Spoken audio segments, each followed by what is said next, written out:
All right. Hello to everybody who's out there with second Monday of the month, which means me and Cliff switch nights. He'll be on tomorrow night. Hey, Silver Scratch Bill Productions, how are you tonight? So we'll be here tonight for a while. Probably not all night long, but for a couple hours anyway. We'll see how it goes. I've had a long day. I had to do my blood draws this morning and all that good stuff. So I had to get up early to crack of dark and go to the hospital, sit there and wait for them to do my blood test.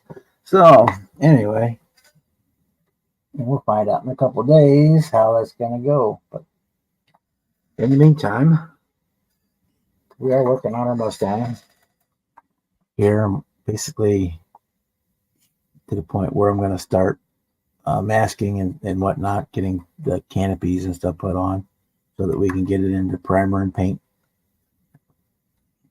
We've got beforehand, then we'll have to paint like inside of the doors here and inside of the doors there with our zinc chromate is color, and yeah, so and then we'll do the whole thing, and we'll probably go without primer. Actually, probably just do the whole thing in the duplicolor silver, let that dry for a day or two, and then mask off and do the red. It'll be red here on the tail, obviously, because it's a red tail. There'll be some red on the nose area there, and we'll do some striping, walkway striping on the wings, most likely. So I've got the different parts of the canopy here that we're going to have to mask off. Yeah.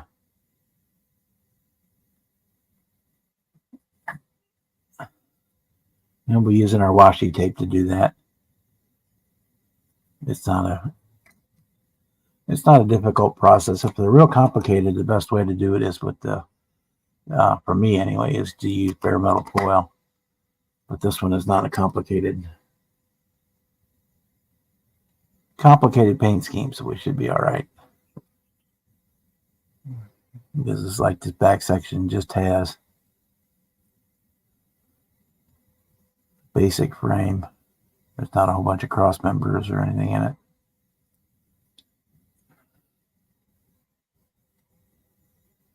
Key is getting that first piece lined up.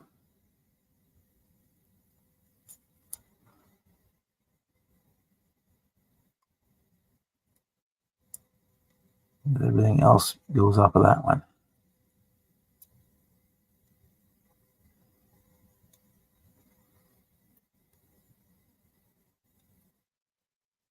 There we go. Yeah, Red Tails is one of my favorite movies. Way back a couple of years ago, I did 262 for Pretty Boy with the yellow nose and all that on there. It's kind of cool. If you're bored, you can always go back in my archives and watch that. I've done it. Also did a Red Tails paint scheme for Charlie Mack's Appreciation Bill earlier this year. I think it was earlier this year. It's either late last year or early this year. I don't remember which.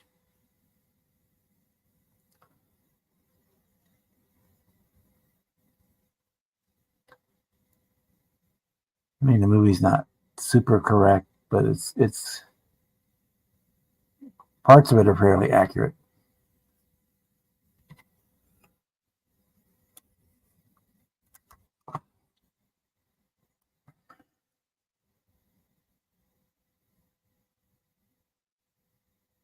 And there's several movies about the Red Tails. So some are better than others, but they're all pretty good.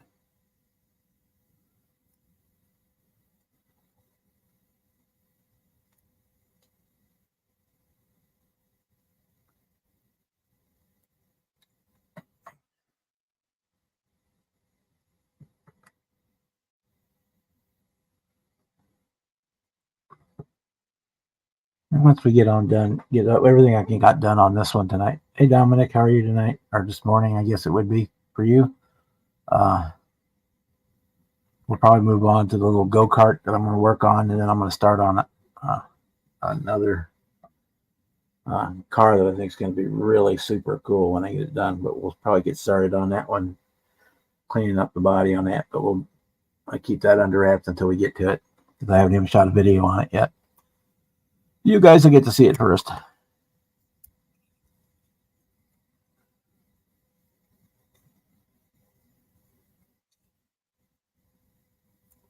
Part of the advantage of coming to the live stream, you get to see what I'm working on. Hey Rick, how are you tonight?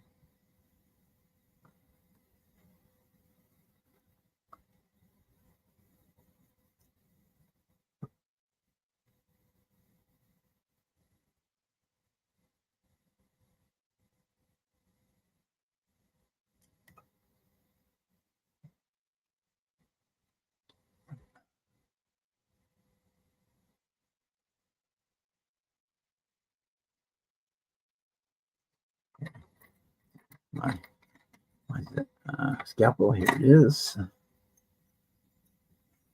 we'll clean that up a little bit.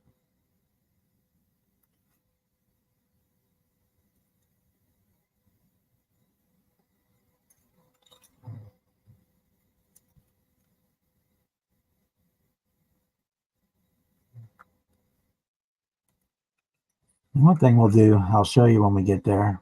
Once we get this canopy all done and put on, we'll tack it in place with some canopy glue, because it'll be open when it's done, when the plane's done. Is to paint the interior, paint the exterior first. So you'll start by painting it the interior color on the outside first, because the plastic is clear, so you can see through it. And then paint the exterior colors on afterwards, so that from the inside it will look green, and from the outside it'll be silver.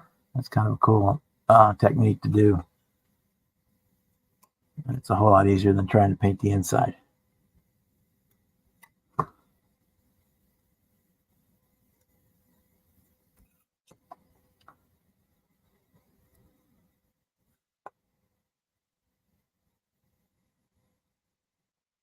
Piece of hair on it. Okay. Okay, where are we at? Set that on there like that. It's overlapping, but we trim it.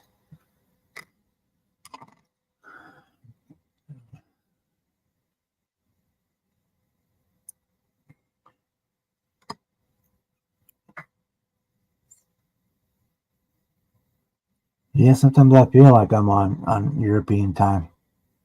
I tend to be up at odd hours.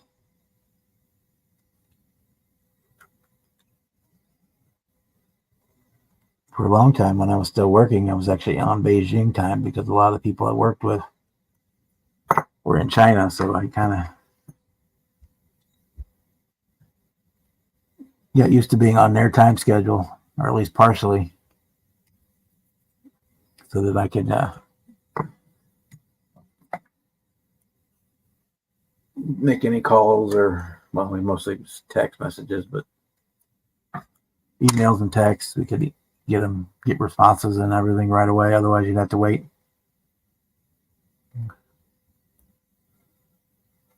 Because when we were going on in the morning, they were just getting off of work, so that if you weren't up in the middle of the night to send stuff back and forth to them. Hey, Chuck, how are you doing tonight?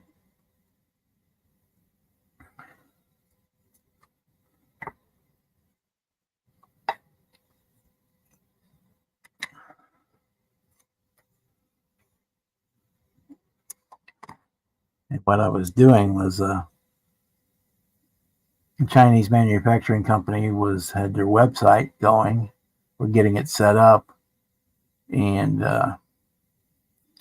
basically they didn't, English obviously was a second language, and they knew formal English, but the conversational English, American. They didn't speak American. So they would put up copy, and they'd use their translator or whatever that they had in their formal English to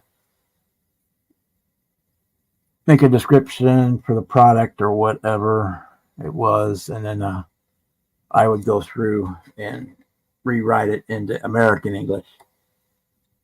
Put sometimes it was more, sometimes their stuff sounded more like Yoda was talking than a normal person. Hey Ted, how are you tonight? I say we're on the switcheroo with Clip this week because he has a VFW meeting tonight and I have a club meeting tomorrow night, so we switch days on the second week of the month. That way we can keep you guys all entertained. Uninterrupted entertainment. And still be able to do our stuff.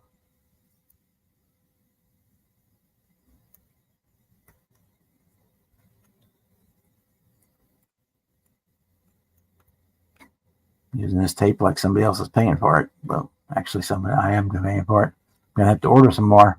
I get this off of Amazon. The company is MT, who actually makes Tamiya tape. This is Tamiya tape, just not under the Tamiya brand. And they make several different sizes of it, just like they do for the Tamiya tape. And you pay about a third of the price, so you can get 20. They're like $1.04 or something like that a piece. 20 rolls is like $24, so whatever that works out to. $1.10 or $1.20, I guess, $1.20 each.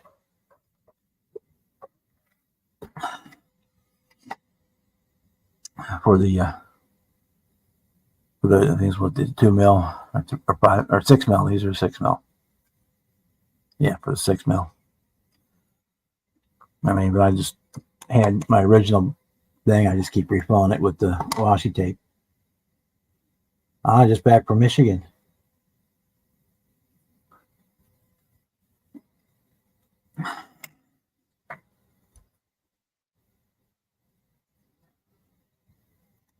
Last time I was in Michigan or Detroit, actually, that I was put up in a hotel that had armored glass and special key cards to get in and out of it even. And then I got to my room and there were bullet holes in the glass of the hotel room. I was like on the 3rd floor, so I never walked in the half of the room. I figured if I could see the ground through my window, then I was too close to the glass. Nothing happened, but it just was a weird sensation.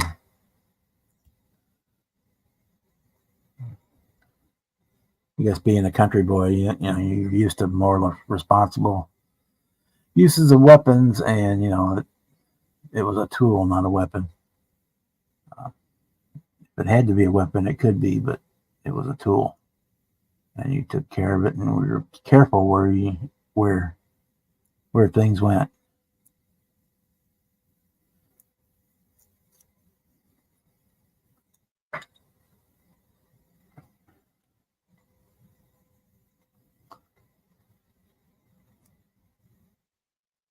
Not to say there weren't a few times we did some stupid shit as kids. But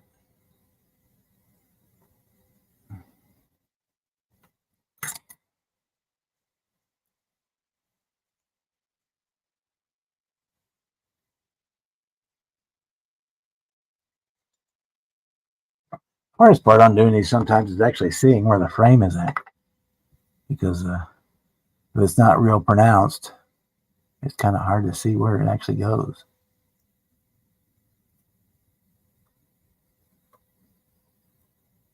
If it's really bad, then that's when I do the bare metal foil, because then the foil raises up where the seams are, and it's a lot easier to find it and mark it off and get it cut. But this front canopy section. Well, the time I stayed in downtown Detroit, downtown, right? Right next to Joe Louis, I had no issues. The only issue I had there was how much the freaking parking cost. was. Never had any issues down there, but I was up north towards Novi working a show when I had that room. And that was, yeah, I didn't go anywhere near that window the whole time I was there. And it was definitely one of those places when you wondered in the morning when you got up if your car was still going to be there.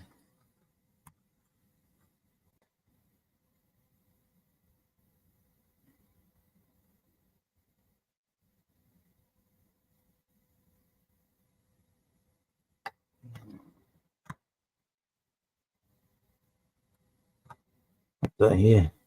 Hey, Bruce, how are you tonight?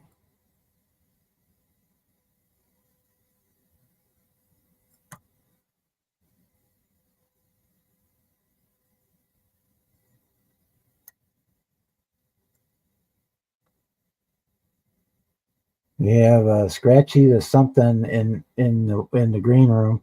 If you want to type something in the chat so I can check out your channel page that before I let you in, because we've had some issues before, just to be sure, and I'll let you right in.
Hello, Scratchy. How are you today?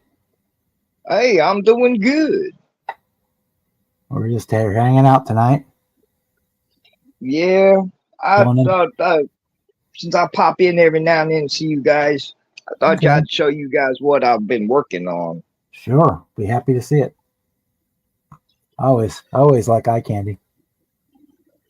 Yeah, let's see if I can. I'm gonna see if I can turn my camera around. Okay. So here we go. That's off. No, turn it back on. Well, it don't want to let me turn my camera around, so we'll have to go. Let me do something. Hang on. I fix this. Oh, there we are. Come on.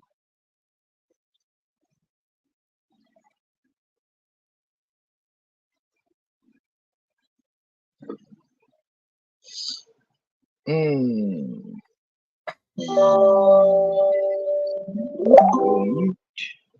Here we go. There we are.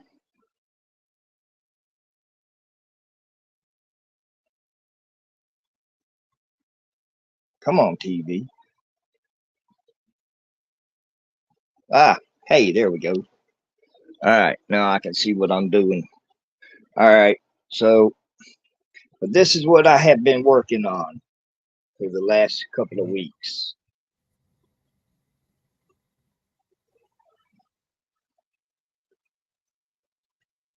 Cool.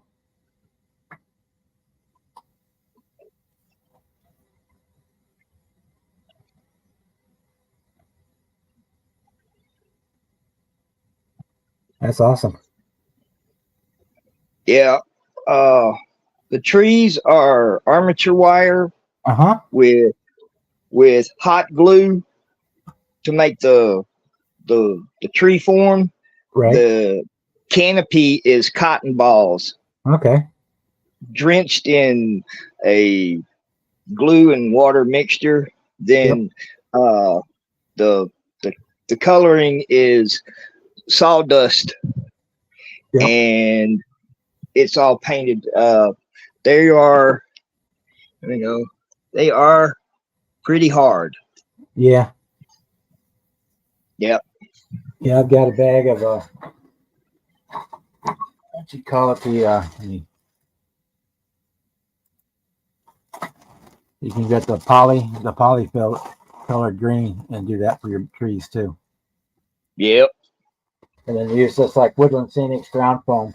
Same thing, you get them wet with the glue and water mixture, or you can actually use a hairspray Right. on them, and then you put that foam stick to them, and it works pretty well as well. But yeah, I've done it that way with the ball trees. I used to do that all the time. Oh yeah. Well, I got a bag of sawdust out in the shed, probably up to my waist, probably about as big around as a 50-gallon drum full of sawdust. So I Yeah, don't use think what I'll you got. ever run out of. I don't think I'll ever run out of flocking material. Yeah, same thing here. We got pecan trees, and their flowers are like look like tiny leaves when they're dried out. So I've got a bunch of that I use for when I make trees too. Yep. I have. I had an old spice rack, and the spices were no longer viable for human consumption. Yeah. So, yeah, I've got like 3 or 4 of these containers like this, full of oregano and parsley and thyme and all those good spices. And I use that for flocking material. So, and I build these tables all the time. So, oh yeah, that's my modeling. I'm not plus the miniatures they come in like 400 million different pieces that you got to glue and put together. So yeah, it's quite interesting. So, but yeah, I love it. I got this city block that I'm working on. I got the all the buildings, well, except for the one that's this one right here. It's not finished. It's going to be 2 of the smaller buildings that I have, basically the height of 2 of those together up on top of the big box, and then I'll cut the windows in and all that good stuff, and that's going to be the Daily Bugle. Cool. So yeah, so yeah, I have the Daily Bugle, the other big building. It's a hospital, and then the other side across the street, you got a small park with 3 like apartment complexes. So yeah, it works out. I got this table. I've got another one that is going to have on a 1 foot by 3 foot section is going to have a fortress walls, and that's going to be my Hydra hideout, and the other 2 feet are going to be wooded area that, and then come out to a clearing, and then you hit the fortress walls. So I've got that one designed. And then I'm going to build a Wakanda board. So I got a bunch of styrofoam stored up that I'm going to be carving into mountains and all that good stuff. Yep, I've been there, done that. I've done model railroading for years, so yeah, any kind of that scenery stuff I've done. Scratch built some buildings, Right. like paper buildings, pretty much everything. It's fun. I enjoy it. In fact, that's what I'm going tomorrow night. Oh, Is the railroad club meeting. Yeah. Well, that's how I got started in building layouts. Was I did it for trains, Yep. and I had probably 5 or 6 full set trains, um, and I built all my layouts for those, and I did that when I was a teenager, and then I got involved with a when I got into my 20s, my late 20s. I got involved with a charity organization, and they held a gaming convention once a year over in Mobile, and I built the gaming tables for them. I built the uh, the beachhead at Normandy, Oh, uh, with the cliffs and the bunkers, with the Germans in the bunkers and the Americans storming the beach. I built it was a 4 foot by 8 foot table with the cliffs were 2 feet tall, but they staggered so you could put miniatures on them. I built that. Then I built a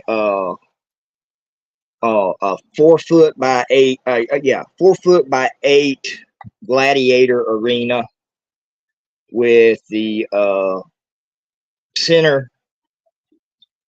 Center had a standing wall all the way around. I did the track so you could have the chariots race, and then in the center were where the gladiators got to fight all their big battles. I did that. I've I've probably built. Let's see. In my 50, let's see. Since I've been building since I was a teenager, I've probably built maybe 10, 15 gaming tables for different games. Uh, I was the first in Mobile to build a gaming table for Star Wars Legions, and I had when I just got into it, I had just seen Rogue One. yeah. So the battle on Scarif, the beaches and the palm trees and all that, the landing pad, the monorail. I built a 3 foot by 6 foot table.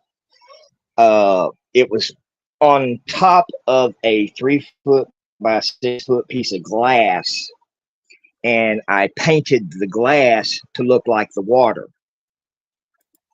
And then I had the land formations. I built the pine tree. I mean, not pine trees, but the palm trees. I built the bunker. I built the landing pad. I did all that. That was for Star Wars Legions. This is for Crisis Protocol, Marvel Crisis Protocol. Um, I've I did enough. I did Moss Eisley Spaceport for Star Wars Legions. Um, I used to do a Wednesday night stream, me and about 5 other guys, and all we did was, uh, we jibber jabbered like most multiple streams do, and we did we painted miniatures. Um, and we got to talking one night about gaming tables and everything. And Will, one of the guys that was with us, he was telling one of the other guys. He said, "Yeah, they Silver he built Moss Eisley Spaceport, and they brought it into the store." And when they got it all set up and everything, you would have thought you were looking at one of George Lucas's miniatures for the movie, because it was just that good. And I was like, well, I appreciate the compliments and everything, and I do. I take pride in it.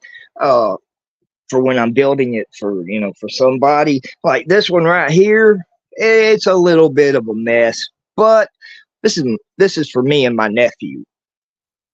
Um, he is just he's 11 years old, and he is just getting into the miniature hobby, painting and all, and he's having a blast. Cool. So, Yeah, got to get him in young. Get him involved young. Yep, he does. He does. He bought. In fact, I see it. This one here. This is the Hulk Buster from Marvel Crisis Protocol. He did all the painting on it. This is his paint job. So yeah, he's quite good, and I'm happy with him, and he follows instructions very well. So he's, he'll say, well, I don't know how to do this. And I'd be like, well, I said, I'm going to show you how to do it. And then I want you to do it. You just, you see how I do it. And then you go to it. So he's quite good at, getting the, following instructions. Yeah. Yep.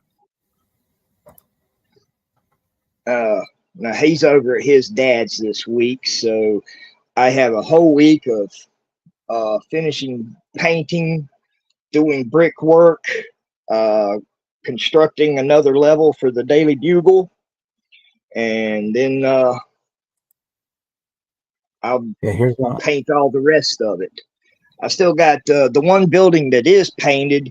I've got to I got to go in and put the framework around the windows, because like I said, the windows are cut out, and then I have another piece of the foam board with the windows that I drew the windows on through it, and then I painted that. That way the windows are actually inset. Yeah. So they're not just painted onto the building. Yeah, here's one of the pictures I had nationally published for my model railroad layout. Oh, that is sweet. And the cool thing is, all the light is actually in the layout. The room is completely dark. So all the yeah, yeah. That's I like putting the real electric lights in. It's just it's just adds to the realism. Is that HO scale? Yeah, this is HO. Get all the way down. Now I tell you, I like HO scale. I like to go a little bit bigger. I like the O scale, but I don't like the track for O scale. Right. It's got that third rail in the center, and well, Alice makes a 2-rail O scale that's more prototypical than the Lionel stuff. Yeah, right. So seen on the layout, all those trees were done. Oh, they look real good. Yeah. And actually those clouds and stuff were painted on the backdrop, so it's not no photoshopping or anything there. Yeah. Right. Yeah, so it's a crossover. All these hobbies cross over. The model game. Oh yeah.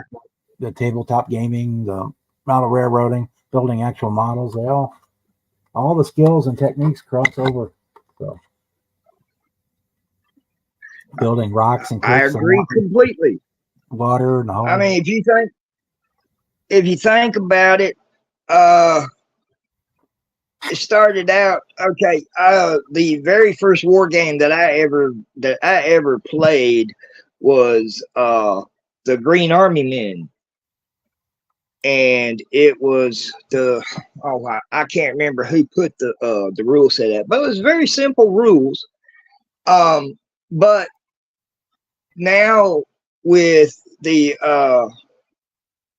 they still play the Green Army Men rules, but they actually go in and they went in and they started painting the Green Army Men. So now they're not green anymore. They look like real army. Yeah.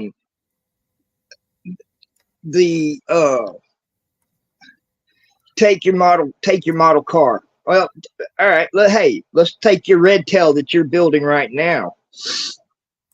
I mean, it's not going to be pristine, unless you want it, unless you're going to paint it pristine. But you take a model like that and you start going in and doing the weathering of the engine, the oils, all this stuff that leaks, and that transfers over to miniature wargaming, because there are units that are bigger than just your standard infantry that you can do the weathering to, do the rush stripes, do the all this stuff. I have got in my paints,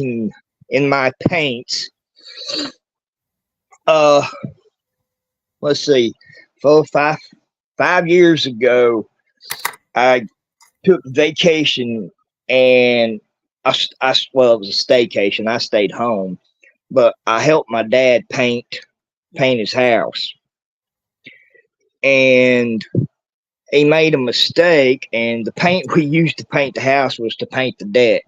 I mean, it was thick. It was horrible.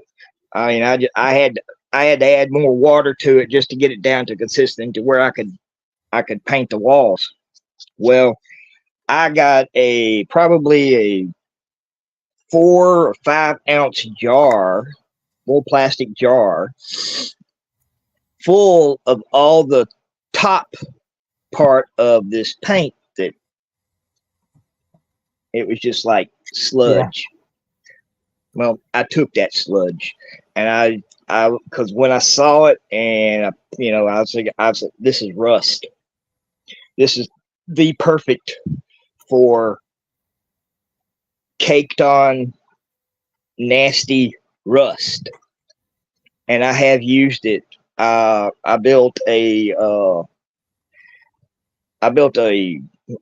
guess you'd say it's about 3 feet tall.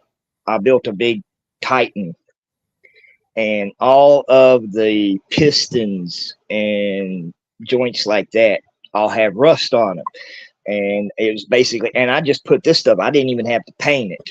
I just put it on and it looked like rust. And then I had copper areas on this thing that I put a verdigris on. So it's a big walking rusted, machine.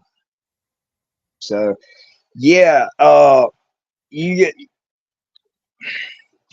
every part of the hobby, whether you be a model builder, a miniature painter, a scratch builder, or that, all of that crosses over with each other, because I've built, this game, the Marvel Crisis Protocol, it comes with model cars. They're very simple, very easy to put together.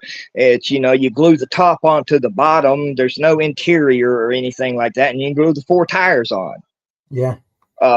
So it's got model building to it, even though it's not that much. There's more painting involved in the model wargaming than there is in other aspects of the hobby. A lot of people put together the Gundams. Gundams, they come straight out of the box, painted. All you got to do is put them together. Then you have people that repaint them to the way they want them. I'm that way. I put a model together. I'm going to make that model mine. I'm going to personalize it. It's gonna have Scratchy's personal touch to it. Yeah, even in the genre, I mean, a guy who paints a tank is going to paint the tank completely different techniques than what the car model will do. Exactly. Because a tank armor builder will most time builds 90% of it and then paints, whereas a car builder wants to build, paint. Or an airplane, same thing. I'll build 90% of this Mustang to be built before I paint it. just because Right. it's mostly only a couple colors. But I'll go in and weather it a little bit. It's going to be pristine because I'm doing it for um, a matching build with an actual Ford Mustang painted the same to match the P51. So Oh wow. Yeah, that's yeah. I've been into the last I guess probably the last three movies that I've watched, that ones that I haven't seen 5 to 6 million times each. Then I have those that I love. But I watched first. I watched about maybe 3 4 weeks ago. I watched 42. mhm. Story of Jackie Robinson when he got it, when he was the first to get into first black man to get into all white baseball. Right. Great movie. Great movie. Then let's see, what was it? Last week I watched Hidden Figures, Yeah. about the three black ladies that worked for NASA. Yeah. Watched that. And then what was I watched oh heck, what was it? Oh, Remember the Titans. I Yeah. watched that one. I'm not a big sports fan, but you know, I love Denzel Washington. I've watched every one of his movies except for a few, and I just the way the man acts. I mean, he can portray a good guy. He can portray a bad guy. He can portray a good guy being a bad guy. Yeah. It just he's just a well-rounded actor. Uh, so I watched that just the other night, and then last night I watched Red Tails, and I was so upset at the end. I won't spoil it for anybody who hasn't seen it, but I was so upset at the end. Yeah. But it was a great movie. Yeah. I really enjoyed it, but I enjoy that whole story of the Tuskegee Airmen. So whenever I do a Mustang, I generally do it as a red tail. Well, that's cool. That is cool. Yeah, that's you know, it's look, I don't judge nobody. That's for when you pass on from this earth and go to wherever it is you believe you go. You know, that's where you will be judged. I don't judge anybody. I don't care. You be black, you be white, you be purple, green polka dots. You be straight, gay, don't matter. You're a human being. You breathe the same air I breathe. You bleed the same color I bleed. You know, I'm not prejudiced against anybody. I I am, you know, you are who you are. I am who I am. I like to do what I like to do. You like to do what you like to do. So be it. That don't mean we can't be friends. You know, that's just the way I am. There you So go. That's yeah, pretty boy. some of the, you know, some of the things that have happened in the past 3 to 4 years that I like that. That's pretty boy. There. That's oh, that is sweet. And then here's the red tail to match it. Oh, oh, that is fantastic. Oh yeah. Yep, I like that.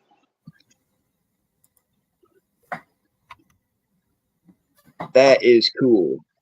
So right now I'm building his big brother. Yeah, I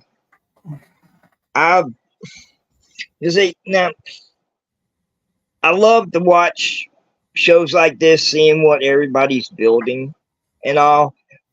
There was a time in my life where I probably had maybe 10, 15 different models that I put together.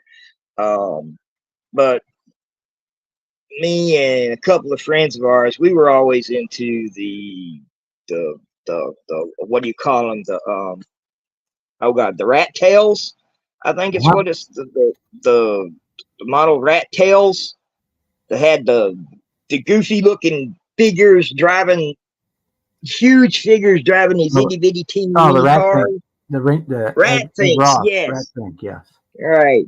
We always rat finked out our cars. Well, Yeah, we made them Jessica Stash in, is a big time rat pink fan. yeah. She's in the chat. And then, hey Norm, how are you tonight? And anybody else I might have missed? Hello to you guys. See Kevin, Norm, Jeff and Jess. Yeah, you guys know the drill. You're all welcome to click that stream button and jump in if you like. Otherwise, you can hang in the chat. Either one, what makes you happy. Yeah. Yeah, Jess is definitely an Ed Roth fan. Oh yeah. Yeah, we would I mean, it'd be a standard car. We would jack them up in the back, add two, three, two tires on the back on each side, and they'd have, we'd make side pipes with the 5 or 6, pipes coming out the side, going up the side of the car. And it's just that's what we did, and I did it to the tractor part of an 18-wheeler. Oh man, that one turned out crazy. But then I was what was it when Mad Max Fury Road came out. Mm-hmm. And I got to see all of the wild cars that they did. I got into I started doing a bunch of Gasland builds on my channel for a while, and basically called it Silver's Wasteland Chop Shop. And I built a Giga Horse with 255 Chevy gassers. Built a twin engine up for the front and all that good stuff. I built the Elvis, which was the 32 Ford with the two straights engines in the Mm-hmm. front. Built those, and I did these all in 1/64 scale. So I had to. I asked my dad if he'd give me a ride to Hobby Lobby, and I had to get a jeweler saw so that I could cut the Hot Wheels, because I was like, damn, I took it outside and I tried doing it with the sawzall with a metal cutting blade. No, that didn't work. Oh, yeah, that's a little big. No, that didn't work. I mean, I had it in a vise and everything, but I was like, nope, I gotta go get a jeweler saw. So I got me a jeweler saw and got it came with I don't know, it came with like 200 different blades. Finally got used to how it worked and everything, and I stopped breaking the blades. Yeah. But so yeah, I've done that. So I cut up two 1/64 scale 32 Fords and put them together, made the Elvis. I did I did not know about at the time. I didn't know about Sam Ed wheels. I found out about that later, and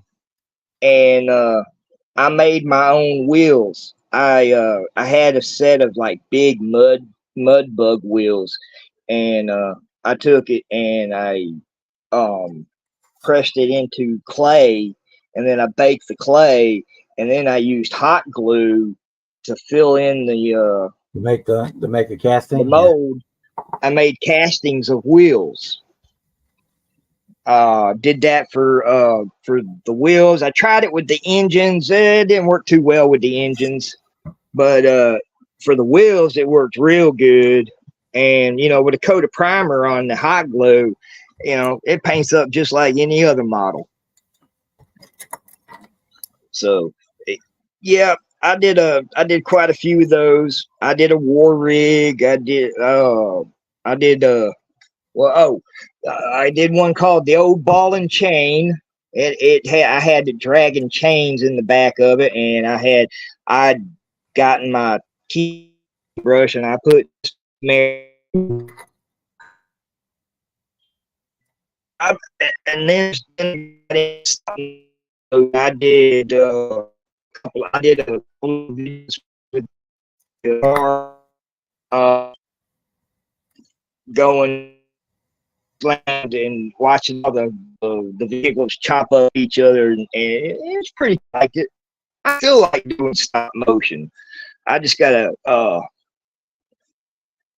it's hard right now because my left arm is paralyzed from the shoulder to the elbow. Mm-hmm.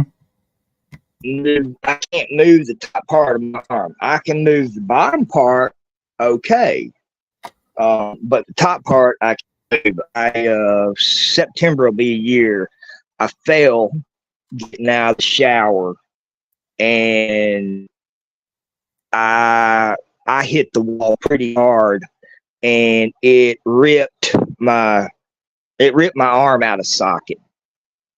My arm, instead of it being on the side of my body, my arm was actually facing the wrong direction in the back. I mean, when I hit it, ripped it out and it shifted it to my back. They had to do surgery. They had to do surgery, and yeah, it was not fun. Oh, so yeah, I've lost the use of my left arm to some extent, and I need both arms to do my and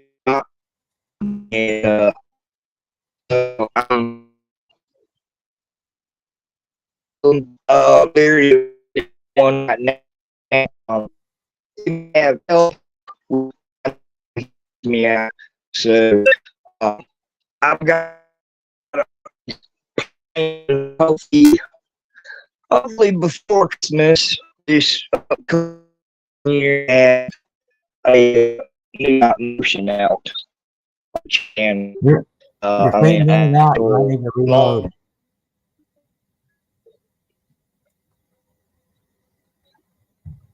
That again? Yeah, you're fading in and out. We're only getting about every third word.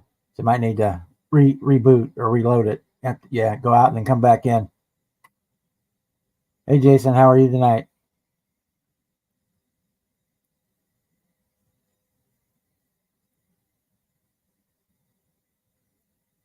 Ball and chain. Somebody mentioned. Yeah, no, that's not what he was talking about. Yeah.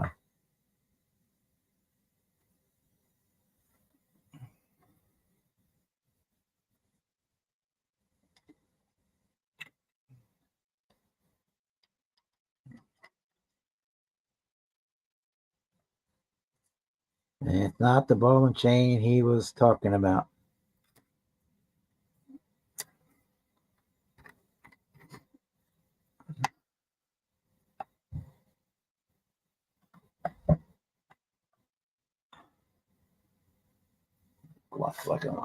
Black. So how is everybody doing tonight? I haven't asked already. They were filling in for Cliff because this is the second week of the month. So we put plop. So I'll be here tonight, and Cliff will be here tomorrow night.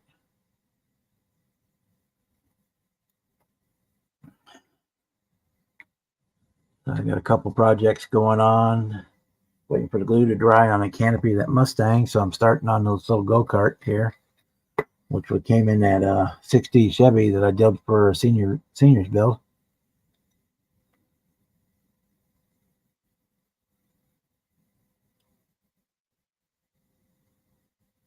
It'll be a nice little filler project.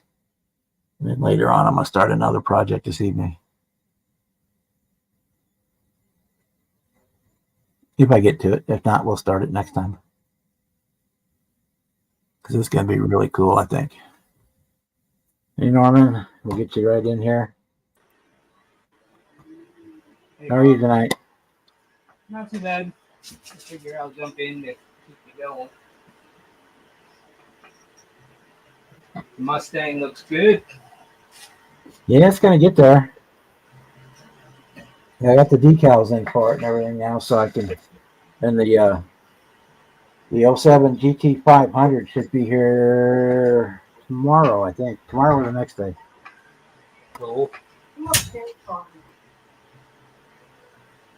I'll be right back, Norm. I got to check on my mom. Okay.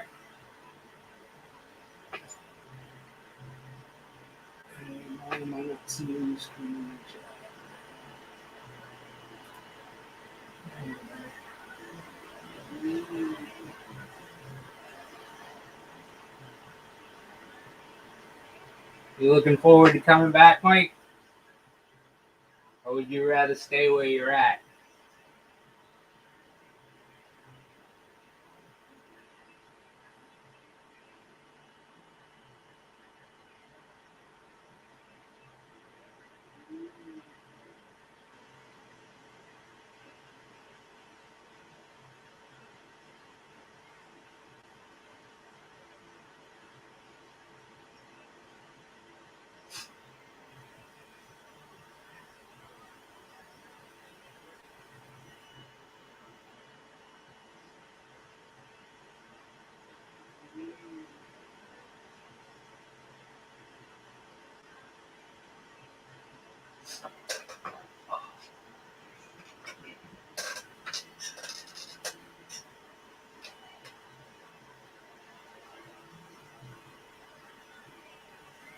Yeah, I hear that.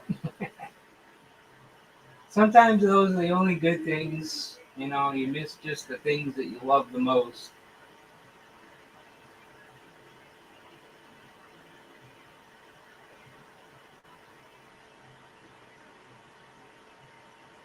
I am trying really hard to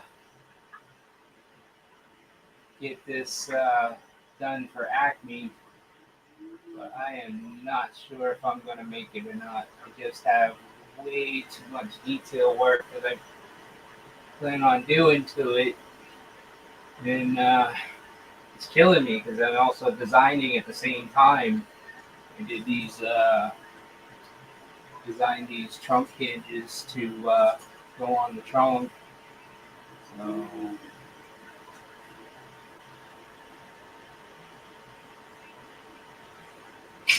yeah.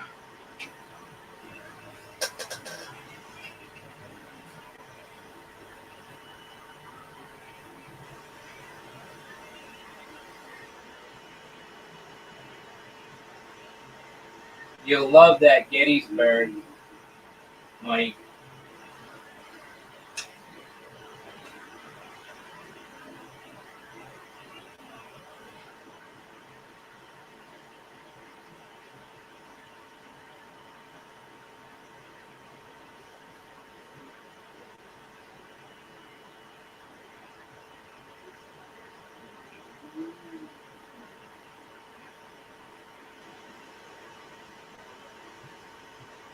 Yeah, Mike, I was wishing I kind of could get a hold of the build that I did for my dad and put that on the bench just in case. But it'll be what it's going to be. If it doesn't make it, it doesn't make it.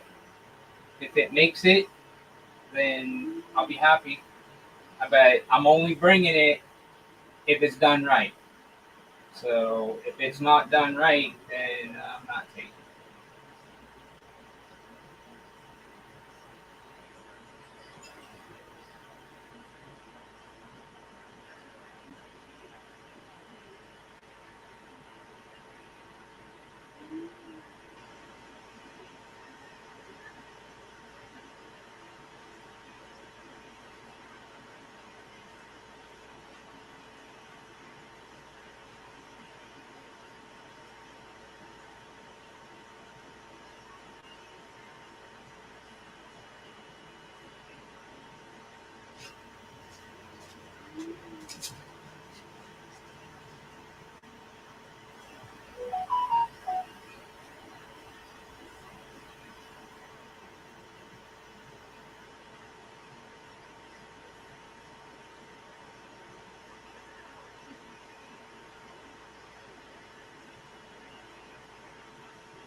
Hey, Donnie.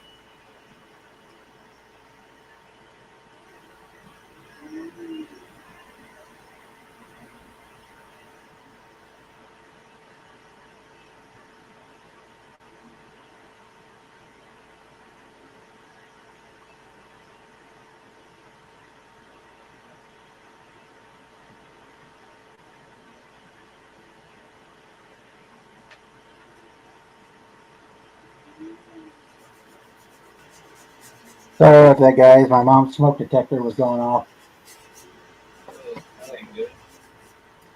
but I guess it's just the battery's low on it. Because the other one in the same room was not going on. Oop, there it goes again.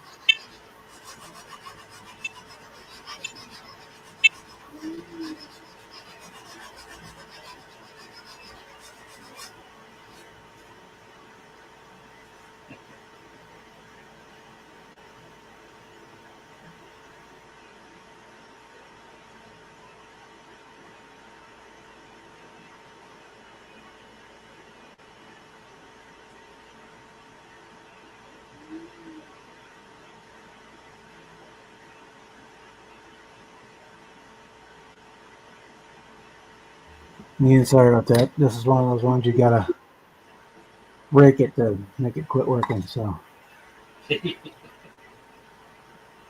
much.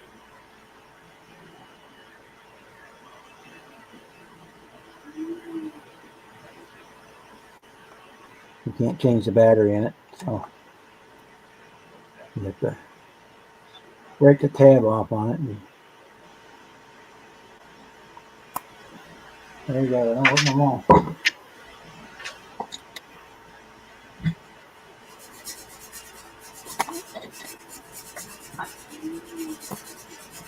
So anyway, where were we? Oh yeah, I was starting to work on this little go-kart from the 60s Chevy kit that I had left over.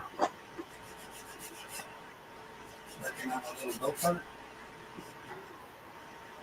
And the 60 Chevy Apache kit comes with a little go-kart in it That's right. I've seen back in the day. that I didn't build at the time, but I was saving it for a night when I needed a little filler, which tonight is perfect for that because I'm in between that project and another project, so we can work on this one. I'm not starting any until I finish this one. And that's all just one picture for instructions. So I was trying, I was telling these guys, it won't take very long. get this done for Acme, and I don't know if we're gonna make it. And just putting too much detail work into it. And pretty much everything I'm planning on taking to Acme is already done. I mean, something else might come up, but I got different stuff that I'll probably be taking to the APMS show.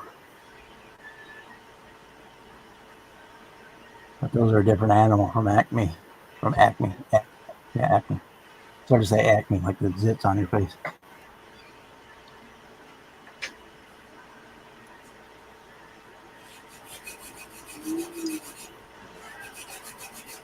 And I was kind of wishing I could get a hold of my build that I did for my father, because I definitely would take that. But he went back north for the summer, and it's here at his place down here. And I kind of take different things for that.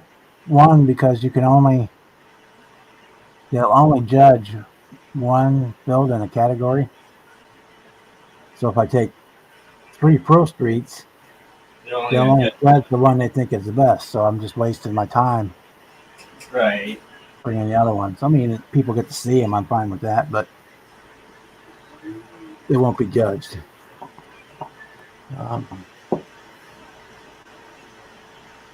So, same thing like, say, for a curbside.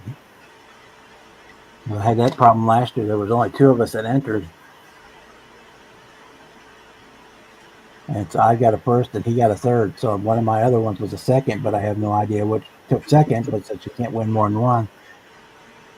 But I don't know which one it was. All Don't check right. them because they don't tell you. They just don't judge them.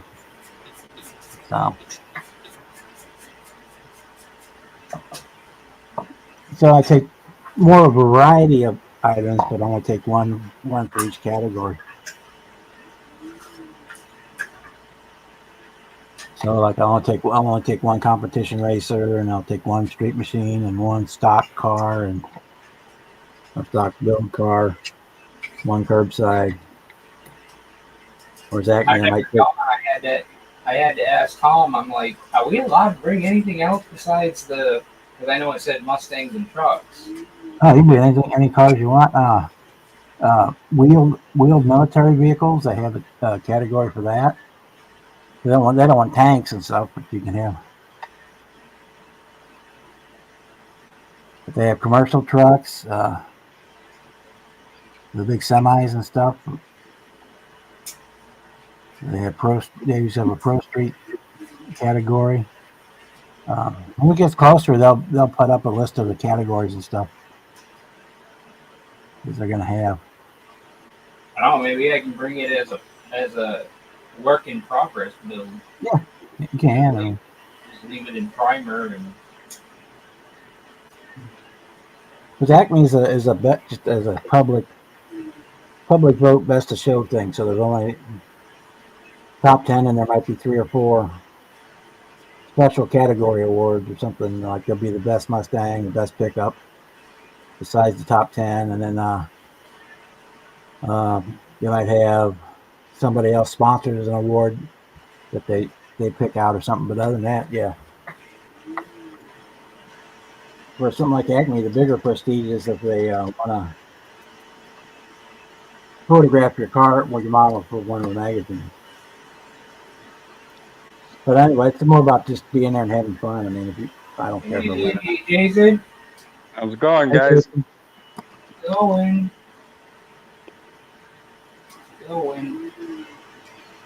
Hey, Donnie. Working on my Mopar. Are ya? Is that a 71? Yeah, the 71 GTX. Nice. I think it's the Dom edition. I built the original one about a long time ago. But that was cool. It was a nice build. It built up really nice. I did it in purple and black and purple. Like I said, when I said detail, I showed you guys, I think a weekend ago, but like I'm trying to put in I put in the panel lines for the trunk, so I had to get a lot of reference pictures, and plus I'm designing some of the parts as I go and printing them. That's why I don't know if I'm gonna make Acme. That kit come with the doors and everything off of it already? No, I had to do all of that. So I cut the doors off. I cut the trunk off. I got a lot of the, my door panels are, close to done, but it's a little more work on the door jambs, and I really tried hard to design the real door hinge, but the size and scale, it's just too small that it's too brittle. Once you try to open it like more than twice, they break. Yeah. So even with resin, and I was just like, wow, I thought it would hold up. But so I've gone to trying to come up with a decent enough. I mean, everybody's done hinges. There's all kinds of different methods, but I'm really trying to come up with something that looks the part, that hides well, is not obnoxiously seen. Yeah, if I remember right, the only option out of the box today is whether you want the air grabber open or closed. Is that a Revell kit? Oh, this is the Revell. It doesn't have the air grabber. This is the one that's got the two spots in the hood. I think the decal kind of just comes out of that, which I'm not doing. The indents. Yeah. Yeah, I'm not doing decals. I mean, that's why I said over ambitious on this one. What I want is ghost flames on this one, and I got people for interior and everything, and but, Hey, Stephanie, you got to go home now, Stephanie. I'm putting Mike, in the Mike, Hellcat motor from Montabas. That's been printed. nice. Hey, Jeff, I can have ice cream. I'm not driving right now.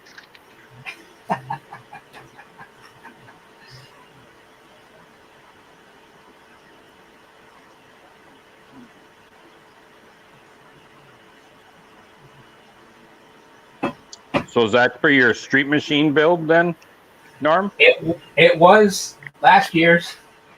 I didn't finish it. Like I said, I got over ambitious. Mm-hmm. I mean, I didn't want to do a box stock build. I Right. really wanted to take it to a decent level. I've gone above, not above my build level, but just above the amount of stuff. I mean, putting in all the NOS tanks, fuel cell. Still got to do all the plumbing, and I was going to put lights in it too, and I'm not doing that now either. I'm just like, it's just too much. I got to cut something Yeah. out. I chopped the bumper and shrunk it down so it fits the body lines right. I mean, and that's still going to be de-chromed and re-chromed. Well, I don't know. I've been looking at body color, everything. I've seen some really nice ones, full body color. Yep. And even though I wanted to stick to the factory blue that they have, they called it the iridescent. Yeah, True Blue Iridescent was the B5 code for this car. And then I think it had either white or blue and white interior, and I'm not too keen on that, so I'm not sure if I might go just my own and go with a darker blue with pearlized gray ghost flames in the clear, and some sort of rustic, not tan, but get into like the desert sand colors and two-tone the interior so that the pleats are darker. Well, actually opposite, sorry. The pleats are lighter than the outside. Okay. I mean, those were my thoughts, and because I've also installed, I made the door hinges in the correct spots, installed magnets so that they clip in to the bracket. It's I bent the pin to look like the catch pin, even though the Yep. catch pin was circle.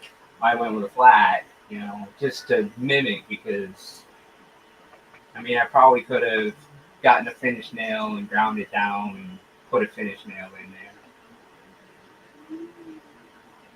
Cool. Well, I'm on the same path you are for this year's Street Machine Group build. You gone to the over extreme? Yep, we are doing door hands. We cut the doors out of the 55, and Look good. yeah. You got it down. Got that. I mean, is that going to be your stance too? Right. Yep. It's Right going to be down in the the ground. weeds. Yep. Yeah. I like everything in the weeds. So I was like, I copied the manufacturing trunk hinges. So I actually went on eBay and found some used trunk hinges, and then designed mine right off of the originals. And I wanted to put them exactly where they are on the real car, but I couldn't. I even did the. Let me pop this apart here. After Hey, Jeff. So, I even put in the. It probably ain't gonna show up. goes up and over the wheel wells. You got your Tiger Shark. This is. I don't know if it's all there. I can look, Bob. If it's something you want, I got to send some mail out to you shortly, anyways. Yeah, and you'll see the picture I sent you, Bob. Oh, this I've never seen, and this is one that's got me kind of confused. Trying to figure out what kit it's to. That's a red translant. This looks like one of them custom show rods. Let me take it out. Let me get it out of the bag so you can see it better. One of the gassers, a lot of times they give you different colored Yeah. Yep. glass. And yeah, but I'm like, that's nothing I've seen would fit into a gasser. And then it's got this weird ass hood like this. Mikey, I'm thinking about putting a Hemi in it. And what do you mean, a model show or a one-to-one show?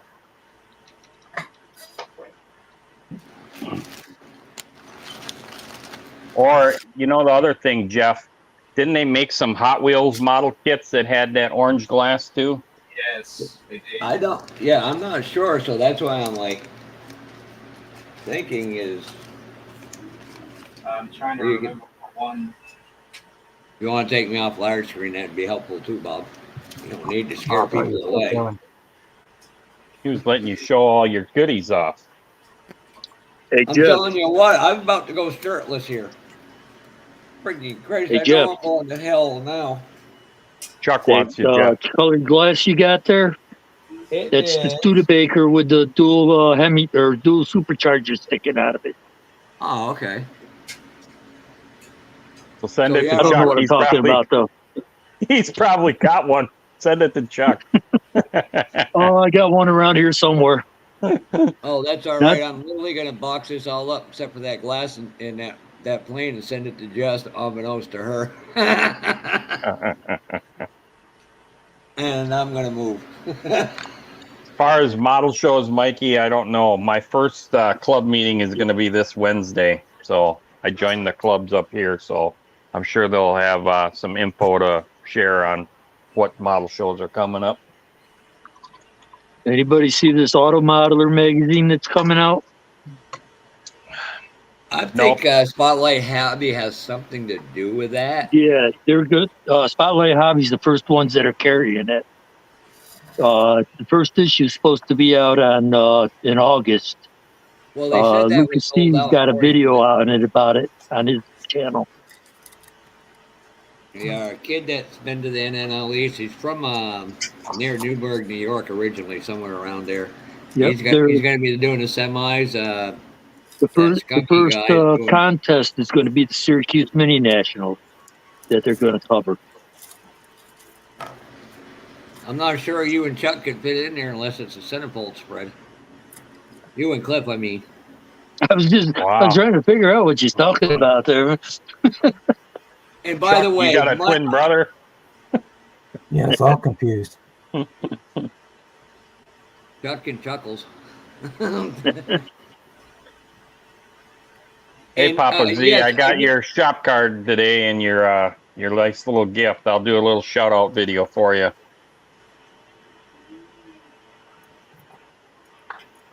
Yeah, Jason, let me give you a little warning about Mike. When you go to dinner or lunch with him, make sure you tell the waitress to give you the bill. I take a guy out to friggin' lunch and he pays. Did you get in high chair? By the way, thank you, Mike. It was greatly appreciated, but I'm like, I turned to say something to the waitress and I look and there's Mike at the counter. I'm going, son of a bitch. But he at least got Clippy before he got me. Yeah.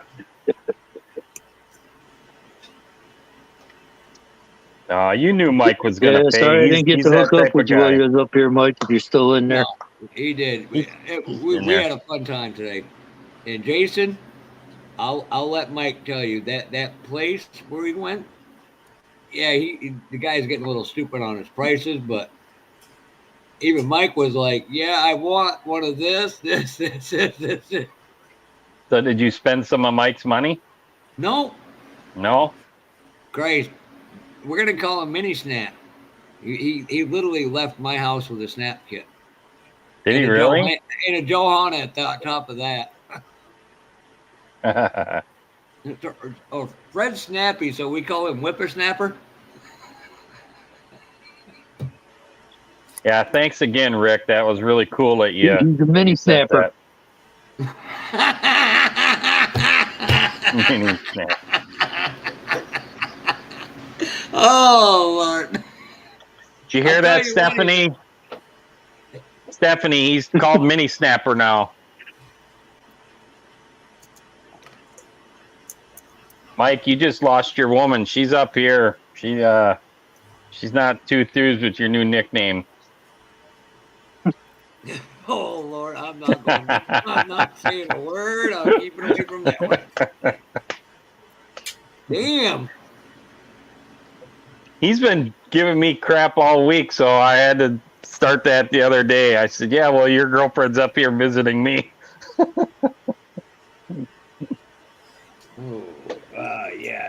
Yeah.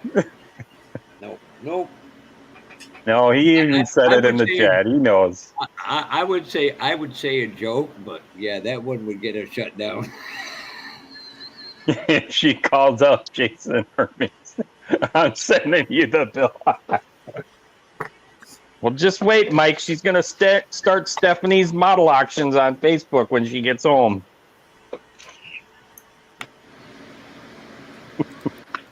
Oh yeah, poor Mini Mike. He got to meet Jason Hanscom, me, and Cliff all in friggin' within a week. Yeah. No, he's having fun up there. Plus, he got to hang out with his brother and go to the racetrack, and he's having a ball. Did you see the news from yesterday? The news? Yeah. No. SSI fired Ricky Thornton Jr. Oh, did they really? Yeah. Why the hell would you fire him for friggin' Hudson? I can't get anything done, O'Neill. Jesus Christ. Yeah, Hudson is terrible. If you want to wreck cars, I would give him the Hudson. Durability test, that's what they want to do. I think it's funny they took and put Tim McCready in one of them rocket cars. They thought it was going to help him sell it. He can't win in the rocket cars. No. He's gotten better. He's getting there, yes. And he has had a really rough month. His father passed away not too long ago. Yeah. Yep. Old barefoot Bob McCready. Didn't Tim also have some medical stuff going on there a few years ago too? Tim, didn't he have some back problems or something? No, Barefoot Bob was the one that had back problems. Oh.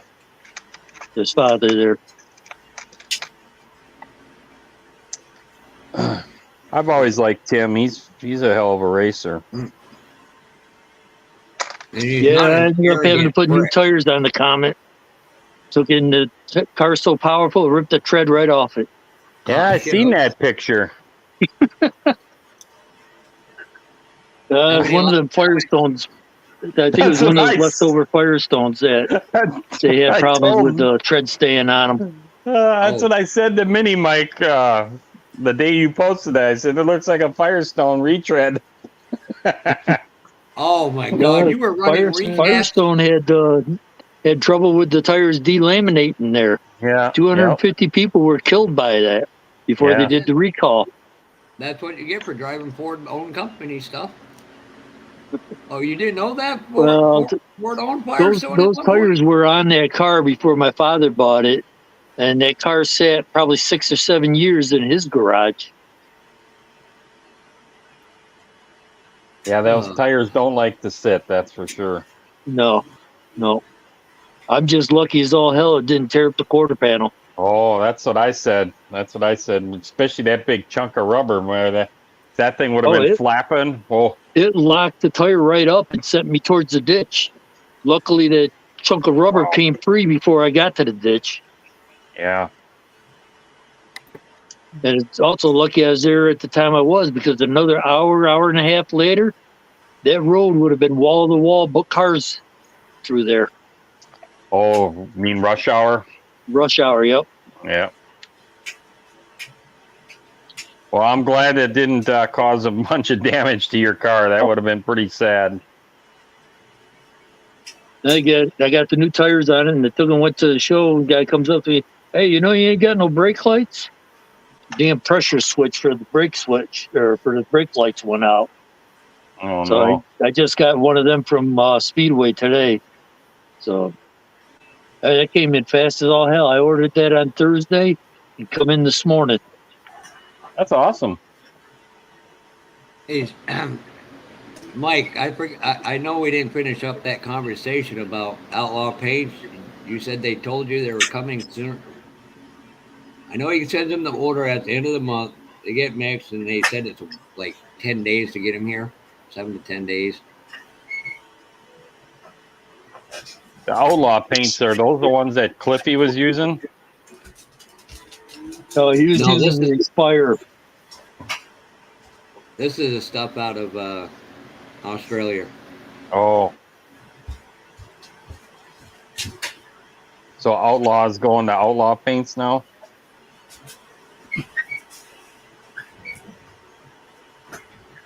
You ever heard of Tropical Glitz?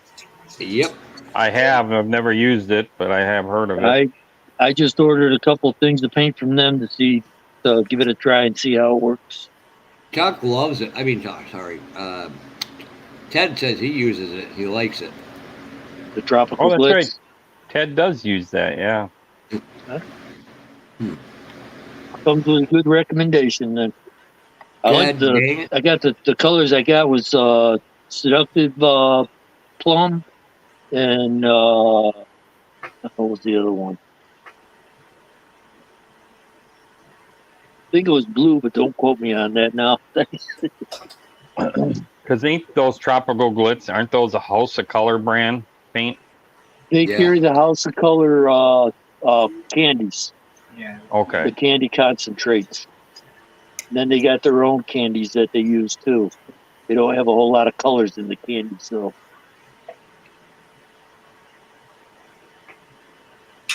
Well, maybe I'll go buy that tonight. I got money.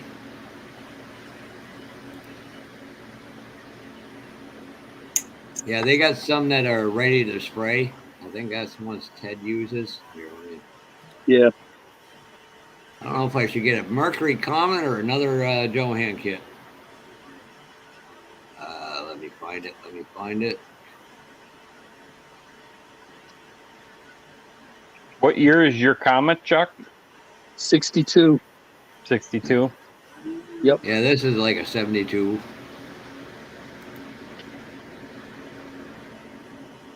Okay. Bob, I'm going to post that up and present, so. Okay. This is the share bottle.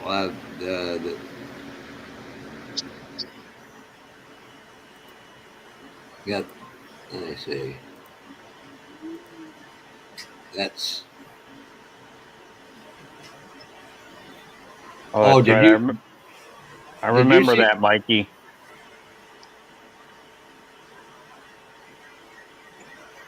Did I see what, Jeff? Did you see Gary C's latest post? No, I haven't. Oh, that black cherry that guy laid down was. Whew. But yeah, they're $16.92 for 4-ounce ready to spray candy. Yeah, that's what I got was a 4-ounce. Now, do you guys spray the black or chrome or gold under that, or? I got my own black that I'll be spraying on that I like. Yeah, any of the candies, you got to put a base down. It says for the seductive colors, it says to use a black base. Of course, they recommend you use their base. So, Jason, yeah, that kind of confused me when they wanted traffic cones. What? I copied and pasted it. I'm like, why would you want traffic cones?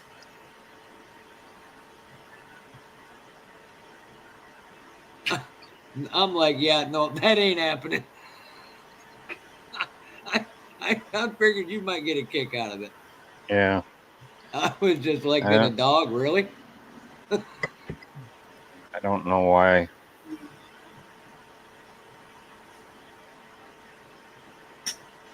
Yeah, they want a diorama or something. Oh shit, I gotta get with somebody about that. Ah.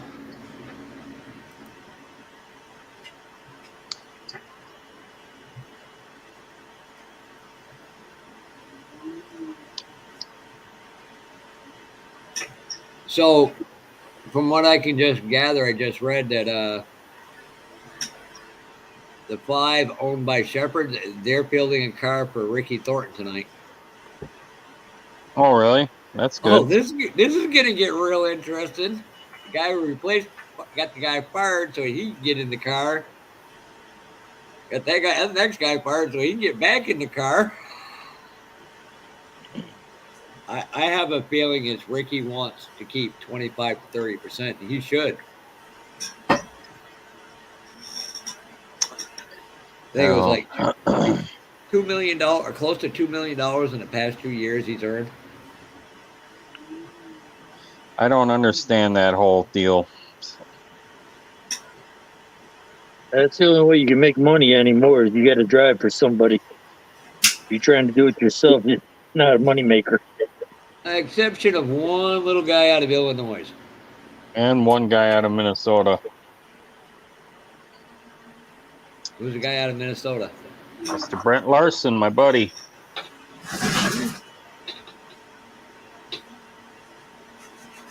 Making money. That's all he does. Smart businessman. So apparently is a racing a tax write-off? Oh. If so, just hand me $150,000. I go racing. If you use tax write-off on it, the IRS wants you to make a profit within 3 years. He's been an independent racer now by himself with all his own cars for the last 9 years, 10 years. So doing something right. Yeah.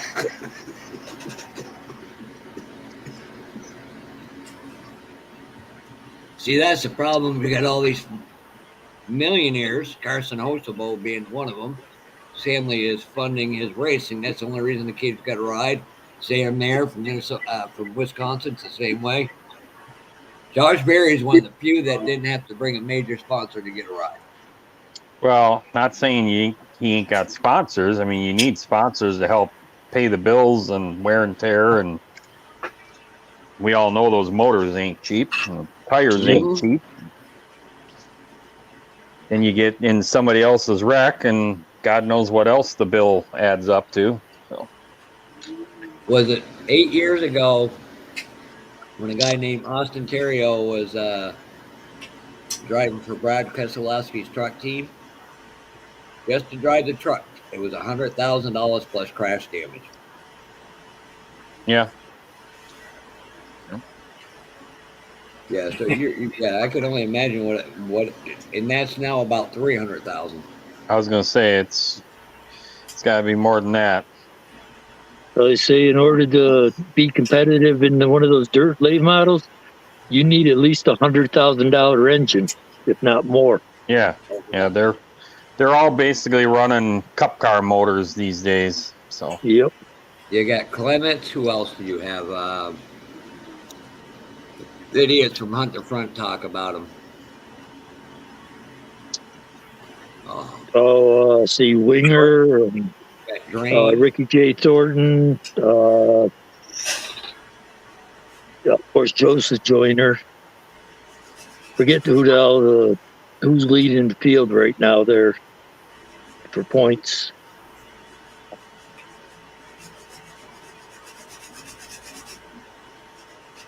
So from now on, Mike, we're going to call him Ice Cream Klein. Oh, I like that name. That's awesome. ICK modeling. ICK. Hey, and I'm from Minnesota, and it gets ice cold up here, so we're good with that one. Oh, Lord. Yeah, poor Chuck. I don't think I'm going to... Mike can testify this. I don't think it'd be in my best interest to bring Cliff to my honey hole couple weeks before his marriage because then he might be broke.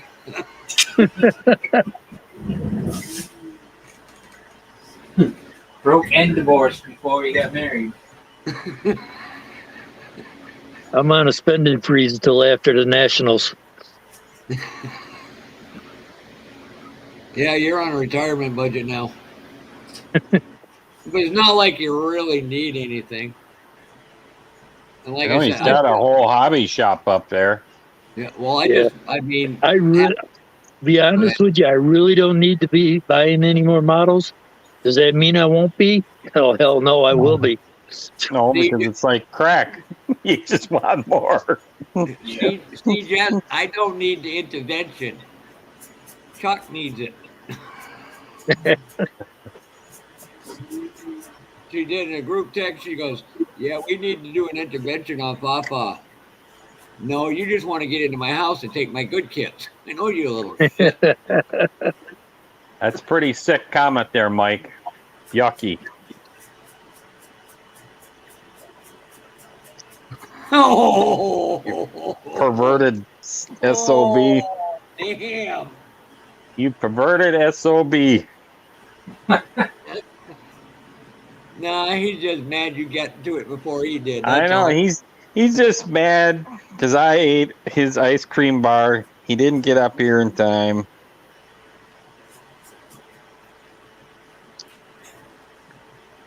Next time I make sure I'll write your name on it, Mike, and I'll eat it in front of everybody. Mike's ice cream bar. Now, Mike, if you want to move to an area with a lot of model contests, move to Louisville, Kentucky, or right near there.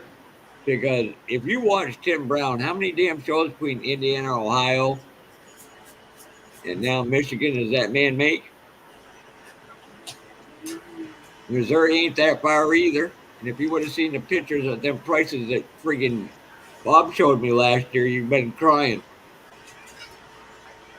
As much as I love my niece and I want to go to her wedding, I'm saving that money up for when Bob goes to that show again. I'm like, here's $500, Bob. Just give me this one, this one, and this one. Is that the one that Bob took pictures from? Yeah. Okay. Yeah, there was some good kits there. Yeah, and guess what I see on friggin' eBay today? That duster for $500? The 73. Yep. I was like, son of a bitch. I know. That guy's there's some guy out of Florida that takes and puts models up on eBay, and he always wants $500-$600 for them. It's like this guy's on friggin' drugs. I know. If you look at the link I left on Facebook, that guy from San Diego area, holy mother of God. He wanted, what was it, $800 for a Dodge van? And I could have picked one up for $100 today. I'm just Did you see the 71 Johan comment on there for $599 starting bid? No, I can go buy one for $139. It's insane what some of these guys are coming out of the woodwork and wanting. There you go, Mikey. I would really want to leave with a 454 SS to get Jimmy going. You mean this comment? Yes. $22. You're a jerk. Yes, but it was the yellow. It was the yellow box art one. Yeah, the Eddie Schwartz, whatever. Yeah. That seems to be. They're the same kit, but for whatever reason, that seems to be the more desirable one. Yeah. Well, those decals that came in that kit were all out of whack and everything. But here's a question for all you guys: if Testers was producing them, and they are Johan molds, them molds are still around then. Well, you would think so, right? Yeah.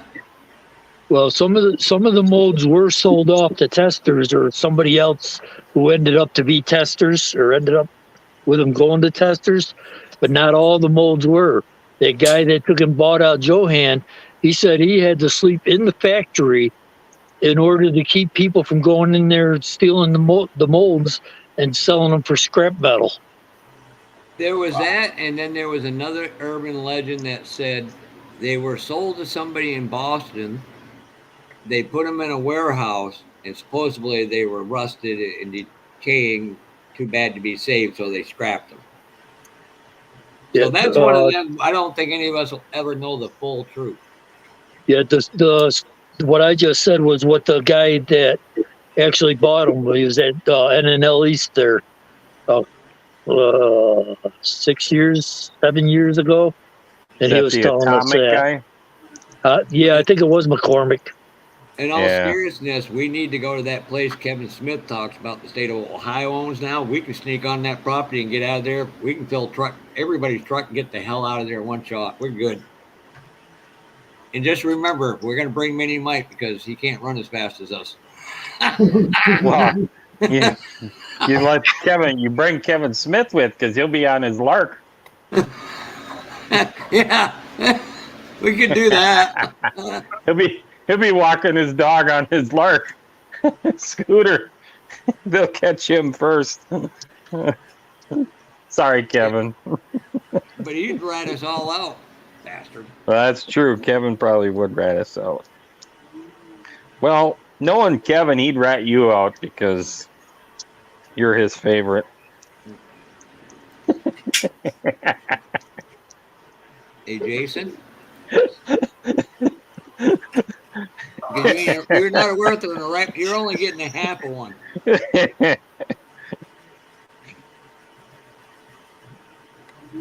That was the best thing about racing last night. The team won, and I got to sit here and watch it from my friggin' TV.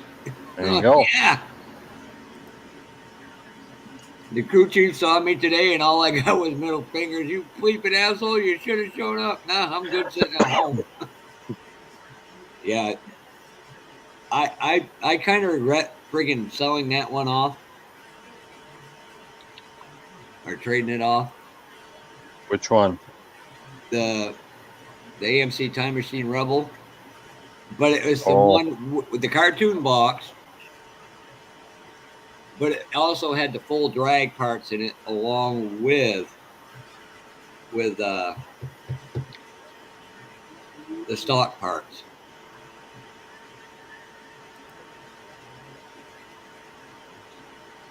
So that was one of the first 2-in-1s? I believe so. Oh, no, Kevin. You wouldn't be sneaking off on your scooter because, well, we would take your tire or flatten your tires.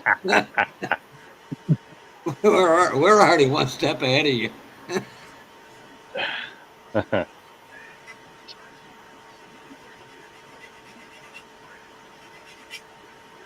Who else do we know in Ohio we could put the blame on? We could don't do that. Even don't go there. Don't go there.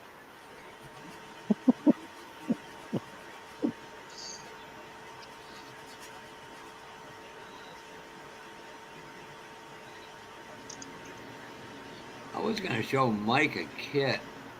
Keep forgetting to talk about it. I can't find it now. It was an AMC Hornet. Had all these drag parts, which would have been correct. And I'm looking at it going, yeah, somebody did a resin casted body. But that, I'm going to say the Johan kits, I can get them for $50 or less every time.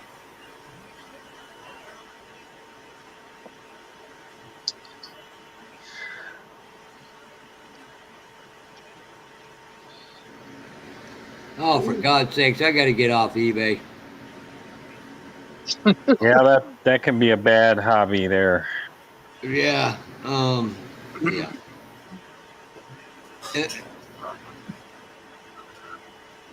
This is funny. So the other day, I bought that AMC Time Machine Rebel. The two of the ones I just sold. Now I need to get one of them back. And our buddy there, Sean, the small car, scale model car guy. I sent him a picture of it, and I didn't think. He goes, "How much?" I figured he was asking how much I bought it for. And I told him. He goes, "Okay, just send me the information where to send the money." I'm like, "No, whoa, hold on here, man." No, I'm keeping this one. He now that's a man there that really loves his Joanne kits. Oh God. He goes, "I'm envious of you," and I'm like, "Yeah, I'm watching your video. I can see what the hell's behind you." He loves this Johan stuff.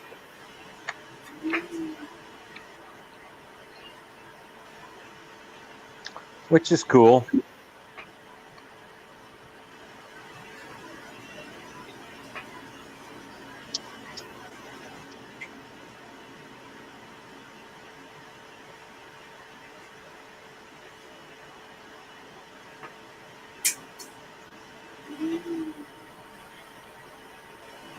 Chuck, now, is this the same thing? Let me see if I can bring this up.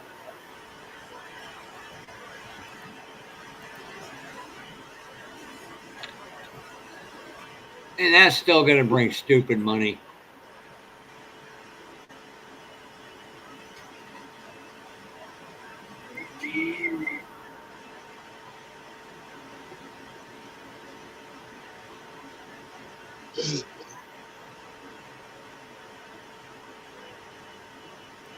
That's the thing, Jason. I'm sorry, Mike. I really dig, the subject matter. You're right, Mike. Well, even the Roadrunner, Mike, the Roadrunner is the most accurate one. The body, the chassis are kind of eh.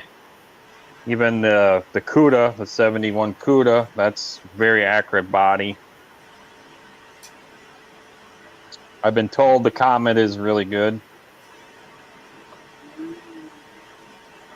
And that's weird because there was at one point Johan was doing some really good stuff. The body detail on the Johans are second to none.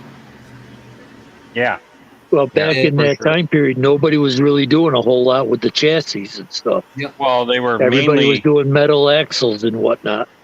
They were mainly, versions off of the dealer, Promos. show pieces. Yeah, the promos. So Johan was one of the big ones with the promos. Yep. So the AMT was the first one, and then Johan. So yep. AMT was making everything out of aluminum for the promos. Yep. To get some of them earlier ones, you got to watch them because they'll warp the shit out of them. Yeah. Especially the promos with that whatever kind of crappy plastic. What's that called? Yeah. Was it crystalline or something? Something. I can't think of what the hell it is now. It's got some sort of a funny name like that or whatever. Yeah. But that stuff didn't take too well. Not Bakelite. Bakelite was the plastic jewelry before they became plastic. Right. It's weird as you go from that, Bob. When you get a moment, no hurry. I'm gonna do a present screen. You look at this chassis from this Torino, and it's just amazing. Oh, you're talking the stock car Torino. Yeah, that's a nice chassis on that one. Yeah, but they screwed up on the body, leaving the stock mold trim mold. But look at that. Yeah. Yeah. That one they definitely did a good chassis on. Yeah, the Torino. Wow. I've got two of them. I got one reboxed as an AMT. Because the other one I'm doing actually a build with.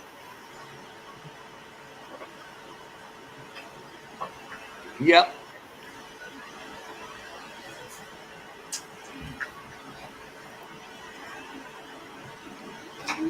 And Roxy said we could take all of Kevin's models if we showed up. Oh, nice. Thanks, Roxy.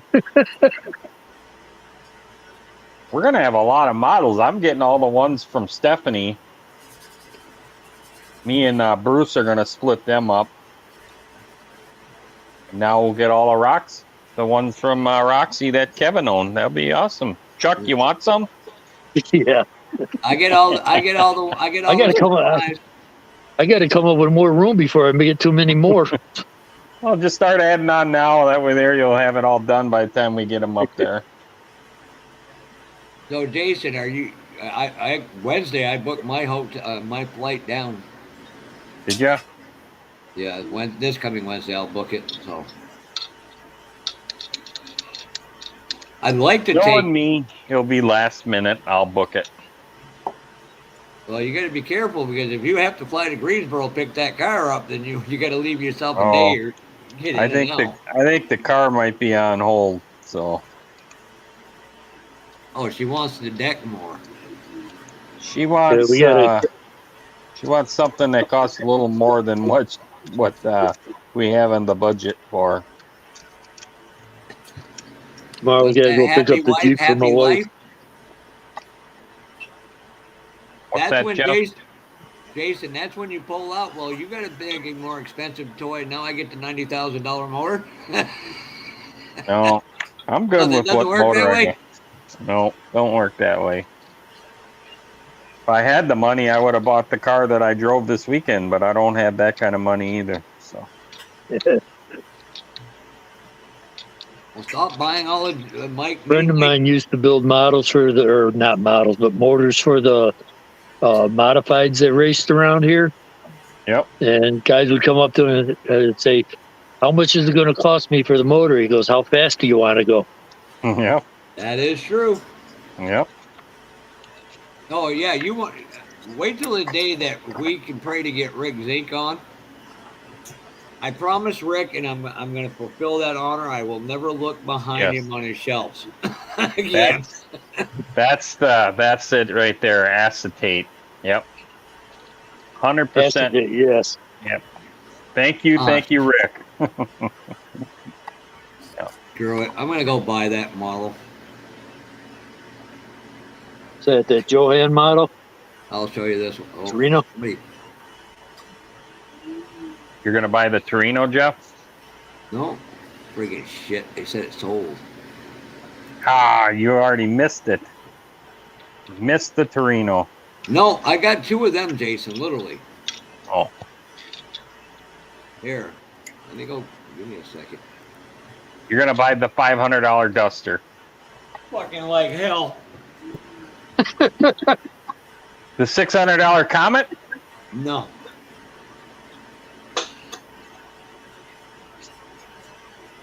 How about the $800 van Mikey's talking about? Yeah, the one we could have got for $100. Mike said he just won a Torino on eBay.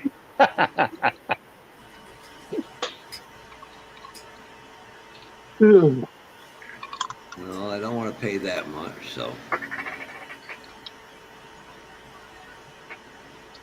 You're right. Happy wife that never works. Fucking Kevin. Let's see if I can find it.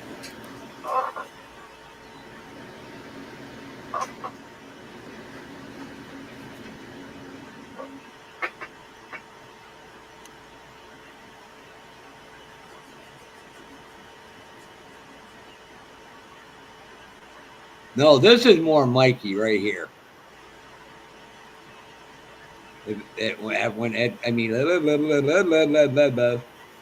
That's easy for you to say. Some creepy dude named Grail Hunter. That wasn't me.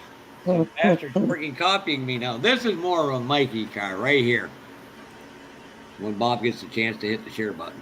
He's busy. 1 second. Yes, I know you're busy. You ask me every time I'm just gluing a part on. No, we're on your time, Bob, not ours. No, that's all right. That's what we're here for. If I remember right, that kit went together like shit. You see what Rick said? Wife, a.k.a. Warden. I love it, Rick. Mikey, do you have this one? Let's see if I can bring this one up instead. Probably, crap, I got to redo that. Oh, he doesn't have it. He loves it, though. You better buy it, Mike. You see him saying last night, he goes, I hate fucking Elliot every time he shows something on screen. I want it.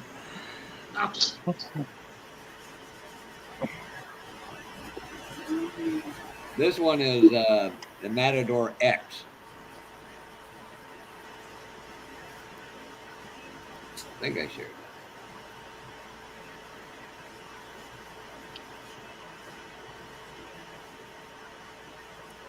Well, Kevin, don't worry. We're going to send her a couple cast iron frying pans to help her.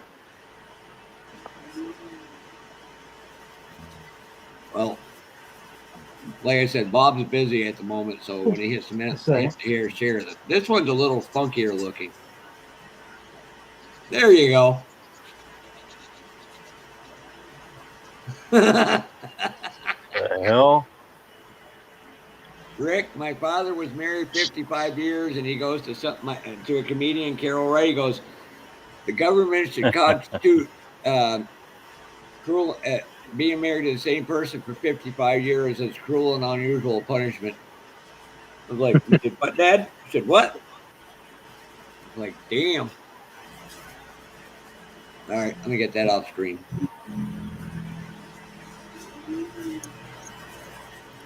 Yeah, Gary was getting a little wacky with his prices today, which I wasn't.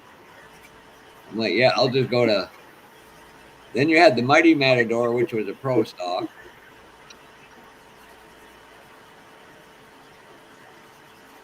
Now you need to find that pacer kit for Mike. Yeah. Which pacer kit? He needs another AMC pacer. Yeah, I just showed him. No, you showed the Matador. Oh, no. Pacers. He's got a pacer. He's got a couple of them. He wants another one. Jesus Christ, what do you think I did? Hit Powerball?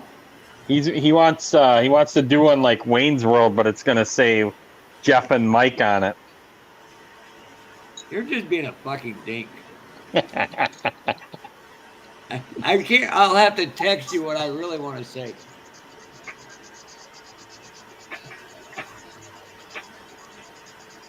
Mike's World. We're gonna call it Mike's World. Hey, Mike, I'm going to tell you what I'm going to tell him first.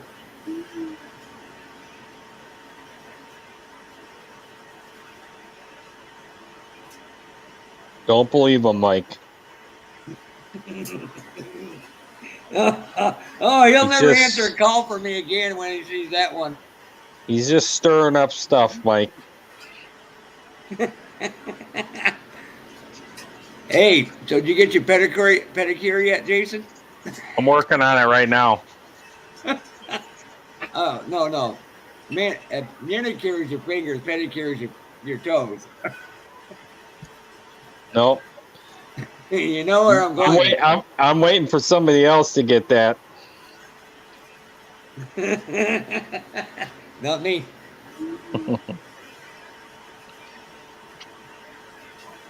You definitely were talking to Mike today. Well, I was riding around with him today, so it's a whole hell. So.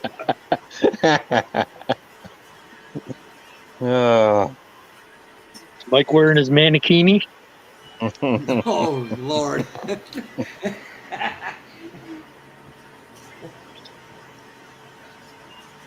Sorry, Mike.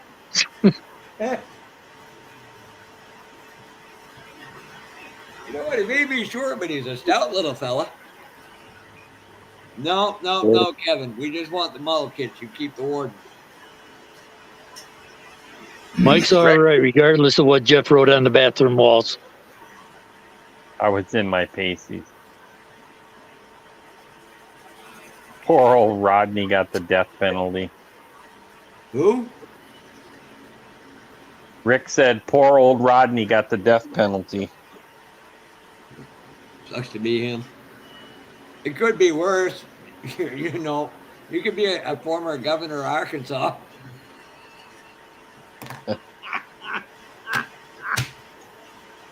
I am a mean human being. You are a mean human being.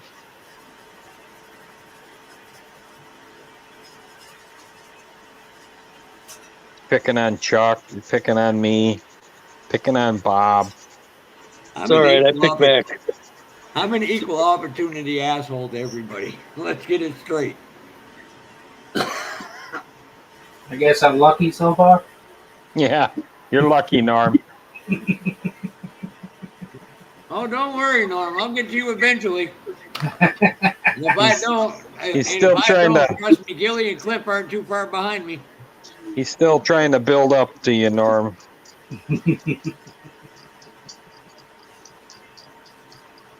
So, Jason, that photo I sent you, or that link I sent you, kind of roughly estimate for to print one of them out.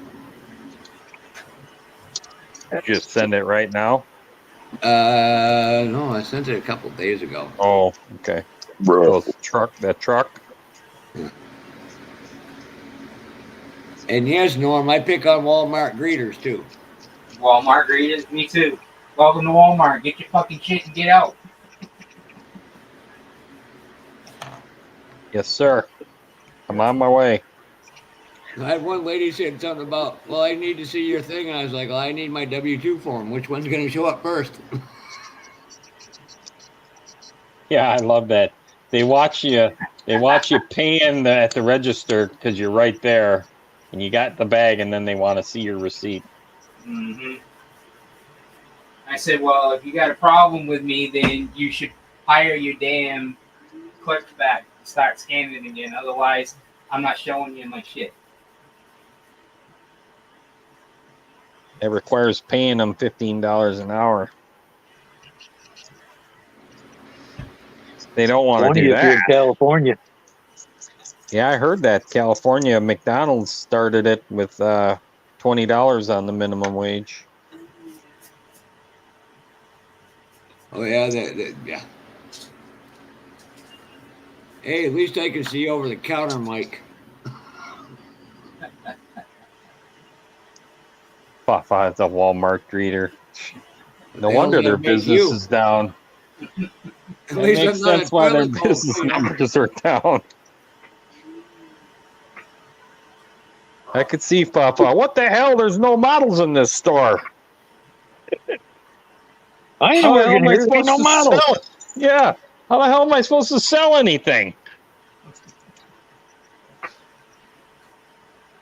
Yeah. I did. I literally caught hell today. Brian's like, shut up and stop buying kits so you come to Acme. I'm like, fucking A.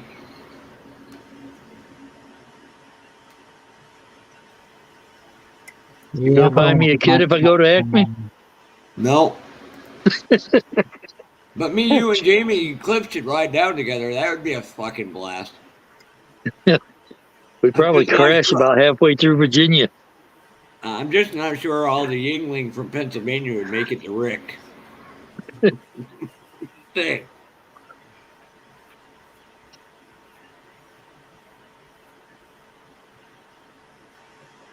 Yeah, they don't understand the economics of stupidity. Where's my girl, Mark? Oh, you're speaking like you over there, and over here you got your pantyhose, and over there you got.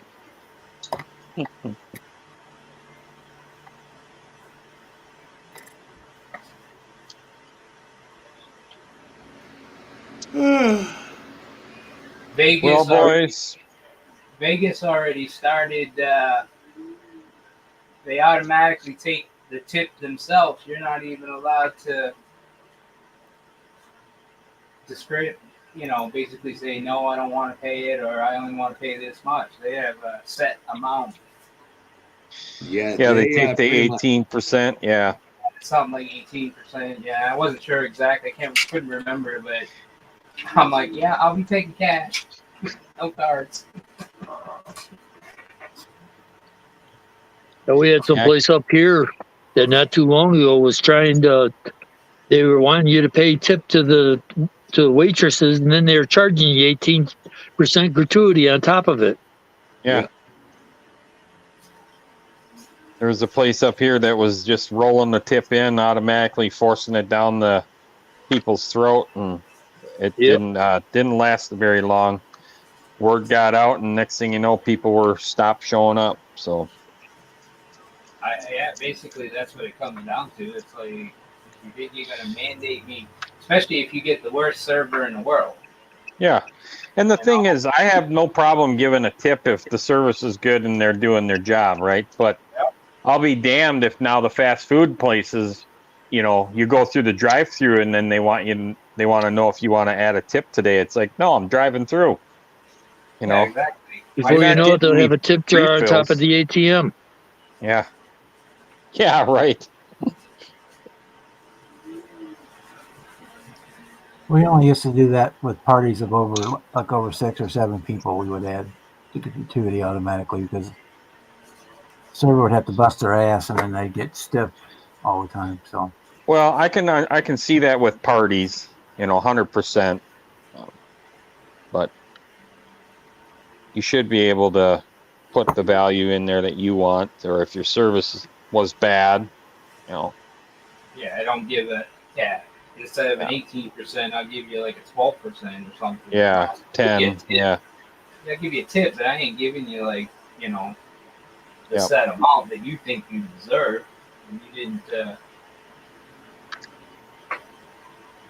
Even Subway, my kid was saying he went and walked through Subway, got a sandwich, and they wanted a tip for making the sandwich. It's like, that's what you're paid to do.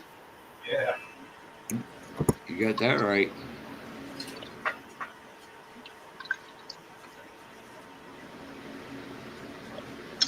Well, fellas, I'm going to hop out of here. I'm going to get some dinner here, and it's nice chatting with you guys. Sorry, Bob, I turned your live into a cluster F tonight. All right. We never have a direction to go with anyway, so what happens happens. This is an open source group. Yeah. So, again, Rick, thanks a lot. See everybody in the chat. Mikey, Kevin, Rick. We'll see you on the flip side. Yeah, I think have a good one now. Talk to you later. Later. Night, Jason. And on that note, I am getting out of here too. Unfortunately, I'm going to attempt to work tomorrow. I got to go pick up the Jeep for the wife tomorrow. And all I got to say is if I die on the mower tomorrow, Clip's getting all my models.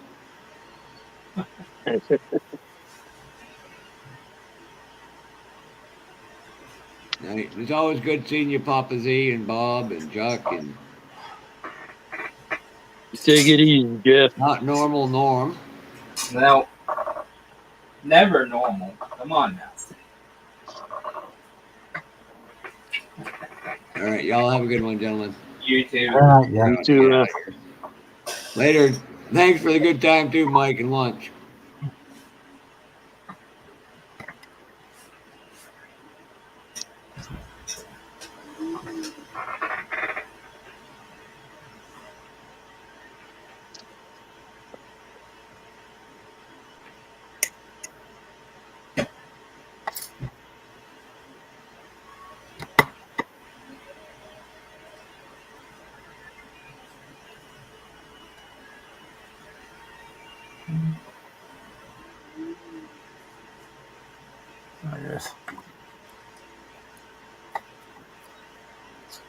Oh, it suddenly got quiet. Yeah. He left before I got a chance to. I was waiting for him to laugh again. One second. What was that? I was waiting for Jeff to bust out laughing again because I had this all ready to go.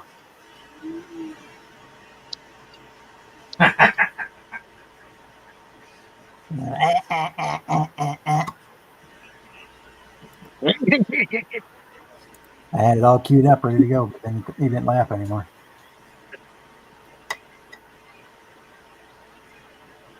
Yeah, one of my old bosses, we used to call him the Penguin. He'd walk around like him and stuff, and get talking, and he'd just say, "Nyeh, nyeh, nyeh, nyeh, nyeh."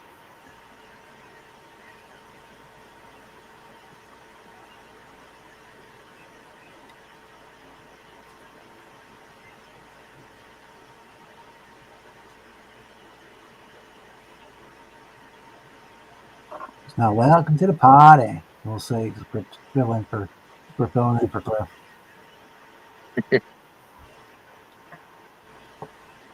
Oh, you forgot the fuck your feelings segment, man. Oh, Muttley. Yeah. Oh, I remember that one. I was going to bring up on sort of on those lines. Found out today that some goober drove into the floodwaters here, or in Columbia, just up the road from us. And 3 of the firemen trying to rescue his ass got drowned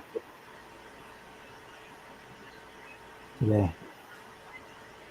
You drove into the floodwaters or the flood ruckers? he drove into the floodwaters, and they were trying to rescue him. And the Zodiac they were on flipped over, and I think they said 3 of them died, or maybe two of them died, and one was injured really bad. Trying to rescue his ass, and he survived. Yeah, the idiot survived. The ones trying to rescue him get killed. Yeah.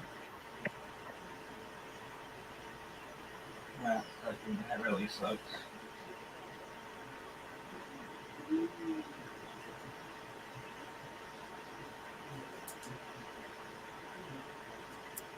My brother's a fireman, so every time something like that happens, my ears kind of perk up.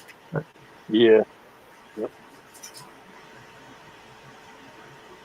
I used to work in a school district, and every time I hear of a accident involving a school bus or something along that line, it catches my ear.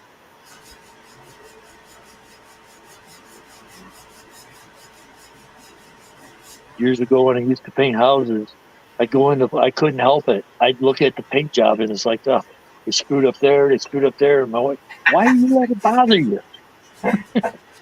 I used to do that too back in the day, because I used to do condos. And then I'd be going through other condos that I never did, and I'm like, look, they did this wrong, they did that wrong, they didn't cut in right over here.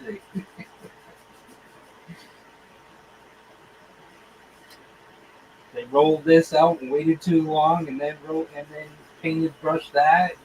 So it don't match.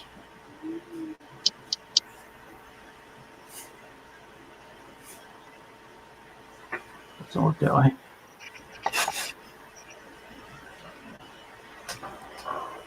Yeah, so he died because somebody else was being stupid, trying to drive through floodwater.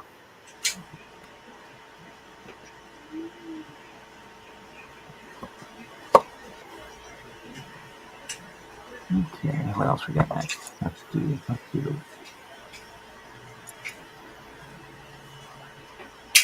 wheat there from Humper, and then the wheels, and I gotta paint the rest of it. Gotta get painted yet.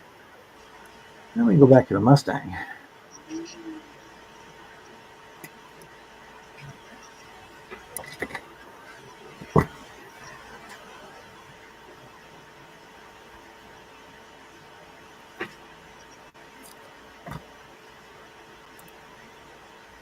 Hey, Marcy. Hey, everybody. Hey, Marcy, how you doing? Oh, roasting. Yeah. Out of Katie's ass crack again.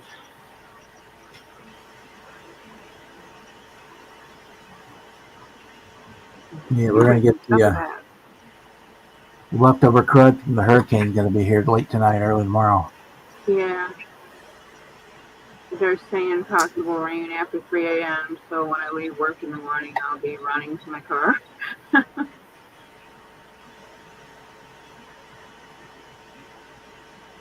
then it's supposed to be rainy for the next couple days. Humidity is only 61% right now, but it's super still sticky. 80 outside. It's still 80 outside, so it feels gross.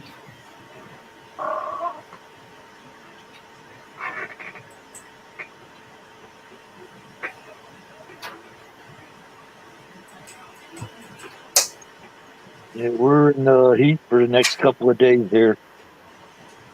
Yeah, it's going to be that way on and off for the next week or two until that angry cloud turns into a standard tropical storm and goes off on its merry way. Good night, Donnie. Did it ever make landfall in Night, Don. Night, Donnie. Does anybody know if it made landfall in Texas or not? Yeah. I thought they said it did last night. Last night, yeah. That's what I said. We're going to be getting it. What's left of it late tonight and tomorrow morning here in Missouri. Yeah. At the state of Missouri? Yeah.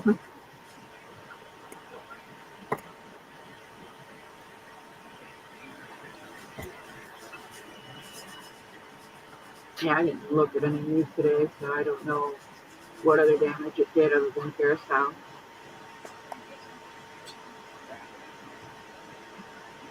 The islands always did it, though.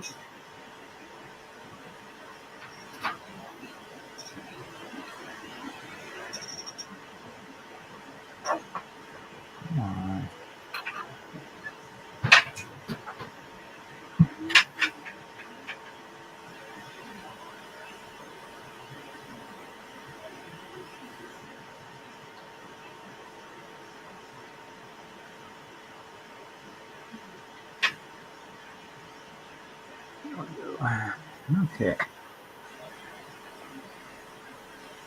Hey, Boston, how are you tonight?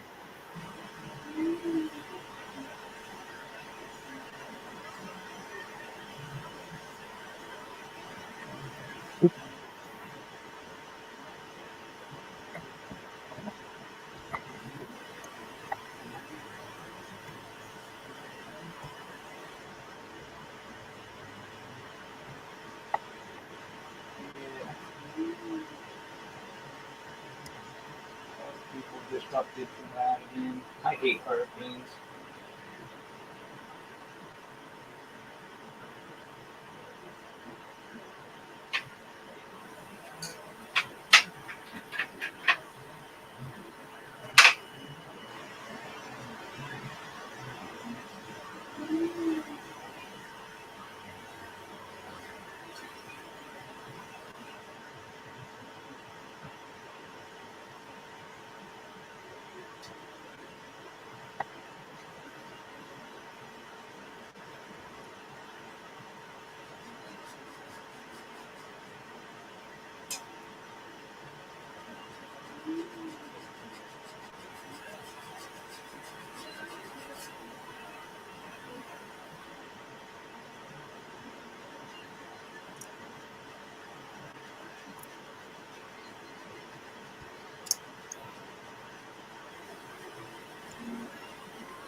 Everybody talk at once.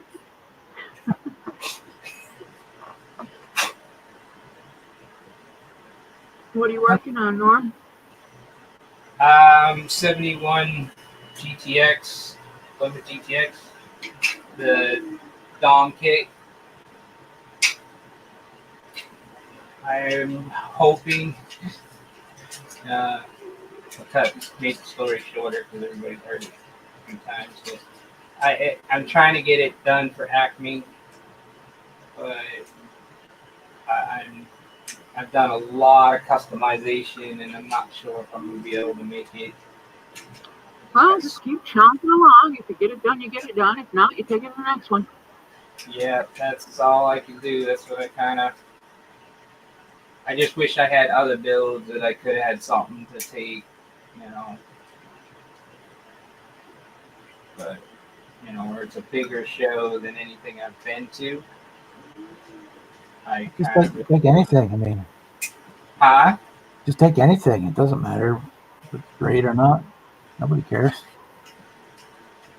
Get your stuff out, let people see it, and talk about it. Like I said, unless it's close, I'll take it as a partial build, like I don't know how, I can't remember what they call it, but Night shot. A work in progress, basically, Yeah, you could still do it as a work in progress. Because I really don't want to rush the paint job that I want to do. Mm-hmm. Because I'm going to be doing like a dark blue with like silverish ghost flames in the clear coat. And I want that to come out right. And then I haven't decided if I'm going to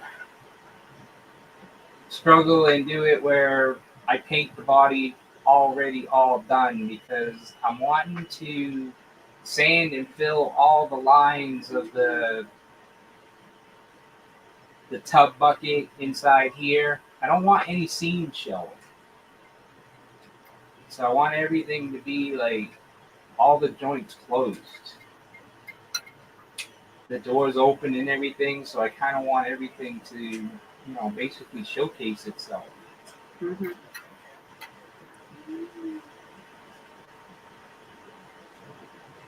So I'm kind of like, you really can't do a paint job and then turn around and start gluing it all together and then seam fill and sand. Right. And then hopefully 100% color match your paint, or treat it as, some of these seams can be treated as the the door seals. So I mean, I could just Sharpie them out or black them out. Yeah, maybe, you can smudge a few of them, but not all of them. Right. So, and that's what I've been kind of looking at now that I put on its first coat of primer to see where I'm at as far as scratches and stuff, but see how many seams actually show in the dark color. I mean, the blue won't be this dark, but you know, because the trunk's going to be open. Yeah, I'm filling it with the NOS bottles, the batteries, the fuel cell, all the wiring and plumbing, but you know, I still have like this seam of the plate right here, and unless I throw in some carpet, I guess. Yeah, you could felt it in and then put all your equipment in. That way you're covering them and they're not, they're out of the way. It's less work and it'll look just as good and nobody will know it's there but you. Or like a fake rubber mat material because,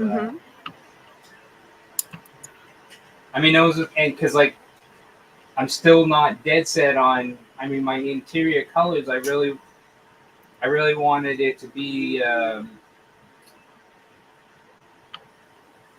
kind of like a rustic tan and sand color in a sense. I don't want tan, you know, like the typical. I was kind of wanting the more, because I want the pleat to be lighter than the outside, so it would be two-tone. Because I was going to go factory with the factory blue that this came in, and then the white interior, and then I was just like, it's not me, you know? Yeah. So I was like, I want this to be more show roddy, because this was supposed to be last year's Street Machine. Yeah, when is Acme? October 26th. Yeah. Okay. So yeah, your show, that show is the one that's right before mine. I don't know. It's going to be tight if I can. July, August, September. I mean, that's close. I mean, most of it depends on, as long as everything goes right. How long do I got to wait for my? Because the humidity is really bad right now down here in Florida, and to get even the primer. Yeah, when is it not? Yeah, but I mean, the primer I just shot, that was so still. It was like gooey. So all my sanding sticks are all plugged up. Yeah. And that's what I'm afraid of. You know, if I can't get my room to be in the right condition, I'm not gonna be able to lay down a good paint job. Yeah. And have it gas out properly and everything else. Right. Do you have a standalone dehumidifier that you could put in your workspace? Actually, I do. Actually. I have a portable AC unit that's a dehumidifier and an AC, so I could stick that in here. It's really that bad. It's going to be comfortable. You know, more control of the environment for whatever you need to do. And maybe, do you have a dehydrator? Could you get your hands on one? I don't have one unless I use my stove. Ooh, that's Risky Biscuits now. Yeah, my stove has a built-in dehydrator function, but I've never used it yet. So no, that's Risky Biscuits. You don't want to put any of this where your food goes. But I have plans on getting one. They weren't in my plans just yet. Right. Unfortunately, that a couple of hiccups. I had to buy a new build plate for my resin printer because the other one malfunctioned, and I need my resin printer because I'm printing parts for this car. Yeah. And, well, I say put your unit in and try to get your environmental controls set and go from there. And if you don't finish it, it can always go as a work in progress. It would be better seen as a work in progress than a rush job. Right. Yeah, because actually, You know, if you really absolutely have it in your head to have it there, it can just be a work in progress. And you could do, work in progress, do a little write up about it. Print up a Right. little write up. Yeah, and put in some photos of your steps, and make a little. I mean, it is of what's going on. It is a cool idea because it could hopefully get feedback. Yeah, exactly. Of things that somebody might say, "Hey, I would have done this a little differently." And where you can correct things before you do all that final finishing. Right.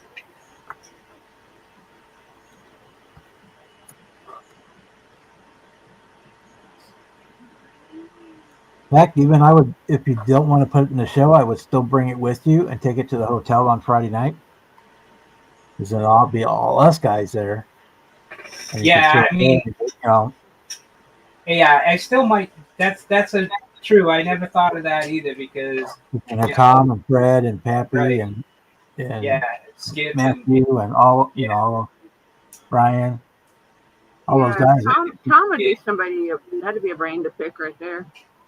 Yeah, Tom. Actually, I probably might be giving him a call anyways, to see how he fights the humidity.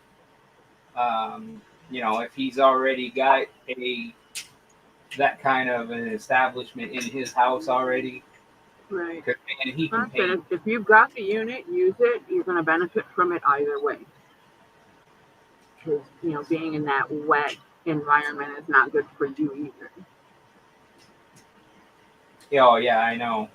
Yeah, because it's I have to keep on top of my leaves out there, otherwise I die.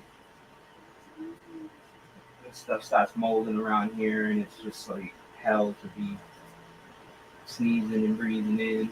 Mm-hmm. All right, Bruce.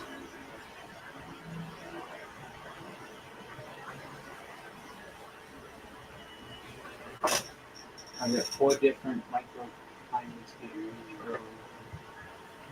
And some 70.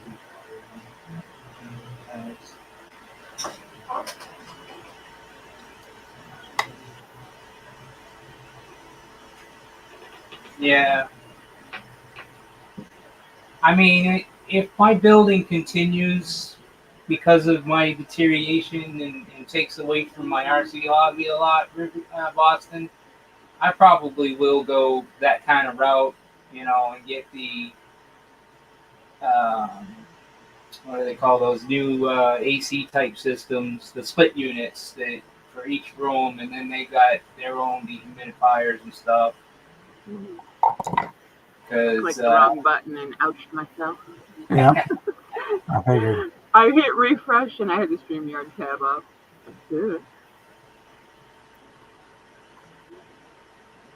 But yeah, definitely, if you got the unit, use it. Don't cheat yourself on that. That's Kevin, do you mean the funnest? That alone is a comfort factor.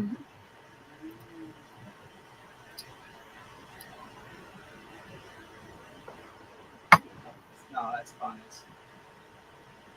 I haven't gotten new glasses yet, so I'm still having a hard time freaking seeing things. I'm waiting for my left eye to be done for my diabetes. They did, as I called it, he got to play laser tag. He did 934 blood vessels in this eye, and now I'm waiting to see what he's got to do in the other eye, and then I'll go and get glasses. Yeah, I got that coming up probably, I think, in November. Possibly do laser surgery on me for glaucoma. Yeah, Dad did the lens replacement on one of his eyes. That was like a zap peel place stitch. That was pretty interesting. But now when you look at his eyeball with a loupe, you can see the ID number etched in the edge of the lens. Yeah, Boston, I totally agree with that. I've been looking at the mini splits since I bought well, since I took over the place that I'm in, and then now I own it. It is definitely the way for me to go, especially where this is a mobile home, not a or manufactured home. However, everybody likes to call it something different. Manufactured home. A mobile home literally is mobile, as in you can drive it away and live in the back. Well, you can. You got to weld the tongues back on and put some tires back up the frames, but it's not the same thing. Not even close. If you got caught pulling one of these down the freeway, you'd get busted. Oh yeah, you going to jail if you don't pull out half the utility poles on the way. Depending on where you're going, yeah. But yeah, that's why I've been kind of looking at some of that stuff and here we go again. The mini splits with the heating units and the AC and dehumidifier. Definitely. Check with the hotel and restaurant supply places. A lot of times they'll have those motel room units that are half in, half out. They're kind of the same thing. But they replaced them in a hotel and they're still good, or they'll refurbish them and you get them for not a whole lot of money. That'd be kind of risky. You're better off getting one of the roll-away combo units that just put the vent out the window, like the one I have. Because if you're going to put it into a single room and you're going to shut the door, it's going to run on low all the time. Well, that's why I said mini split. I think I'd run it to the main breaker and put it on true power. I've already had 2 close calls with I had an LG portable that was in my room that caught my socket on fire. That means you might want to have the electrical in your place looked at. Yeah, well, I highly doubt it was the unit because my manufactured home is old as fuck, and I don't have any problems with anything. We replaced all the outlets when we moved in. Yes, we did the same thing. This whole place has all brand new outlets and all brand new wiring. I'm all up to code. I don't even have the original that was put in this place in 1998. I didn't want any of the original stuff. So, but that's what I'm saying. It just sometimes it gets so hot in here that the units never shut off. So they're running constant. Right, but if you're isolating it in a single room on low, it's not the same as trying to run it for the whole house. Right. So and, I know. If you still don't feel safe about it, you can always turn it off at night. Oh yeah. I mean, the good thing is that I was home when this happened, so I, smelled something funny and said, "Yeah, something's wrong. Stop looking for it." Hey, Mark. Hey, Mark. Mark, how are you tonight?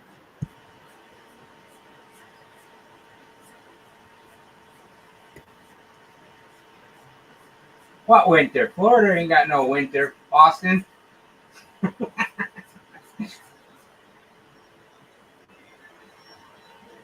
You guys get a few brisk days. That's about it. A couple brisk days that I might have to put on a pair of pants.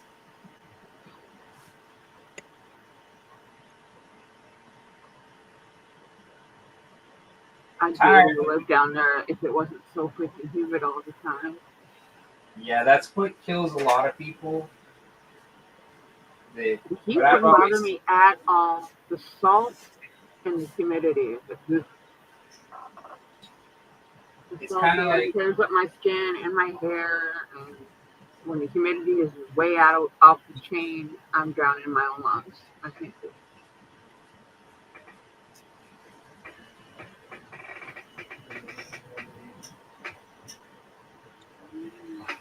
What?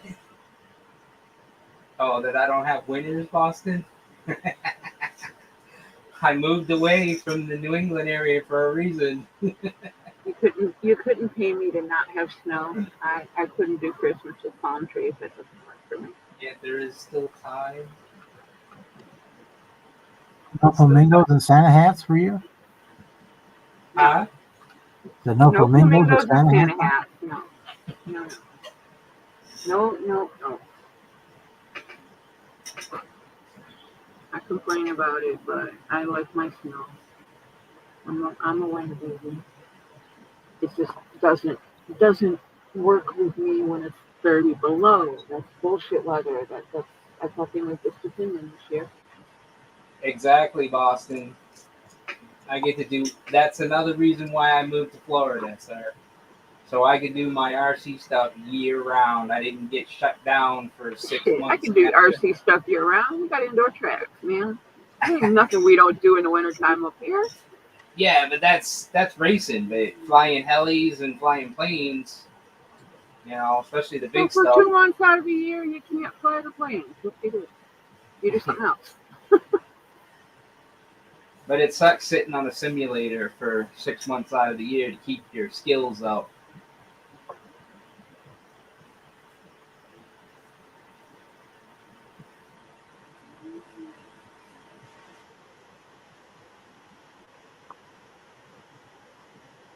I'm like selling most of my big stuff pretty soon, anyways, because my hands are getting too bad. And that stuff costs too much money to repair every time it gets crashed. So I just keep flying micro stuff. It's cheaper. I'm lucky I got enough time for modeling. Not time for me to go to the track.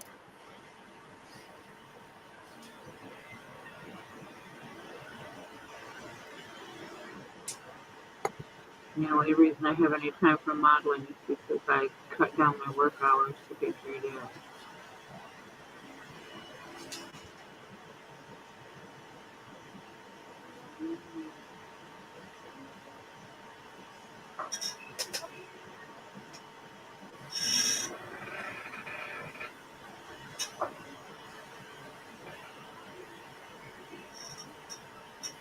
Yep, I have that one.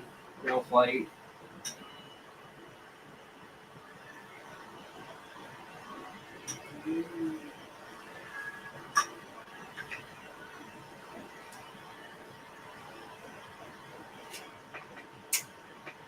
And it's the best thing to fly and crash them all the time because every time I go, look, that was $1,000.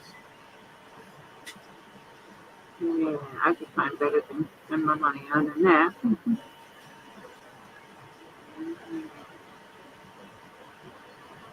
No fun if you're always breaking shit. Those little $99 park zone ones. What was that, Bob? Get one of those $99 park zone ones you can get on Sheen and all that places. Banggood and all that. $100, I'd rather get 4 kits. And the Horizon, even Horizon is starting to sell those now. Yeah, Horizon is, but Christmas is coming. That's why they do it every year. Because the UNXs were supposed to be discontinued forever, and they're bringing them back again.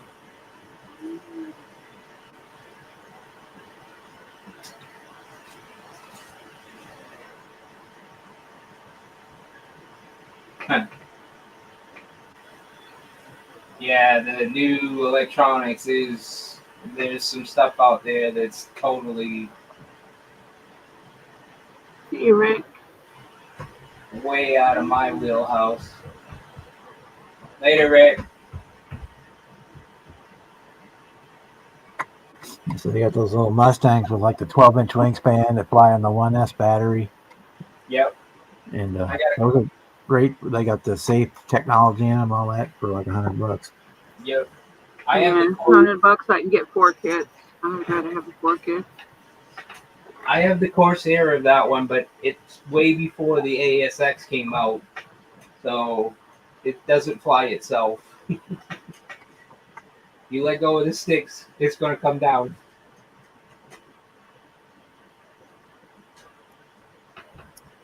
But I can tell you, though, they take a beating. I mean, mine's held together with all kinds of box tape, and it still flies good. That's just what I call those. It's my beater plane. You just take it out and beat on it.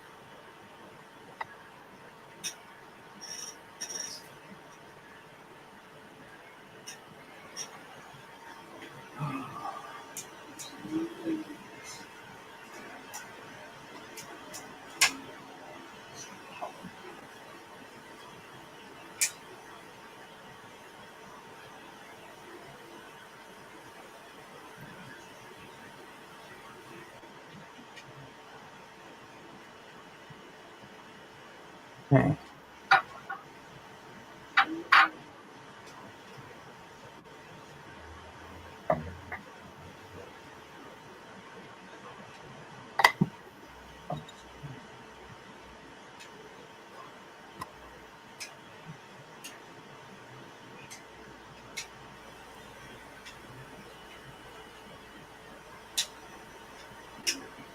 Look at that cute little feller.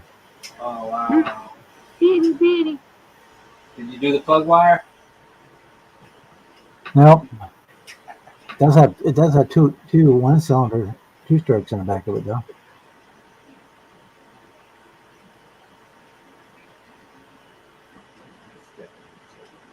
Teeny tiny.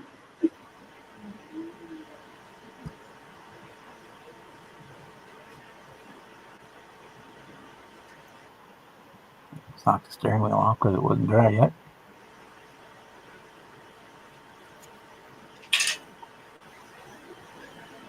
Next time I decide to hand paint every single bit of an engine, slap me.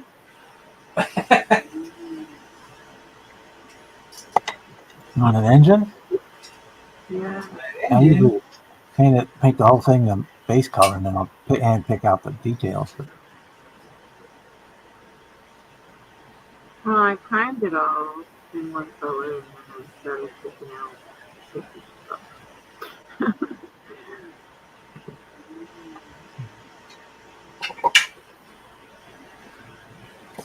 I just had to let it sit so long. It's asinine humidity. okay. Just when I get the room at a reasonable, acceptable level, it just says, nope. And change outside.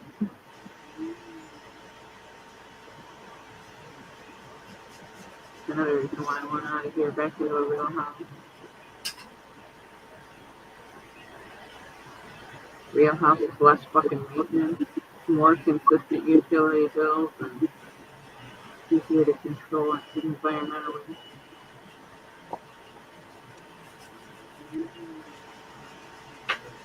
And I also don't have some bitch telling me I need to mow my grass when it's 1,000 degrees outside and then it storms the next day and there's 3 inches of water in the fucking yard.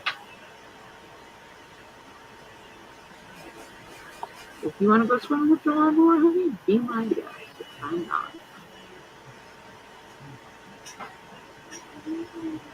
I'm supposed to go for physical therapy tomorrow, but I think I'm going to get rained out. So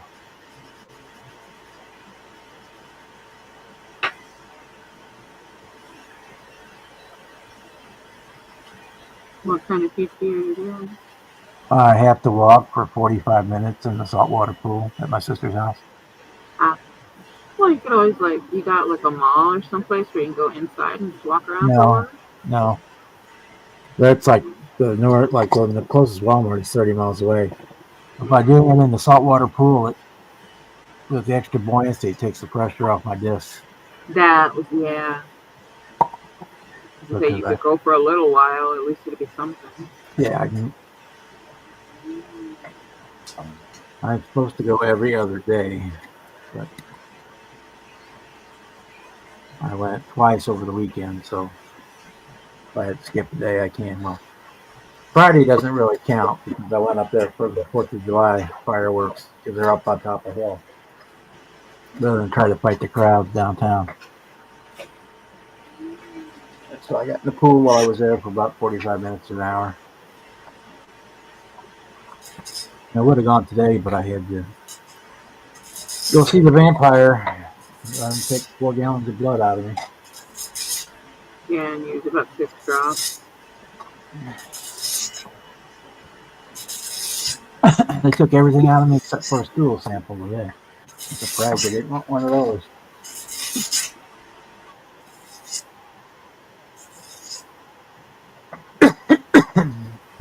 Baby's kissy first.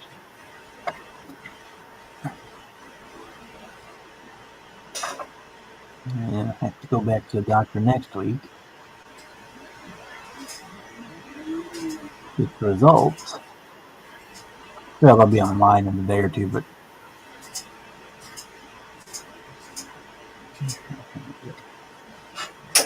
Put that on a couple spots.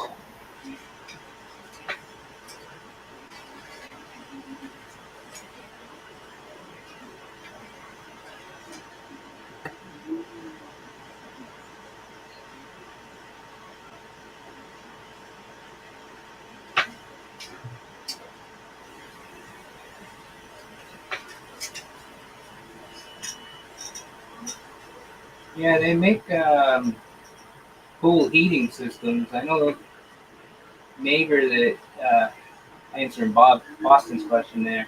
My neighbor had one for her physical therapy that had AC and heat, so that she could run her pool year round and have the same temperature all the time. My sister's is heated, so it runs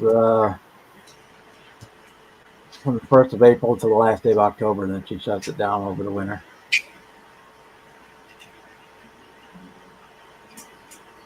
Shit, I'd be out there swimming for my birthday.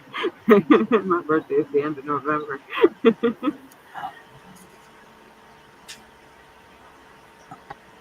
Hot tub going all year long, but the pool was shut down. I know the first year we moved down here to Florida, we were still swimming Christmas Day. I was sending pictures back to my family going, hey, look what I'm doing. I'm sure you're in the house with the wood stove going.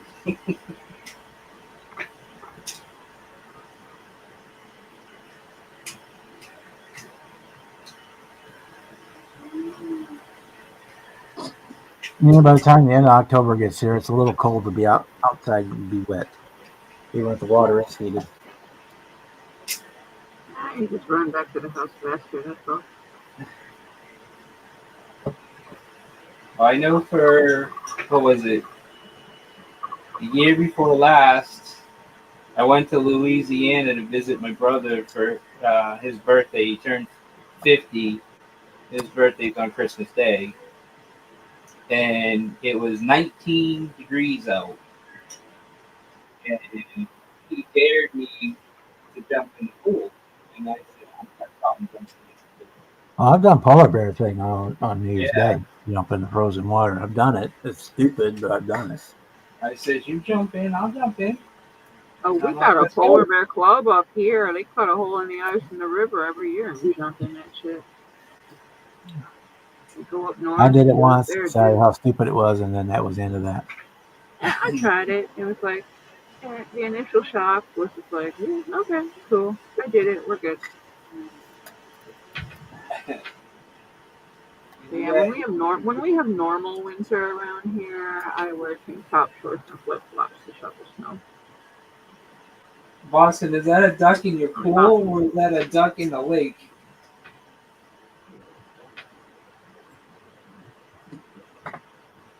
So that's the thing with her pool is being saltwater, the ducks and all that, birds and all that stay away from it. They drop in and taste the water and then they take off. They don't stay. Yeah, they don't like that. I only ever had problems with like frogs and it even keeps the mosquitoes and other bugs and all that stuff. Where you're at, you have trouble with gators. Gators love swimming pools. Yeah. And gators can climb chain link fences, which is what's around most pools. I know. I've seen them do it. Yep. You see that fence and they're like, challenge accepted. Yeah. Ain't too much I ain't seen a gator do down here. I've been up close and I've been far away.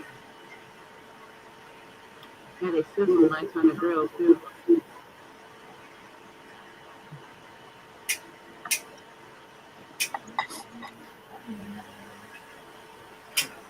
I got a friend that lives down in South Florida. Like 8 years ago, he sent me a video of an alligator in a swimming pool. I don't know what shocked me more, the fact that there was an alligator in this pool or that he already had a tool to take the alligator out. He was prepared. He already had the pole with the rope on it. He was prepared. Oh, there's an alligator in my pool. And he walks out and he has the 10-foot pole with a rope on it. Goes fishing for the gator, yep. Yeah. Yeah. My friend Tammy lives down there. carries it over the fence and dumps it back in the canal. It's like, I don't know what's more disturbing. Yeah, my friend Tammy lives down there, and she's down in the Keys. And one time she put one of her pet snakes out on the deck in his cage, and she was, cleaning the room and that. She came back and caught a gator taking the snake. Needless to say, when she came to see me, she had a nice new pair of boots, and her freezer was full.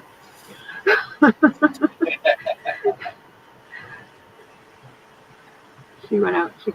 She went back in the house, got a rifle, and she shot that thing in the head and dragged its ass up there and got it in. She might have lost her pet, but she had a full freezer. She didn't need to go shopping.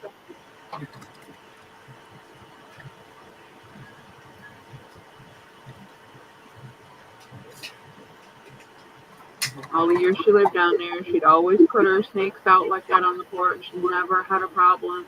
Had one brave ass gator decided to come climb up on the deck, get himself a buffet meal, and lost his life for it.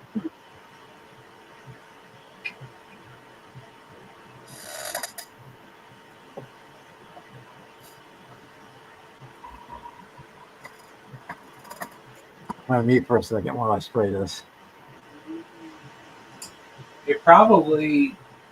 The chlorine probably doesn't bother them because we're putting too much chlorine in freaking water to begin with just to keep allergies and other things away. So the ducks and all of them are getting used to that stuff.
Wow.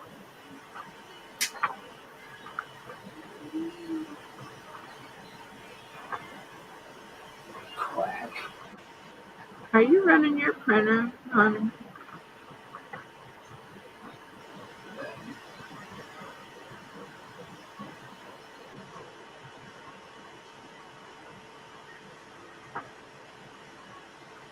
Who, me? Yeah. Yeah, my resin printer's running back there. Okay, I thought I heard it. I wasn't sure. Yeah, I'm trying to print. Like I said, I've been behind because the build plate stripped out. Not only did the tightening knob break in my hand, which I was shocked, but then I went back to doing a couple calibration tests, and I noticed that it wasn't printing on one corner of my build plate. So I said, all right, we'll re-level it and everything.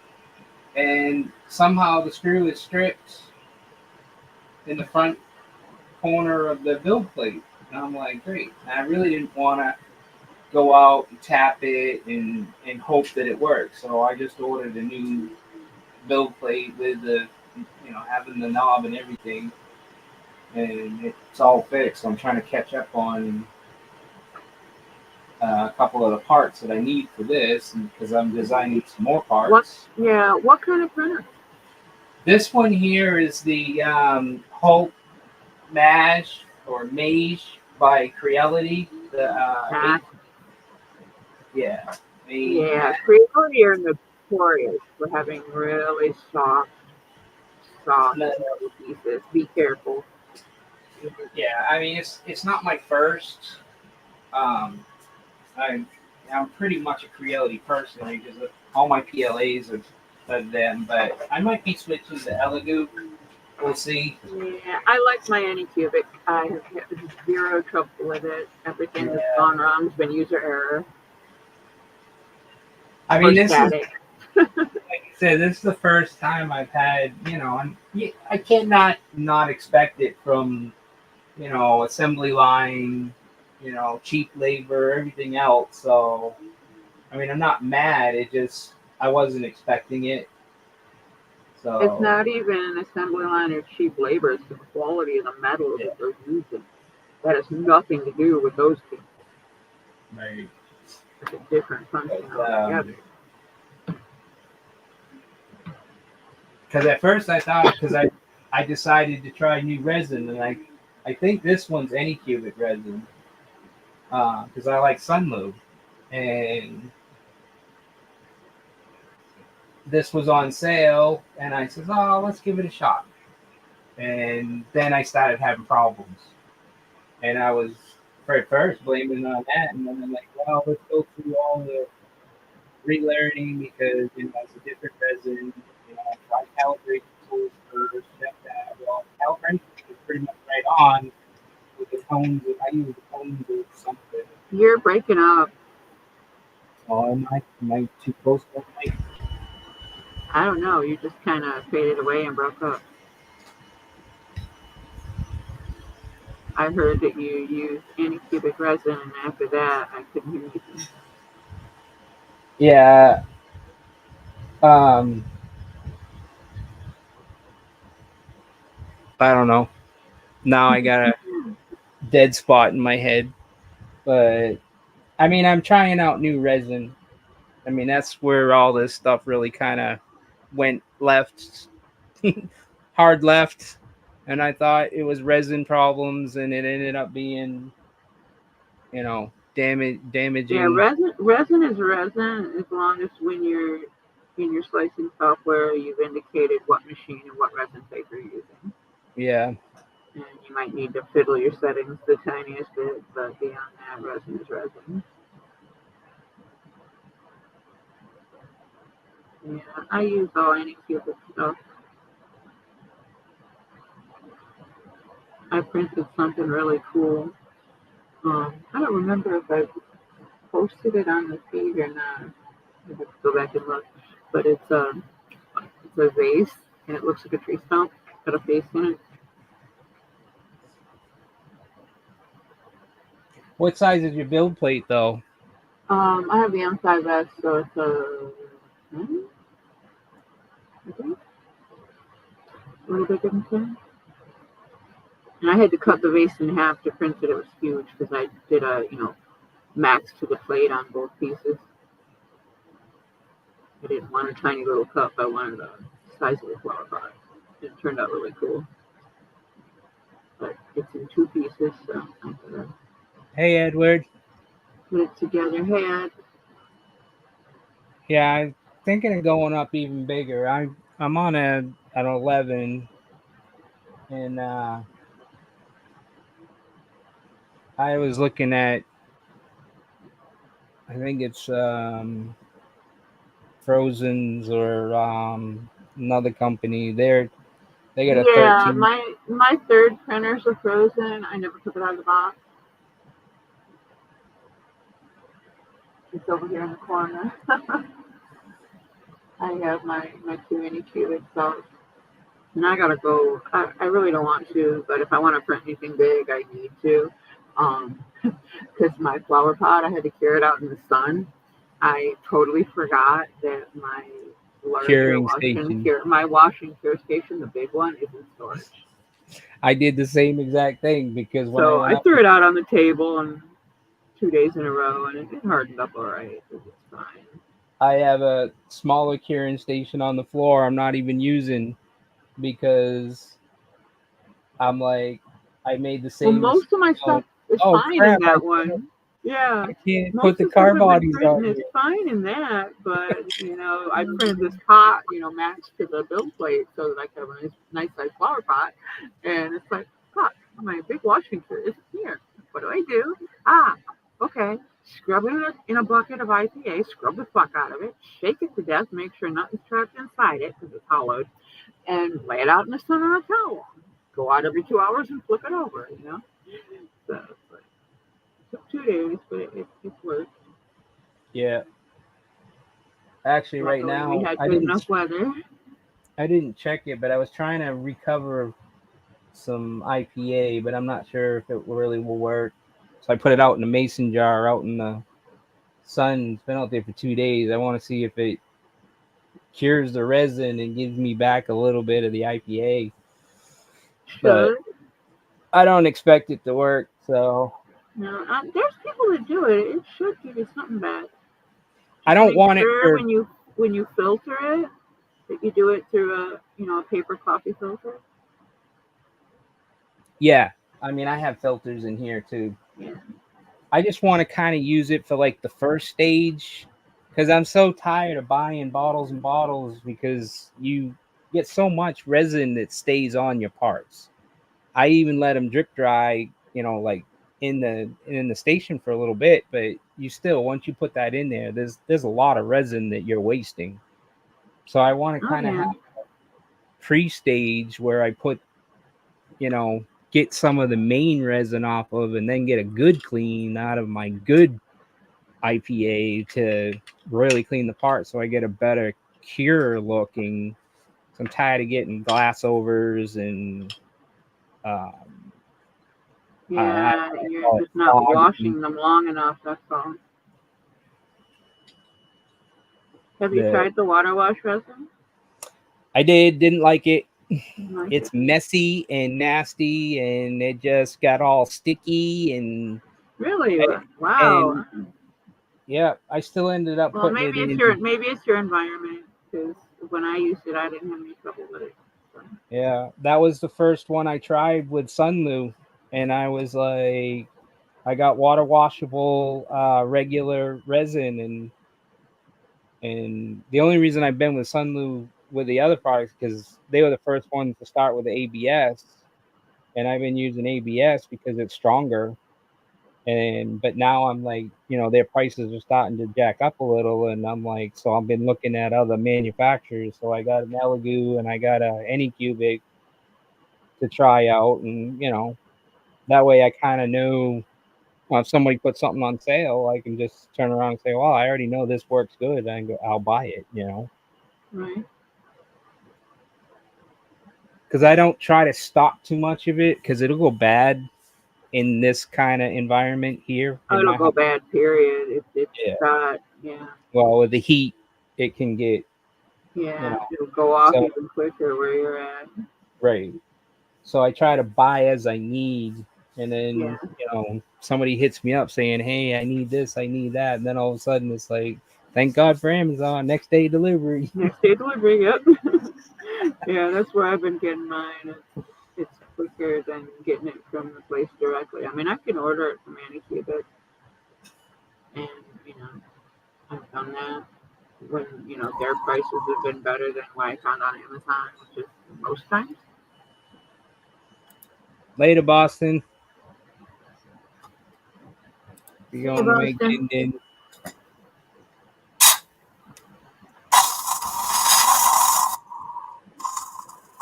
I mean, the other thing too is that the long prints. That's why I'm still thinking of getting another printer. Yeah. I haven't printed anything that's ran longer than about 2 hours.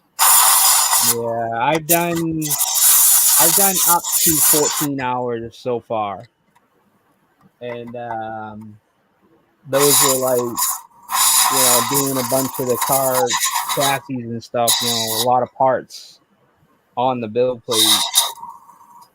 But I know there's some other stuff that I'm looking at But if you want better detail, they're telling, at least most of the people I talk to, they're telling you, you need to increase your time.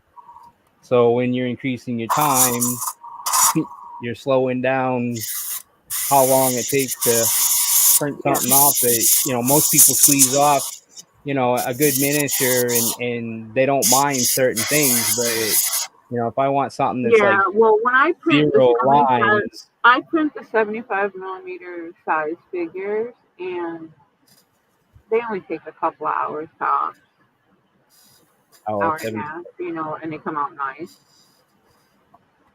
But again, I'm printing from professionally done files, not the turbo you find on the internet everywhere else. Yeah, that counts too. Because I know this is the biggest one I've done. And I think it took 4.5 hours. Yeah, to date, my biggest one is my flower pot. Huh? To date, my biggest one is my flower pot. But each piece only took about an hour to print.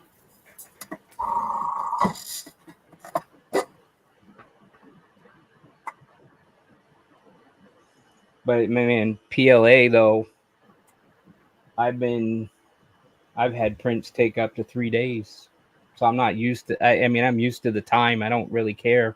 I'm always doing something, so doesn't really bother me.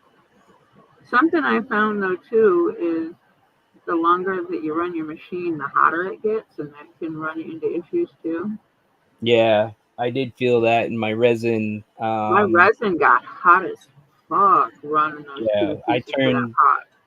I turned my window unit on, which is almost under it. That kind of took out quite a bit of the heat, which was good.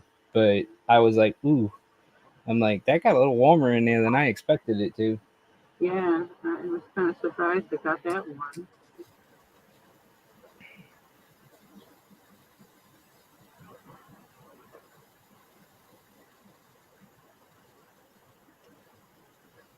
For me, that's just another reason not to do long running prints. Not right. I'm just glad I don't have to use it. If I can get us out of here, I'll have a proper room that'll be regulated. And everything will be in one place. I feel bad for some of these people that have to have a heater in theirs.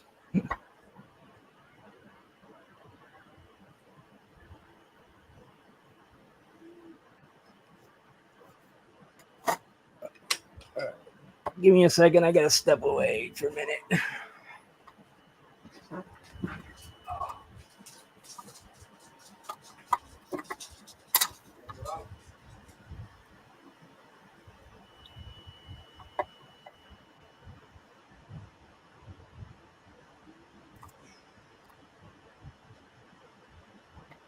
No, my back room is plenty warm in there. With the door shut, I don't have to worry about having to put a heater in there. My water heater's back there, and my leopard gecko's back there. So with all the heating fixtures from that and the heat from the water heater, that room always stays warm.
Yeah, leopard gecko, Boston.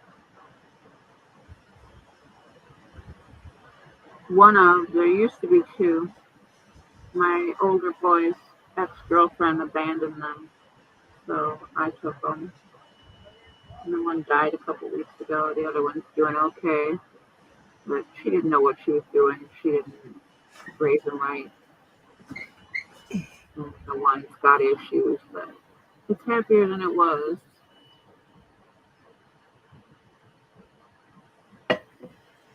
It's been, I redid the tank. Finally got it eating right.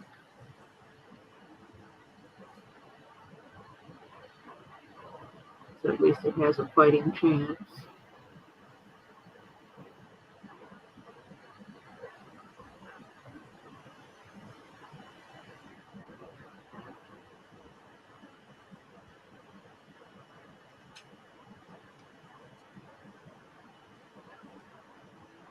Yeah, because we weren't taken care of properly. And we lost Bob. Yeah, I just saw that. The screen moved. I was like, "What? Why'd the screen move?" Bob must have hit the button.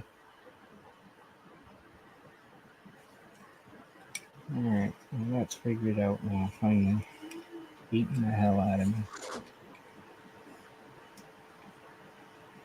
Push the wrong button.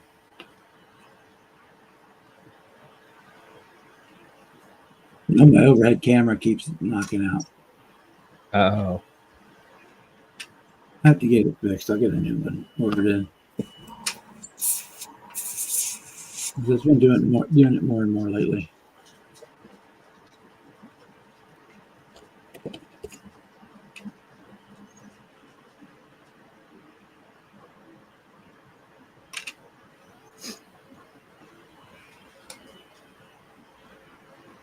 But yeah, like I said, she didn't know what she was doing. She didn't bother to ask anybody for help or seek any knowledge on them. She was basically just giving them crickets and water. And their housing was subpar.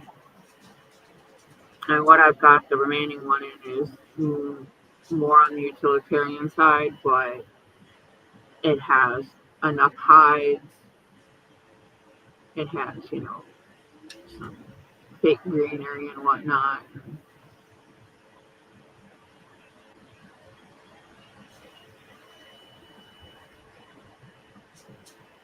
Oh yeah, anything that can get a baby mouse in its mouth is gonna eat it, dude. That didn't bother me one bit. I've fed animals.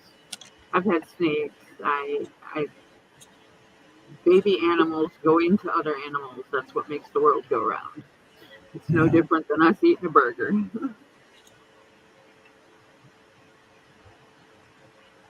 But, one of the recommended things for leopard geckos is dubia roaches. My problem is around here, the pet shops that carry them, they're not quality enough.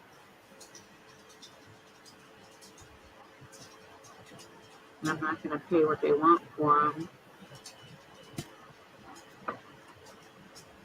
And the one place that I can get them from to start my own colony, it costs a fucking fortune.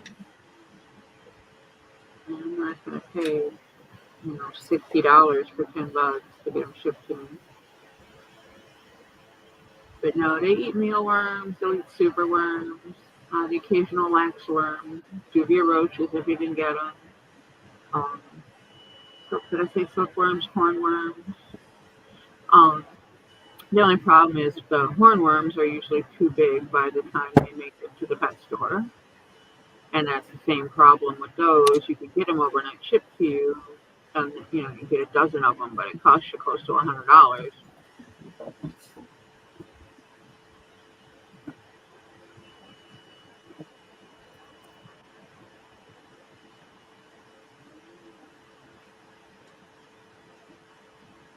I mean, back when the kids were small, I used to do nothing but raise reptiles and other things, tarantulas and that, scorpions, other weird shit.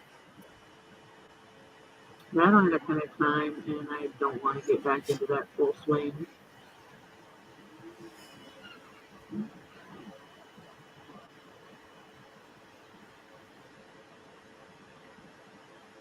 Yeah, a few reptiles I had. If they could put it in their mouth, they'll eat it. Yeah.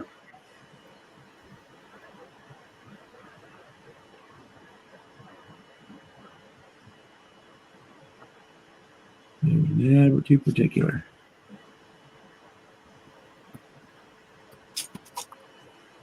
Chameleons are cool. I don't have the patience or time for any of that anymore. I had a giant African land snail. Um, I had a Euromastic, bearded dragon. Um, I've had fish tanks with, I had African cichlids, oscars, and stuff. Um, we've had turtles. We've had a couple of those really big frogs, the bufos. They love mice. Um, it'd be easier to tell you what we haven't had.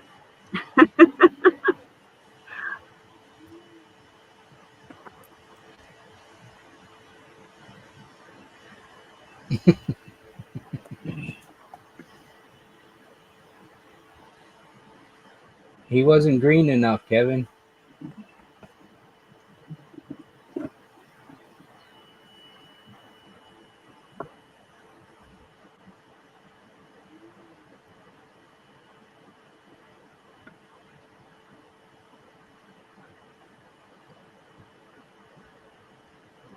Yeah, I basically had a zoo when the kids were small.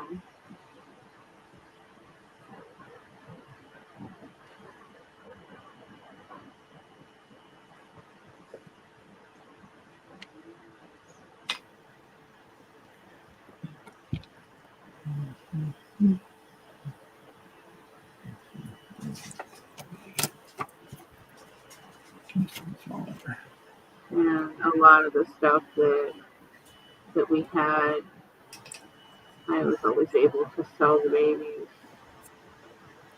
or, trade them to stores and private vendors for stuff I needed to take care of my other animals. So it made a little money and it supported itself for a while.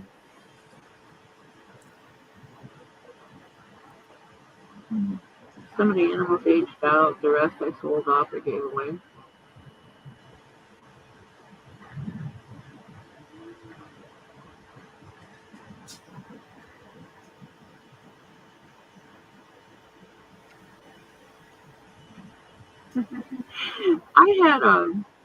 I had a really big Oscar and a Papu, which is basically the vegan cousin to the Serrano, um, that were raised together, and they were both about the size of an American football.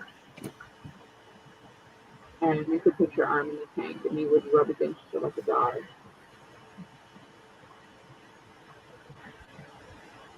You could feed them by hand. They were cool. They were a lot of fun. But they outgrew the tanks that I had the room for at the time, and they had to be given away.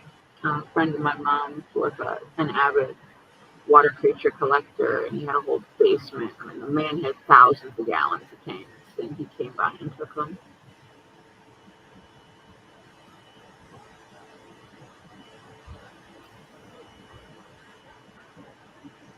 No, I haven't seen Lucas's. What's he got this time? No, I stopped watching him. He doesn't. No, I'm not even going to get into that. I stopped watching him a while ago. Scott Homer. Isn't that the one for Speed Scale Garage?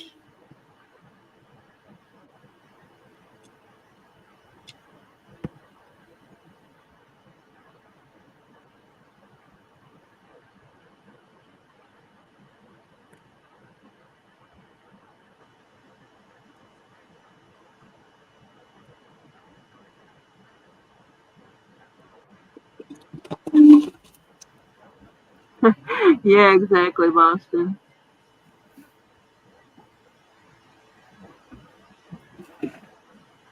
Oh, new modeling magazine. No, I didn't see that.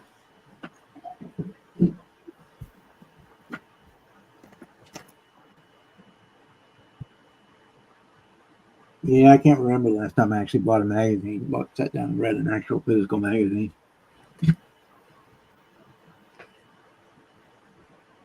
What was the last one I bought? I bought Fine Scale Modeler and Make Your Model, which was a couple weeks ago. Volume 42, issue number 4. July, August, December. With the new model magazine, saw that Kevin could be a good thing. And then before that, I bought a military magazine. And before that was the last one. Some of the guys had the last couple big shows. Some of our friends got in the magazine. Bought the issue.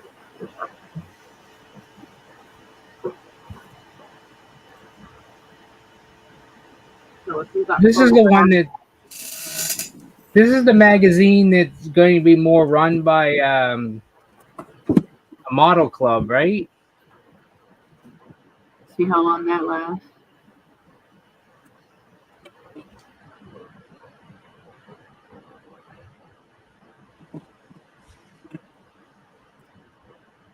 Yeah, I love my fish tank. I have to have a fish tank. I agree.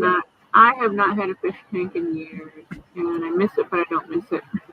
Yeah, I mean, yeah, and I'm dealing with mine right now. It needed the half water clean thing again, but I've had salt water for a long time. I've always had beautiful fish tanks. People, every time they used to come over, that's all they do is sit there and stare at the fish tanks all day.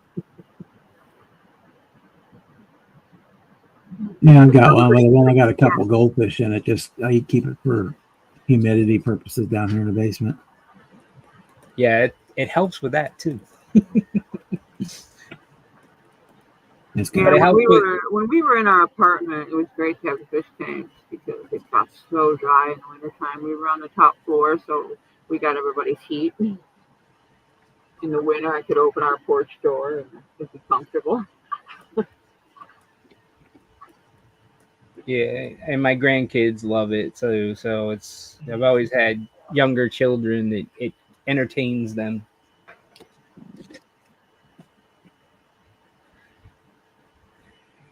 Yeah, I bought my grandsons a fish tank. They kind of lost interest in it after a while. So my daughter took it down and gave it to one of her friends. They're more play outside kind of kids. They have a dog and I have to with the dog.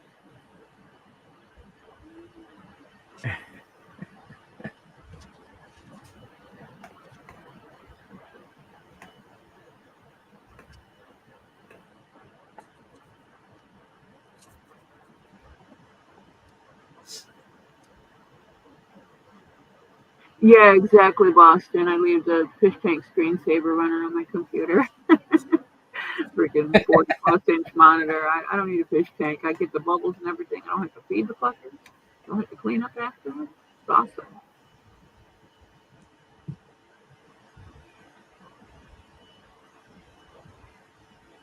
And when you're tired of them, you just turn it off.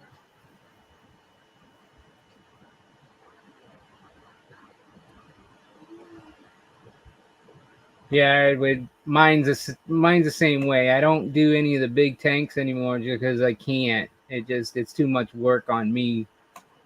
I mean, having to deal with overflows and skimmers and chillers and cleaning all that stuff. I stopped. Yeah, that's one thing I never did salt tank.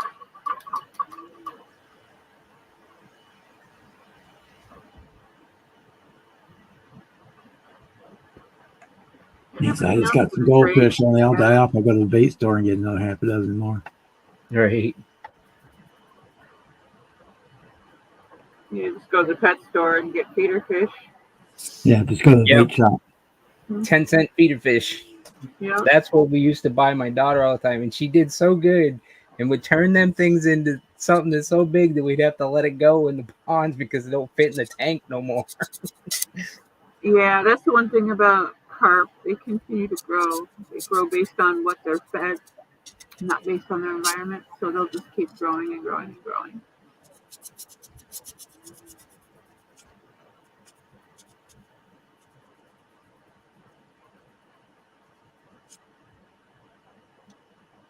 I don't sit there all day.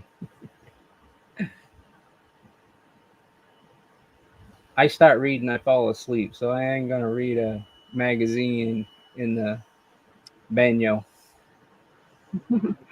Yeah, but If you hearing me hit the floor.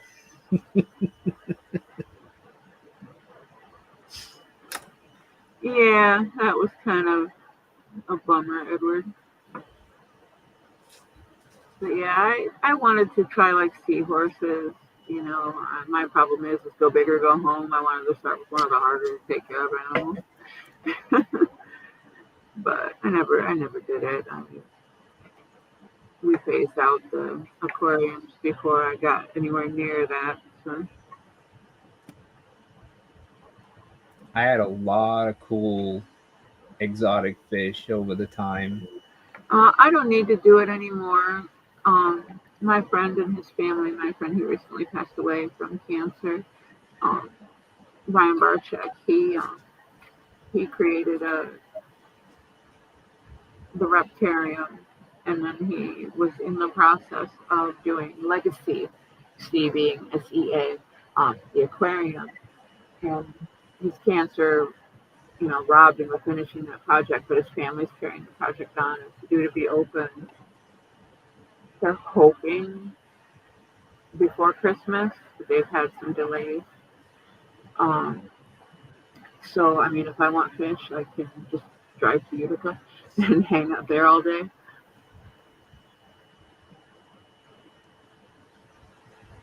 Kevin, I mean, see, that's the only thing I don't get. I mean, why?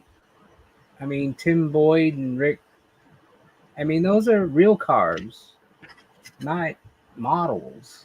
See, when I want a magazine, I want a magazine for models. If I want inspiration, then yeah, I'll go buy a hot rod magazine. But I don't understand why they're.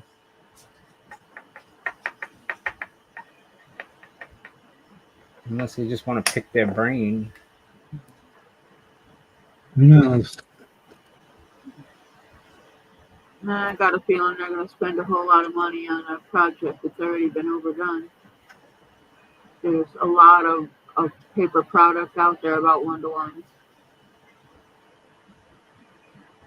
Yeah, because what's that one that Left Coast always keeps bringing up? Isn't that guy doing, or are those just all old magazines?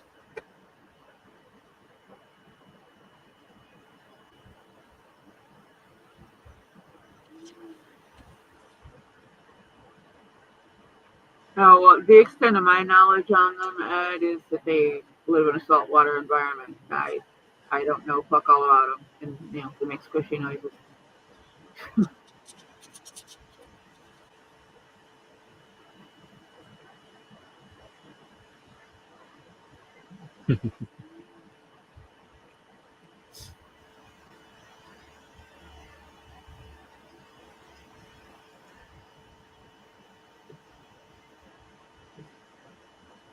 Our dog would do that too. They'd sit there in front of the tank for hours and hours, just watching those fish go round and round.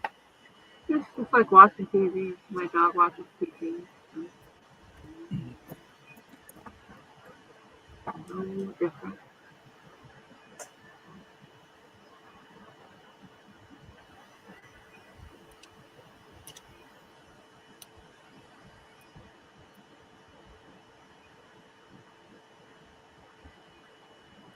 Yeah, Boston, they're cool, but they're expensive. Mm-hmm.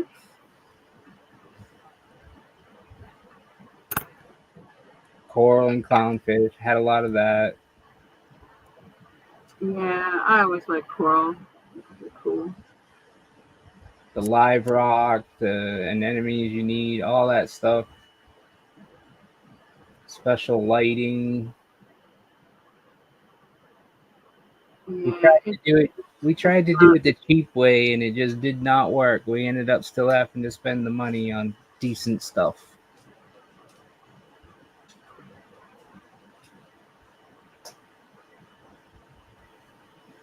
No, patience, time, and money. I don't want to get back into that. But regular aquatics were expensive enough.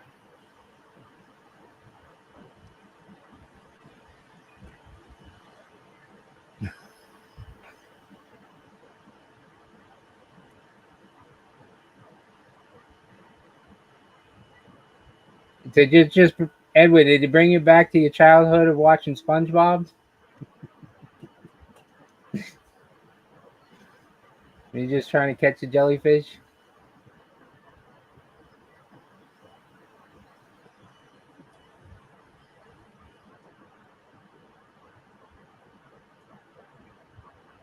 Before I break you.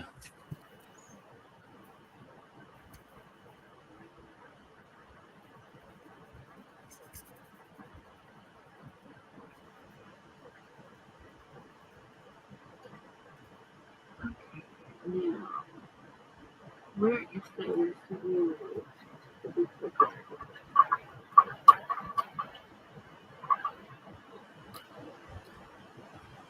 Shit, ready for work.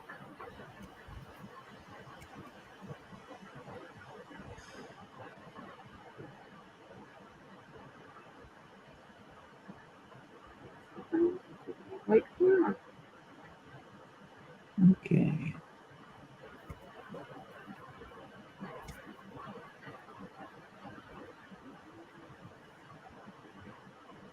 Easier to do a distribution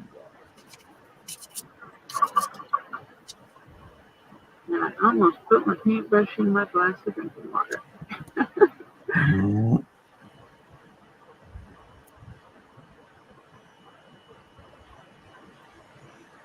Paint water on the left, drinking water on the right. Right? The paint water's pretty obvious. It's in a paint pot. It's got a silicone hanger for my brushes that are all around. Paint water. It isn't clean. Drinking water.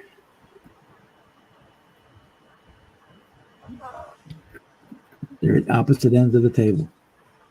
I usually don't drink water when I'm at the bench, but Another cool fish, Edward, is a lionfish. They're awesome. that'd be cool to have. But yeah, no.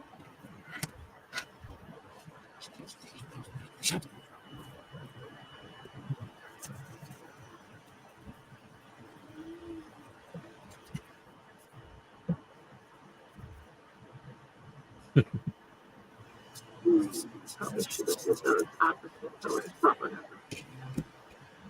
I could see that once it's shoved in the truck.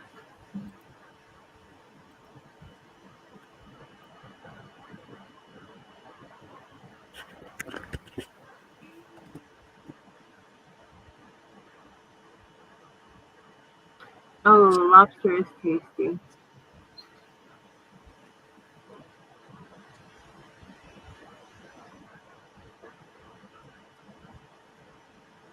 Okay. All right. Well, I'm out of here. All right. So Later. I'll later. Have fun at work, Marcy.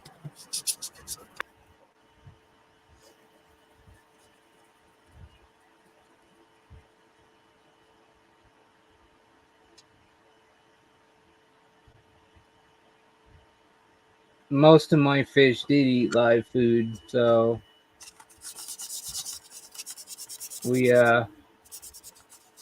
always had to buy it or breed it.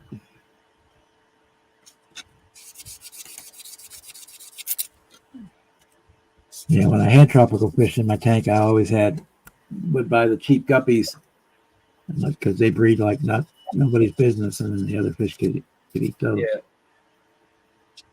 At one point, probably our fish tank in this town probably had guppies out of my tank in it. Yeah, my brothers did. One had Oscars and the other one had cichlids, and constantly using guppies and goldfish that we would have in our breeding tanks.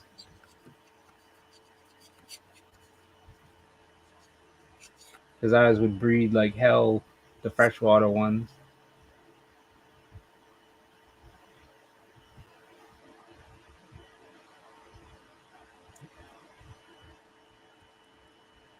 Lagging? Seems fine here on my end.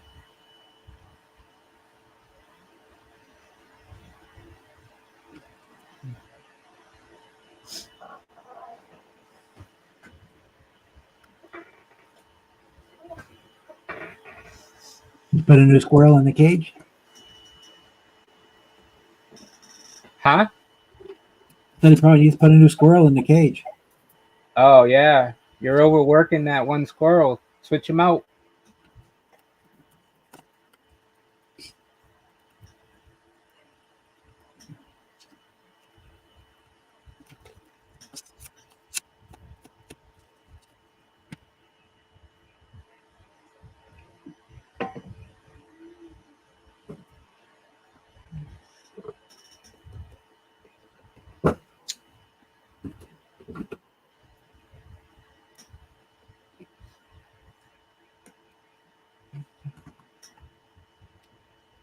Ford GT40?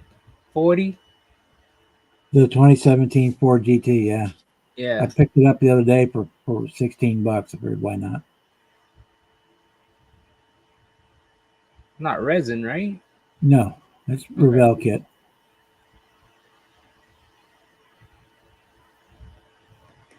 That's one of their snap type maxes, which I like those. I build those out quite often.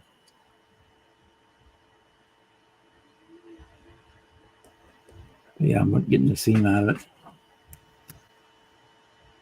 I know I'm trying to get a Lamborghini Inventor kit, and a guy on Facebook is cutting one up, and I'm like, no! Cutting up 2 kits to make some project, and I'm just like...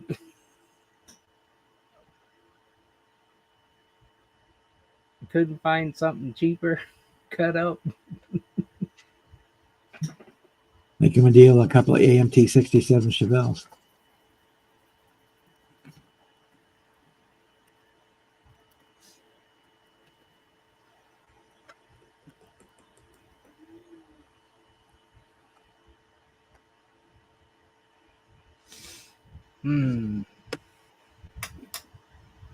I was half thinking about figuring out a way to put tubs in this one and make it a Pro Street, but that'd be a lot of surgery. Right. I actually got a cool picture the other day. The way the engine compartment goes down there in the middle. Right. Yeah, there's a lot to get tubs under there. Someone, because I belong to quite a different bunch of Facebook stuff, and someone posted a picture of a 58 Impala Pro Streeted. It's a 1-to-1. It is so cool. I was like, oh, that might be one of my future projects right there.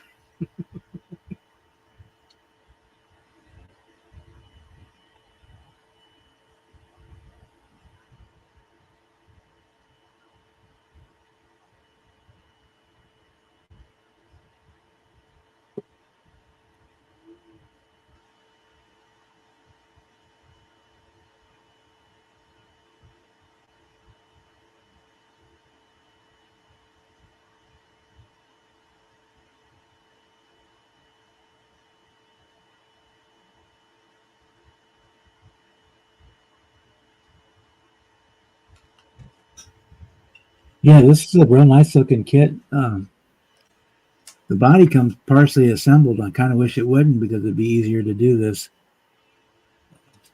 Was the engine compartment, and what is it? The engine compartment, the A pillars, and this like step section down here is all one piece, and the rest of the body is a separate piece. It'd have been a lot easier to clean up. if it was apart, but it's already comes in the box already glued together. But we're gonna make it work. Thinking we're gonna do this one neon green with black stripes on it. Neon green.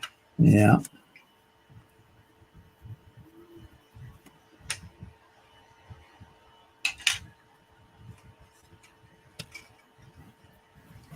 I got that whole big can of neon green sitting over there that I used like 3 squirts out of it so far.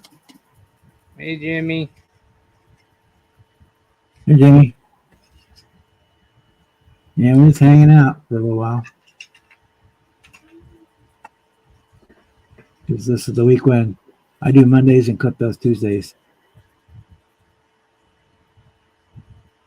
We do the little switcheroo.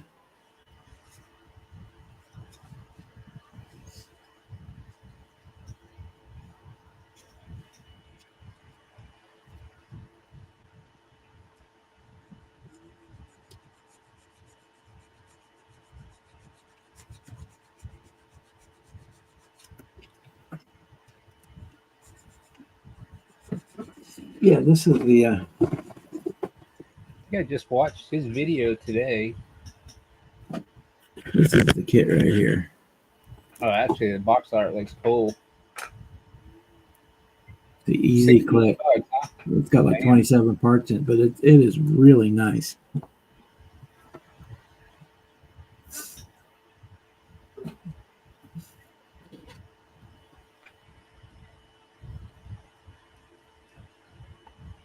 Not this. Where did I get this? I got it at Michael's with the 20% off discount, and it was $19.99. So $20. I got $4 off of it. So yeah, it was $16. Your Michaels has still got kits? Yeah, a few. Because I thought they were doing away with all of them. Yeah, they still got some, but they haven't marked them down. Yeah, that's the same way with mine around here. They haven't. I ain't found anybody that's marked theirs down. They had this car kit, and they had a couple of those semis, and then everything else was airplanes or ships. That's all they had.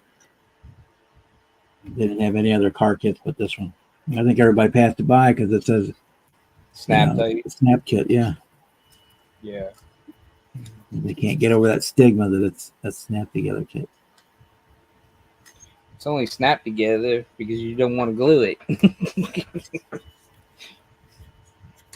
Well, technically, it's only got like 27 parts to it, too. So, but yeah, a simple kit. But like you say, it's a slump bumper, something to just get your mind going.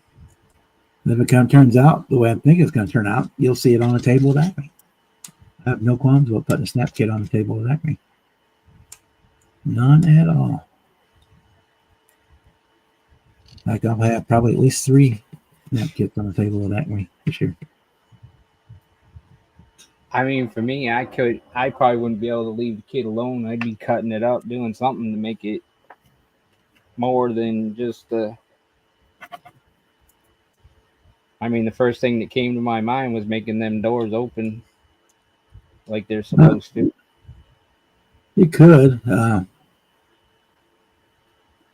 It wouldn't be super difficult to cut them out. But there's no structure to hold them up. Because the door goes all the way to the front wheel arch here, backwards. Oh, so there's nothing. There's nothing in there to. All right. Okay.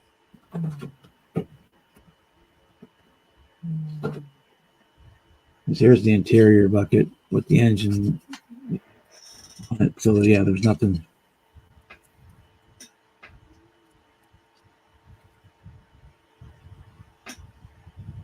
There's nothing in there that you could mount them to. That you could put in there and not worry about seeing. Yeah, it's pretty wide open down in there. Yeah. Well, then it's got the roll pan that covers it all up, but. Yeah, I mean to cover but I mean, like you said, if you open the doors, you're not covering. You got all kinds of stuff to try and cover up. Yeah.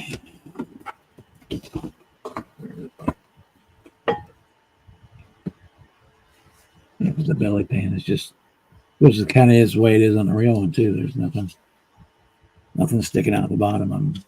Yeah, there's just nothing. There's no structure in there to even try to build something to have the door open. I wouldn't mind doing it. But probably would just do one, not both.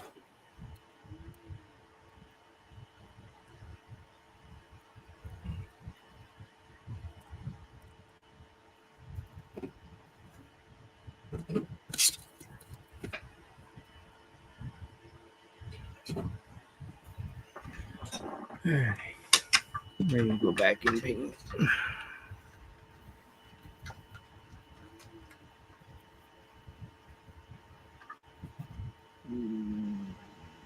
Should work.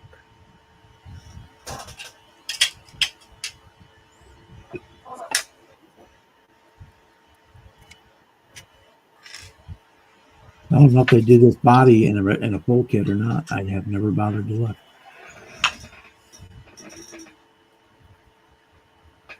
Yeah, it'd be interesting to see what the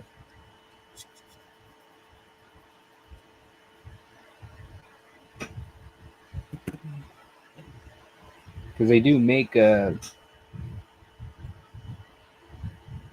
someone else makes that kit too, don't they? I don't know.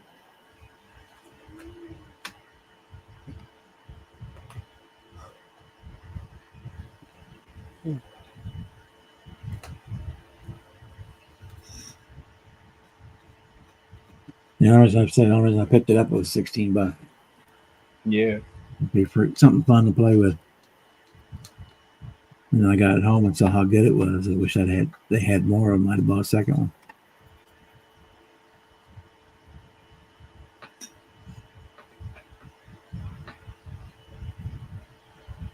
And probably, I think Hobby Lobby has them too, so I might grab one next time on Hobby Lobby.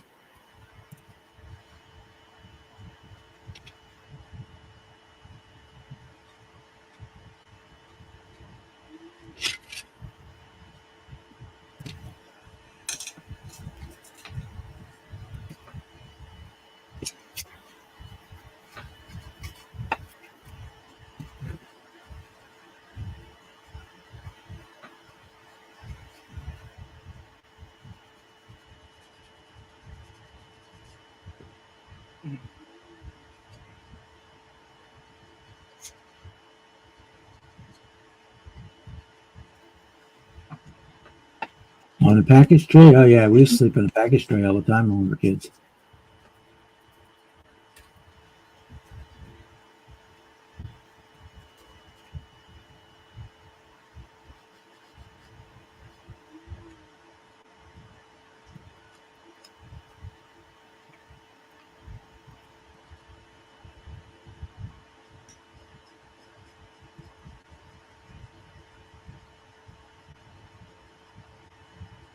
And we stand up in the bed of a pickup truck doing 60 miles an hour down the interstate too.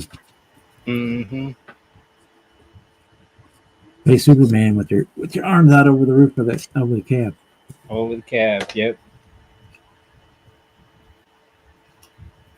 See who was the first one that was gonna duck because it got hit by a bug. Yeah.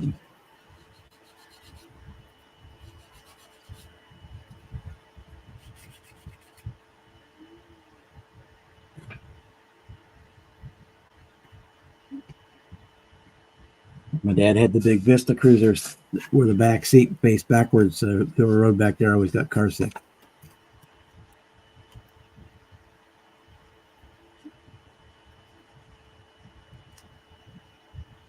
With that glass roof in there, you would roast the back seats. They had it run down the interstate again with the back window wide open, the tailgate window down. Right, trying to cool off.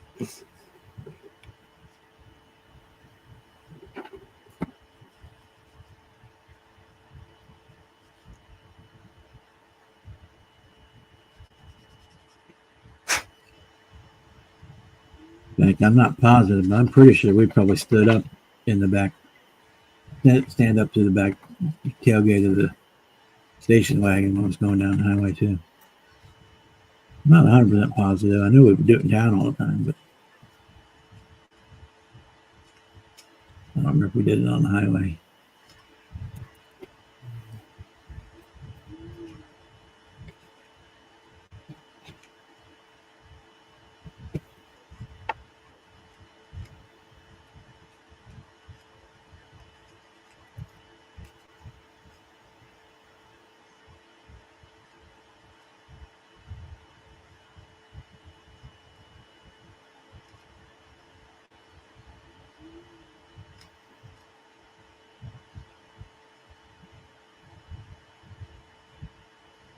Okay.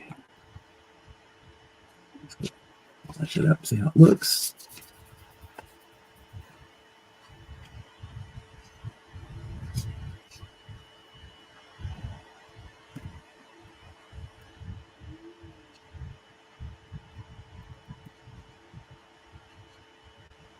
Yeah, I could see a young kid being real proud of this kit.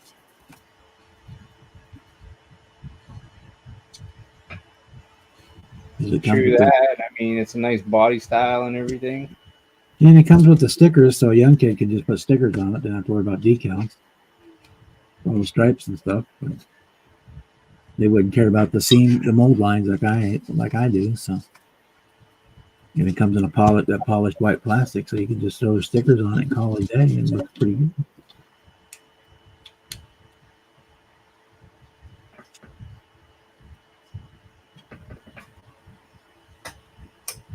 Six-inch sole sales.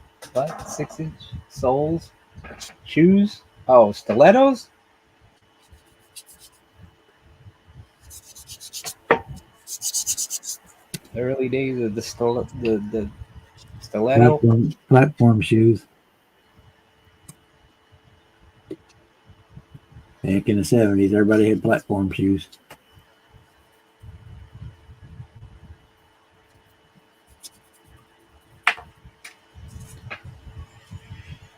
I think I'm gonna have to fill that in.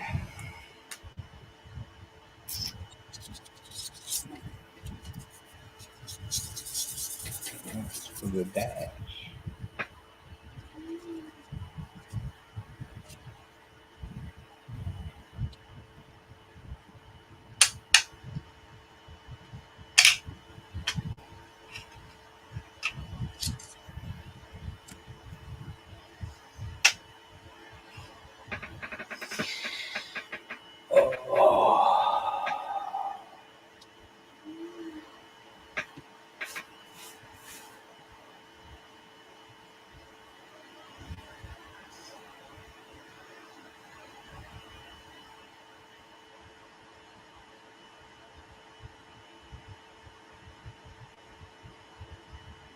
I was thinking, I thought I bought a snap tight kit, but I guess I didn't. I thought I bought that 57 Chevy. The black one, that's a really good kit too. I like that one. Yeah. Last time I did that, I didn't paint it. I just polished the plastic and put clear coat on it. Decaled it, put clear coat on it. That was Yeah, it was going to be another future Pro Streeter because it was easy, not a lot of detail in it, so it was easier to cut up something like that than. The only change to it, I might probably put Krager's on it instead of those big tires that came in it, or the big rubber band wheels. I'm not sure. I think that one Camaro Hot Wheels from Ollie's, I think that's a snap tight kit. The one that's actually like Hot Wheels one, I think it is. Yeah, the blue Camaro says Hot Wheels. And I got that one to put the wide body kit on it. Because I bought the 50th anniversary one to do it too. And then it just looks so nice that I kind of want to build it. Yeah, the AMT 2006, the snap tight one, they're almost basically identical. Or 16, whatever it is, the snap tight kit. Yeah. I think it's a 16. Yeah, they're basically identical, other than the decals. Decals and the hood is different. That's the only. Because I've built both of them. I guess the only difference is the hood between the 50 and the snap tight kit. And the decals, of course. Yeah, most of those are still the same. Just don't have the 50 badges on the other one.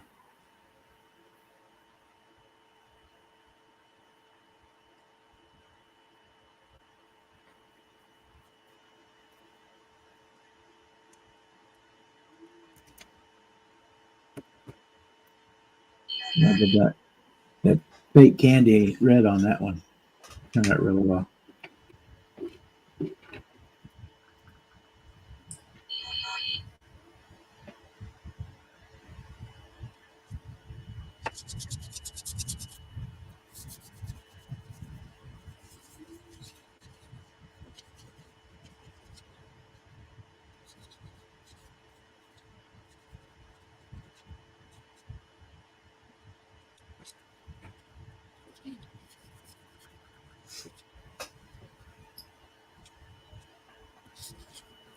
Yes, they are Boston. You don't want to get stuck by them when you're feeding it or cleaning the tank.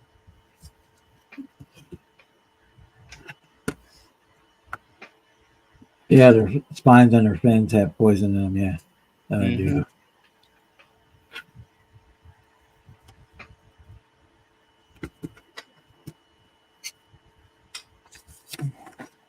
Yeah, so when you want to get rid of somebody you don't like, you just tell them to pet this fish. They like to be petted. Yeah, because that's a not catch food poison. That's don't eat me poison.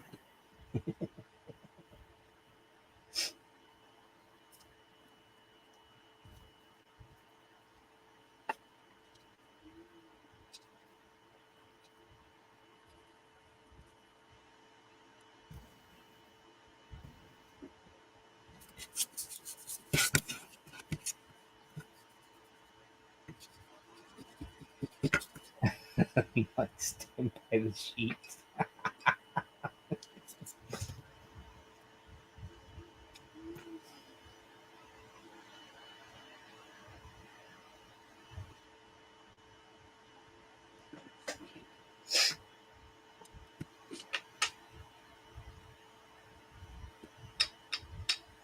I gotta find an ingenious way to put the dash in this car too. Now that I cut the interior tub, I'm guessing I'm gonna have to glue it to firewall somehow. Make some braces because it dropped down into the doors.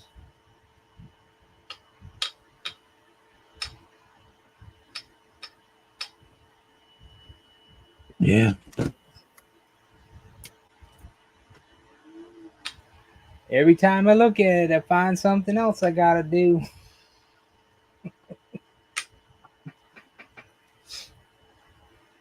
You gonna put a roll cage in it? You can probably attach it to the roll cage. No, I really don't want to put a roll cage in Okay, it. I'm just curious. That would Yeah, be no, I'm not. be the easy way. It's not really pro street. It's more just street machine. You know, just a little bit of.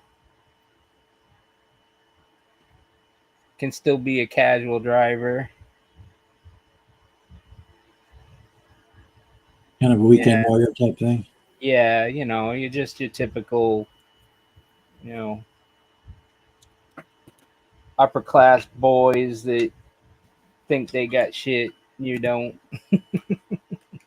What's up? What's up? Hey, Jimmy. I watched your video with the Chevelle. Oh yeah. Oh I man, didn't I'm have so time to freaking watch it, but happy I with did that make sure thing. to throw a like on it. I'll watch it later. It looked good so It far. looks good. Yeah, that's it. I'm done. That's it. I think it looks good. Yeah. No, that's the only person that matters. Looking at it, I realized why the body's over to the side a little too far. The transfer case, I didn't sand it down enough. It's still hitting the top of the transmission tunnel, and it's just throwing it off to one side. If I would have sanded it down a little bit more, it would have been straighter. But Yeah, it'll look good on my shelf. Fuck it. So transfer case kicked it over. Yeah. It's. I didn't even notice it was She- doing that. She sat up so high, you should have just dropped the transfer case down a little more on a makeshift bracket.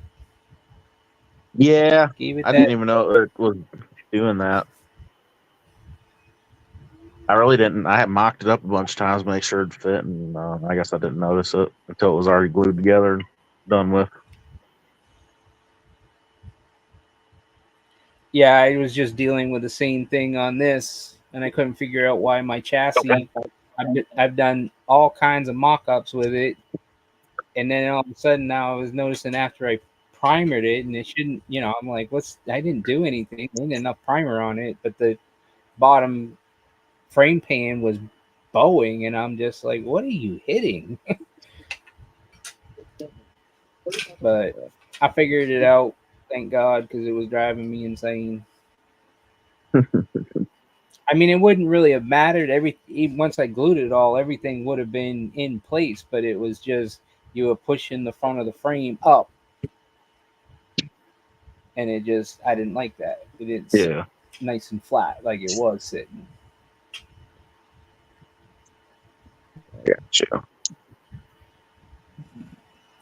Yeah, I know. After watching yours with the Chevelle, I'm like, I can't wait to do mine because I'm doing the station wagon. I ain't doing a dually, but I'm doing the station wagon Chevelle SS. Sweet. No Cummins though. Yeah. Originally, it was just gonna lift it, put the 350 in it, and then I found out the rims from the 90s body, the dually rims, fit in the big game tires. So I was like, well, now I kind of have to do a dually. Well, if I'm doing a dually, I need a diesel. Well, shit, more work. I could piss everybody off and put Oh, a shit, the motor's motor. too big. I had to cut the firewall out and move the motor back. Yeah, my fun build turned into a pain in the ass. Yeah, that's the way it works. If it gets to be too much, you I just didn't put even it make a down new for a while and move on to something else. I didn't even make Yeah, a because I got to do panel. If you look in the interior, what the is this phone doing? There we go.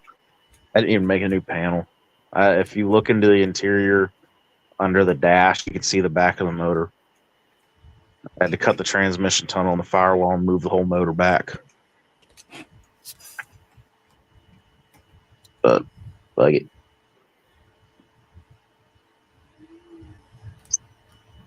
It looks good on the shelf. That's all that counts. Yeah. It's like we always say, every time we build one, we know how, next time we can do better because we know what to look for. Oh, yeah. And after seeing your show and you're talking, I know what I already got to look out for just for general.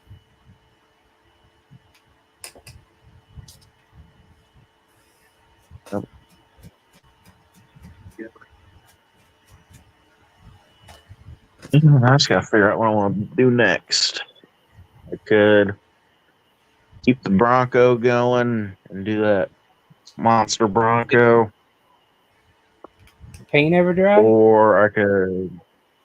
It finally did. I stood here for almost an hour with a blow dryer, and I made that son of a bitch dried. I was not stripping that beautiful ass paint. Yeah, it did come out was nice. too beautiful to strip. If it wouldn't have dried, I would have just put it back in the box and said, fuck it. And thrown those swampers on something else. Then I would have heard it from my dad. Well, that's what you get for buying a fucking Ford kit.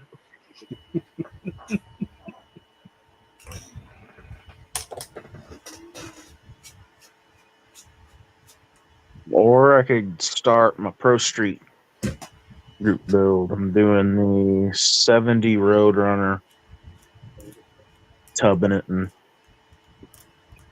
making it look pretty. Yeah, I was telling Bob a few minutes ago, I found a picture of a 1-to-1 58 Impala Pro Streeted. I'm like, it gave me inspiration. I snapshotted the picture. I was like, damn, that looks so freaking beefy.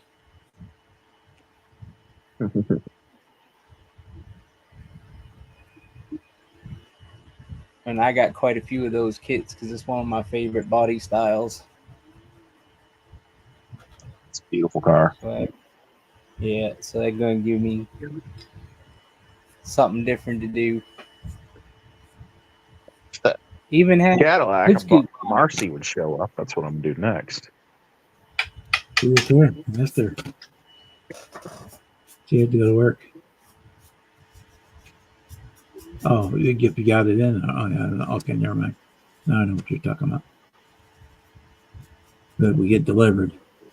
Yeah, now I get you. Yeah.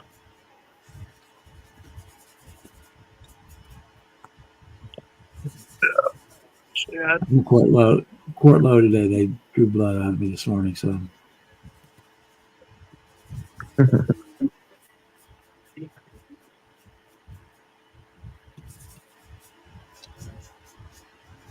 Or I could start the 67 Nova Pro Street kit with the hood scoop on that car. That car would be perfect for a turbo LSX turbo car.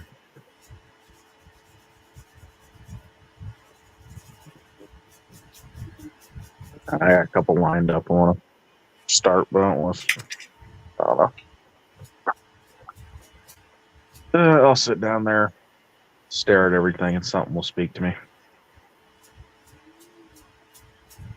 Yeah, that's what I do. I wait till something hollers my name. I'm only doing this one because I'm trying to get it done for Acme, but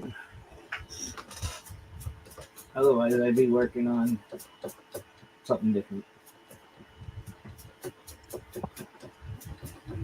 Where did they go? Where did it go? Oh, they're there. They're supposed to be. Imagine that.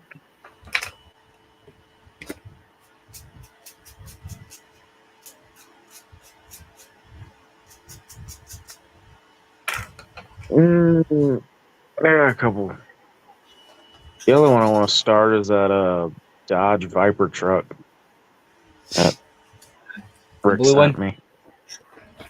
Yeah. Yeah. I want That to was find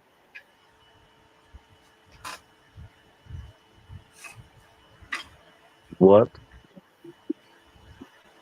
I said that was going to be last year's Street Machine build for me, but I wanted to do too much to it, and that was considered. What did he consider it? Too major modded.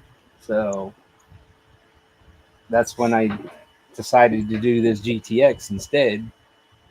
But yeah, that sucker. That's going to be my first. I'm going to chop the roof on that. That's getting. I'm thinking even wide body kit. It's going. Ooh. It's going to touch the ground. Chin spoiler. Oh yeah. All the way around.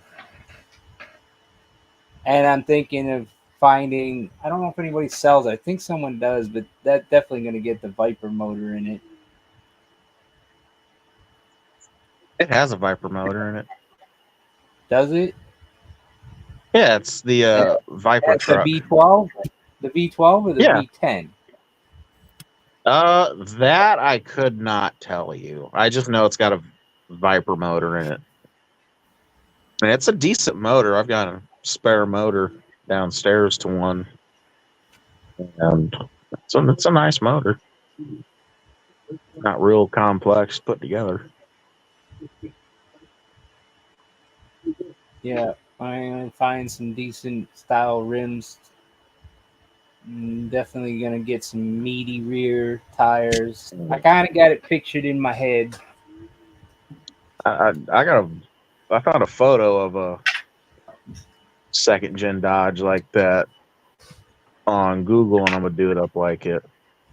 Mopar green, frame on ground, and with a chrome set. I need to find these still. I don't know if anybody prints them. You know the third gen style Viper trucks? They kind of had them. What were the wheels called?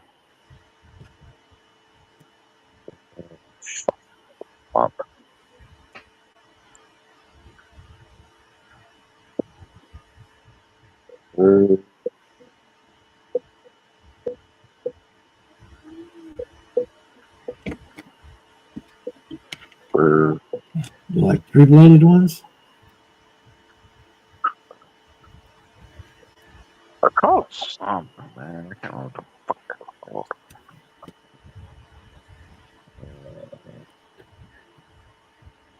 Ram SRT 10. That's literally what the wheels are called, the SRT 10 wheels. Sounds familiar.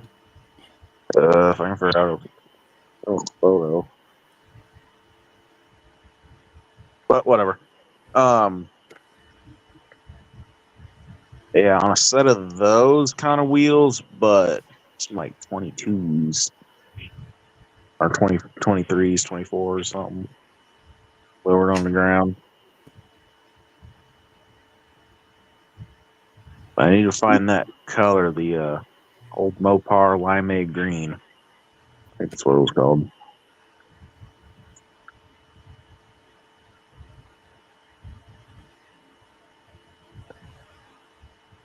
What the fuck is my phone doing, you piece of shit?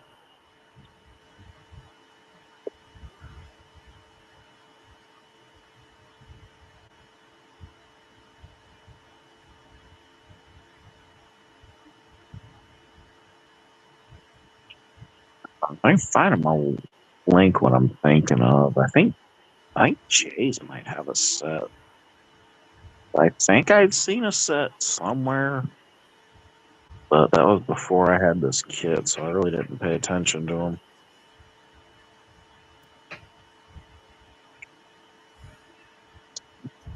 I think the answer to that was because the United States didn't know how to do good fiberglass work. That's why it went to Canada. But,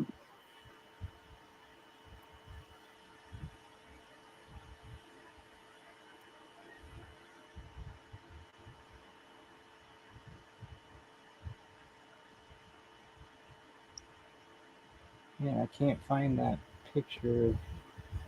what the f- Well, they could have, but when GM moved the Corvette plant from St. Louis to Kentucky, they didn't take any of those people with them. People were out of job. That's all they did was work fiberglass. Yep. And they didn't take it. Didn't take a single one of them. See, this is kind of like the wide body kit I'd like to do on the Dodge. This what gave me some inspiration. Oh, fuck yeah. So that's what I'm thinking. All, down to the ground, cut the roof and everything. But that's what I'm Kind thinking. of like a track truck almost. Yep. I think that'll be really cool. Yeah, I'm down. That's fucking cool. I saw that one day, browsing my Facebook because I got a lot of, hot rod clubs and all kinds of different things that I belong to, and that came across. I was like, holy shit, that is freaking sweet. Oh, yeah. I got all kinds of freaking pictures of future builds. Had this really cool Volkswagen Bug too.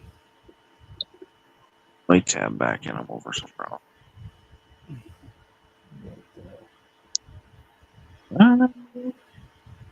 Fuck. I think it was Jay's that had a set of those rims. I don't fucking remember. If I can't find him, he does have another really nice set that look good on that truck. So check out that Volkswagen. What the fuck? It looks like almost like an F1 car. With the open fenders, that's like an F1 Beetle. Yeah. That's fucking cool.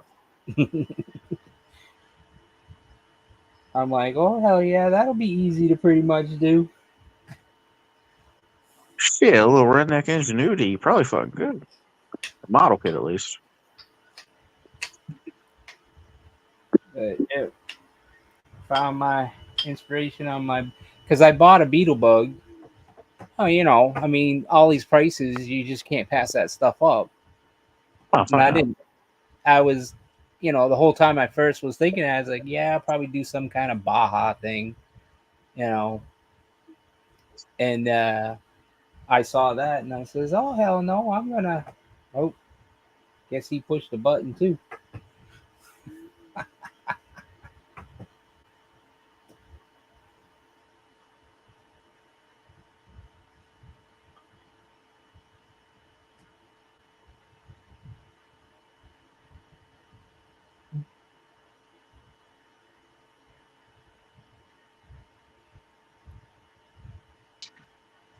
That was odd. My Chrome just updated itself.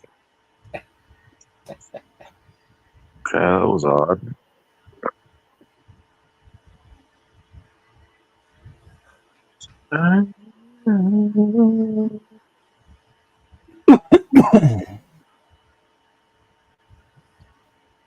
Maybe it wasn't James Hadley.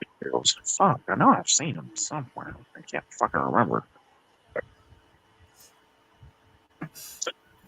I didn't pay attention to him though. There were Dodge wheels. I think the only thing I ain't found any inspiration on yet is that Escalade out of all these picks. I haven't been my Ollies yet. I need to go up there and try to see if I can get that damn Escalade. Yeah. Because that Escalade pickup truck is screaming for a 4-wheel drive frame. Yeah, Said 44-inch mud boggers. It's the only one that I didn't, you know, the Pinto is going to be pro streeted. The Camaro is getting wide body kit and stuff.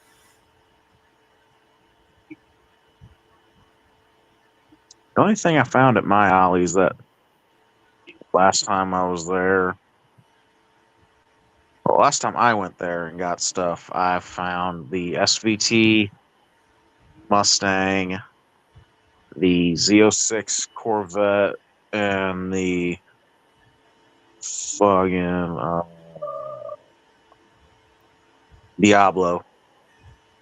I got those three. And then my buddy went there for Christmas, and I told him about it, and he went there and picked me up a couple of the other ones they had. You got all the kits that my Ollies didn't have. My Ollies ended up with the 54.5 Mustang, the 55, 57 Chevy, the 50 Chevy Nomad, the 57 Chevy Bel Air, the 69 Camaro Z28, the 2016 Camaro Hot Wheels, the Beetle Bug, the U.S. Mail Pinto, the Escalade, the Lamborghini, the Viper, and the Viper truck. The only three I still really want to find is the Pinto, the Viper, and the Escalade truck. Those are the only three I'm looking for. I passed up on a lot of the. Oh, and also the Coca-Cola 40s coupe. Yeah. But I passed up on some of the race car stuff. I'm not, and the motorcycles, and I don't, and the you know, the rat rod rigs. Those things I weren't really into. So the rat fig rig. Yeah. Shit. I don't even know. I would never. I'm not into the semis. I built a couple and fucking talk about a headache. But I don't know. I'm such a big Ed Roth rat fig fan. I don't know. I feel like I get them just because they're cool. Yeah, I just didn't. To sit on a shelf and do nothing. No, Because I don't have a desire to build rigs anymore. I'd put them over here though. Just kind of stick them both behind on my Ed Roth. Rat Fink shit over here on my shelf. I'd just stick them up there. Not even open them, just stick the boxes up there because they're cool. Otherwise, I ain't really got no desire to build semis. I got one downstairs, the AMT International something or another. I got it from a flea market in a tanker. And my plan was to stretch the tanker to really fucking long and take the semi, the International, stretch the frame on it, lower it to the ground, and just like do a big custom setup. But after I opened up the 18 wheeler and started looking at all the parts, fuck that.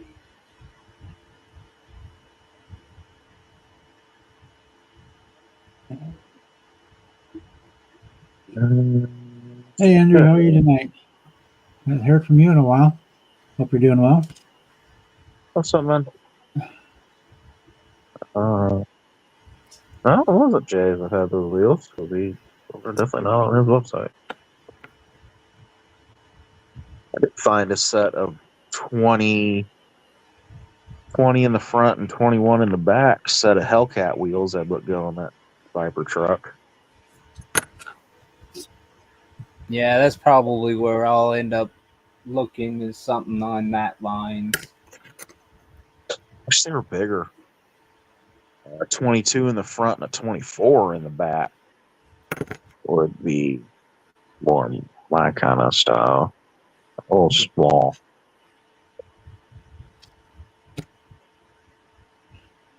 Well, if you've got a wheel that you like and you just need two of them, you want them 24s instead of 22s, you can email him and see if he can do it for you. Yeah, I have to. Because he did that for me with the Pontiac wheels. I got the dragster snowflakes. A lot of his wheels are 21, 22 inch wheels. Yeah. Or 20s. That's just a little small. That's what I like. Kind of like them a little bigger. But I'm sure he could probably. Let's see. What does Matthew have before I go? 2 millimeters taller is all it is. Make the wheels and tires 2 millimeters taller. Just the interior diameters.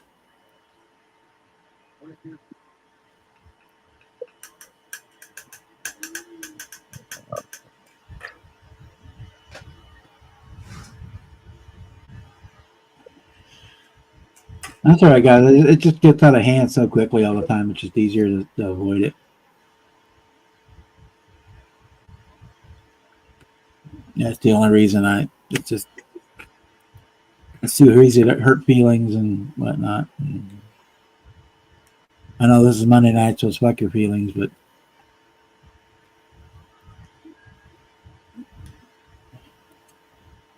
you can save all the politics for tomorrow night on Cliff, when Cliff's going to be on in my place.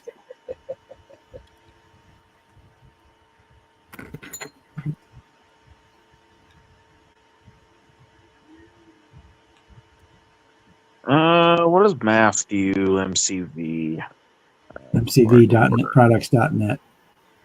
Yeah, I'm on it. That's what I'm trying. Let's see what kind of wheels he has before I go. Just go to Google search. Well, here, I'll do it. What are they? Well, I don't know really what I want yet. That's why I'm kind of browsing.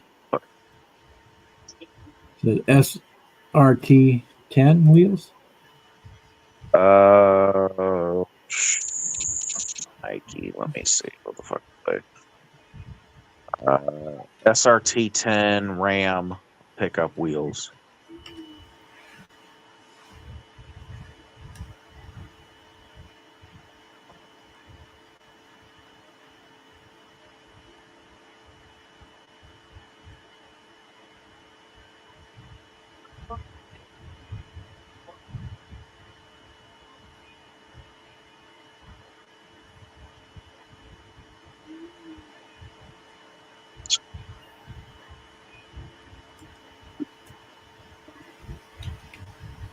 And you know what? My boy has got more brain cells than yours, that fucking dumbass. Okay, I'm done.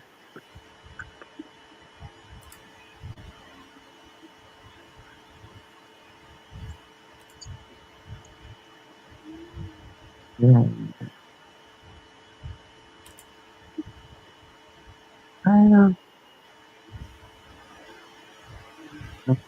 I'm at 19. A little bit there. These are 19 inches. More.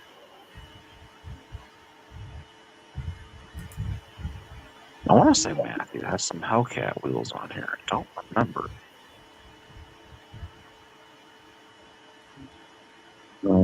20 by 13.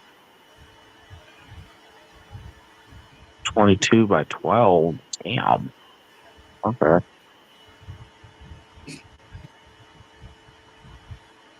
There's some SRT Challenger wheels. Shit.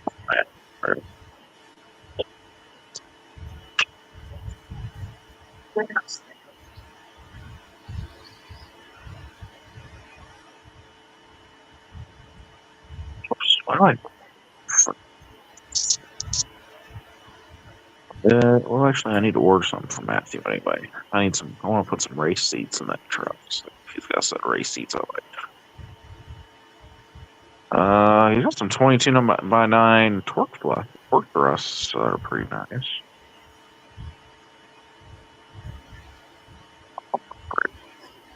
Yeah, there's no exact matches found on eBay for those SRT 10s. Yeah. Come up with SR 2010 SRT Challenger wheels, but those are just straight 5 spokes, but not the double spoke. Yeah, don't matter. That was just my original like thought. Cult TV or somewhere like that, Colts, and look there, you might find something and get somebody to print them for you. You have to buy the file, usually $3 or $5 maybe. You get somebody who can print them for you.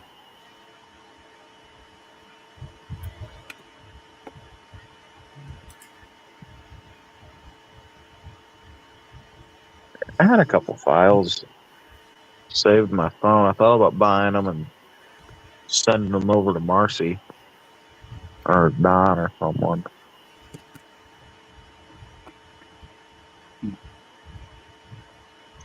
I was going to save these though. Jay has a really nice set of 26-inch kind of donk rims. I'll say for you, Edward, this would be the perfect year if the ballot had a none of the above option on it. That's all I can say.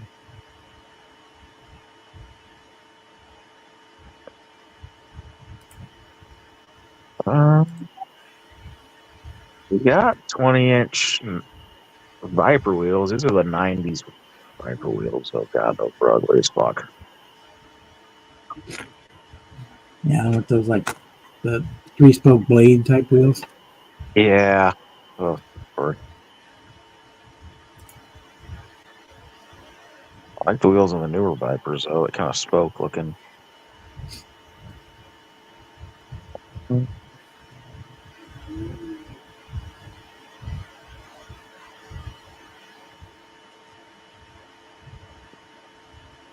These I might have to ask him if he can go size bigger with them. I don't know. We need to measure up the fender well on that truck. I'll have to do that tomorrow. I'm off work.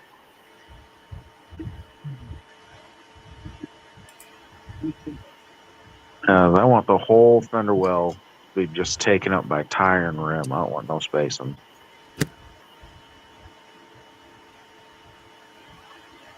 We'll do frame on ground. Measure out and figure out exactly what you want and see if we can print them for you. I got a couple saved. I'll have to ask it if he can do a 22 in the front and a 24 in the back. He's got a bunch of truck wheels too. I haven't really looked at those because I don't really do trucks. But I have a couple of those saved. So we got one set of Archons on there, but they're the same thing. It's not a very big rim or tire. I was asking if we can do like a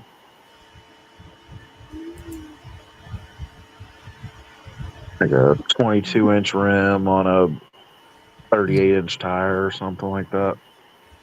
well, he's not really a designer.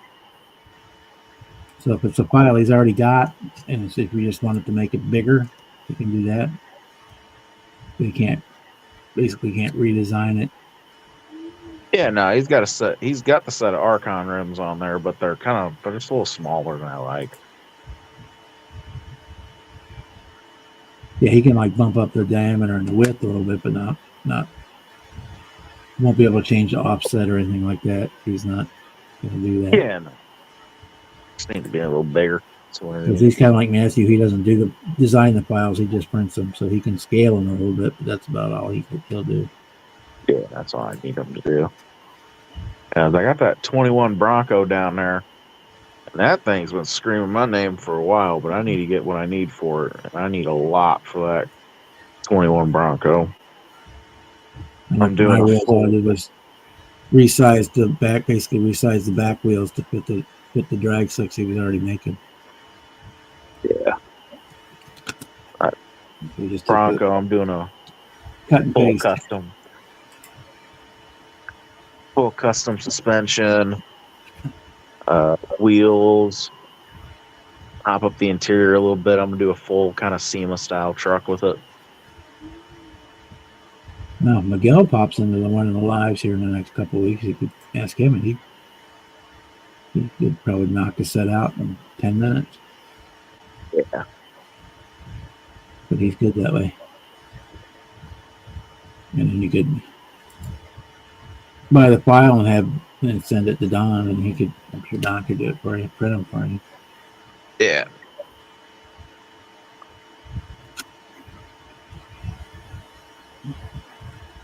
I got a couple saved. I thought about doing that, sending them to Don or Marcy or even Brian. I always forget Brian's got a printer, I'm pretty sure.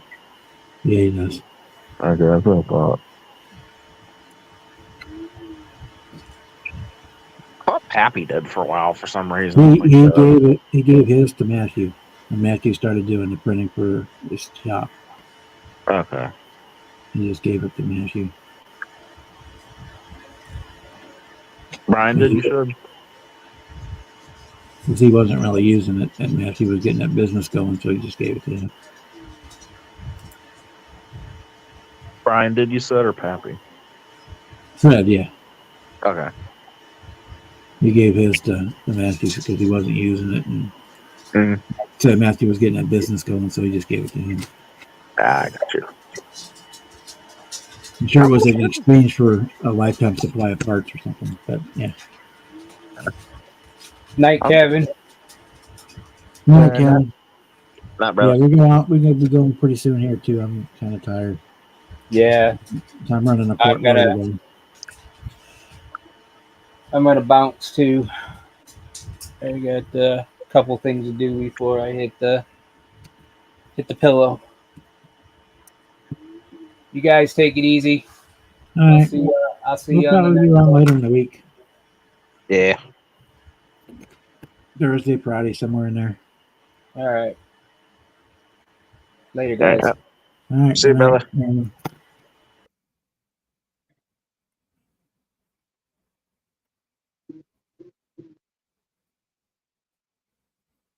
Yeah, I would say it never hurts to ask because the worst they can say is no. So.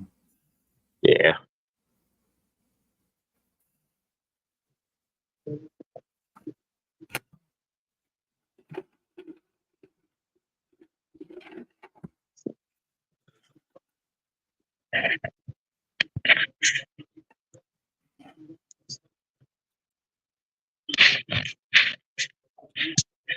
Oh.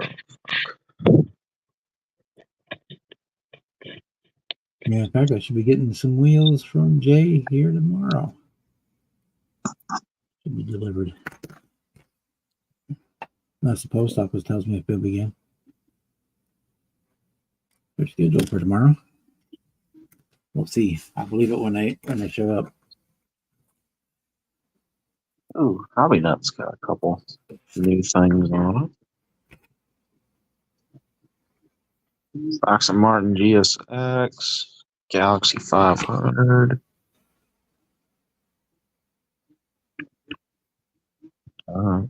This one sold. This is the one I would have bought. 69 Yanko Marrow.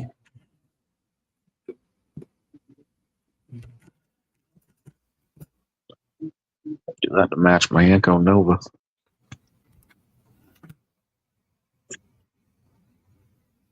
'41 Chevrolet. I might have to buy this from Jay's. Those wheels on it are ugly as fuck, but I can change that.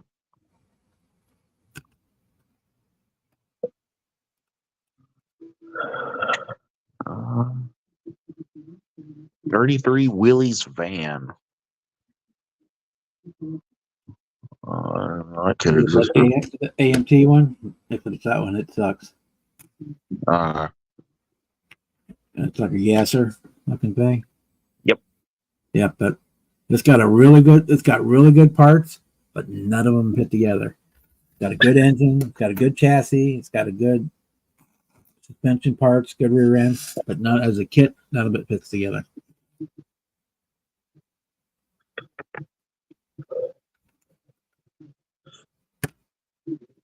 It would be kind of like a 67 Chevelle. I'd be buying it for parts only. Yeah.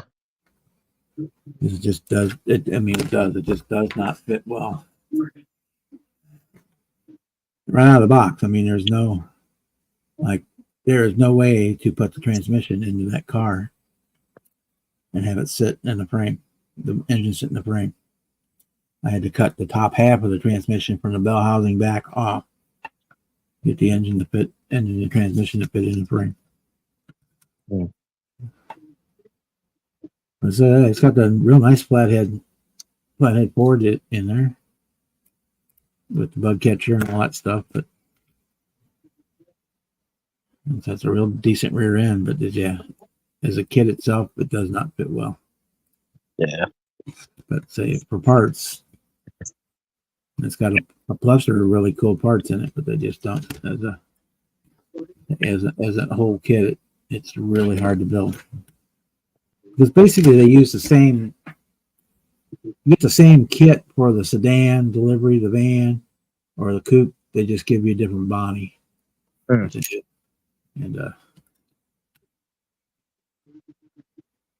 at least for the van body, it does not fit. All right. Know.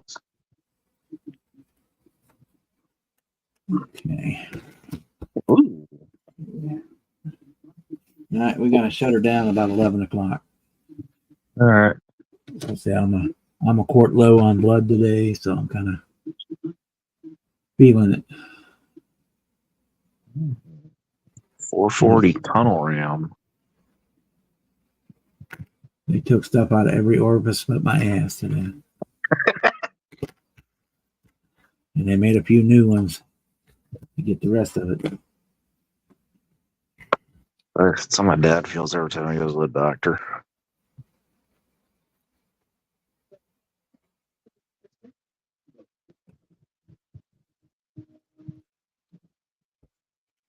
That's sick.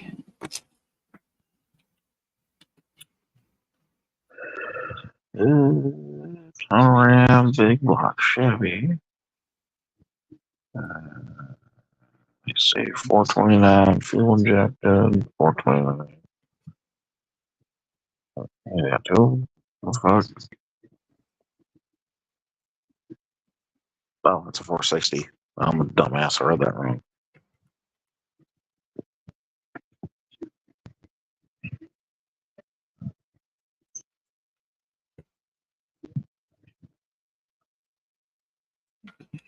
That's clean. That's clean. It's the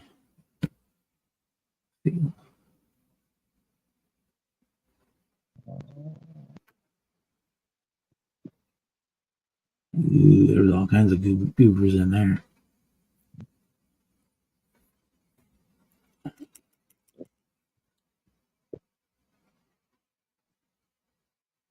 Get me off Matthew's website. I'll spend way too much money. Yeah, a couple sets of seats and some shit knobs and shit I want to get.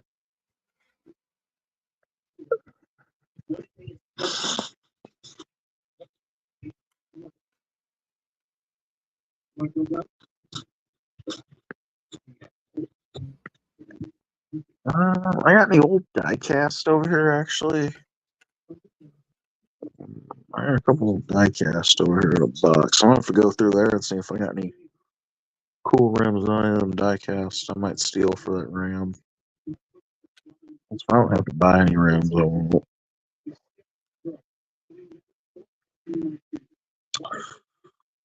Let me think what would be in there.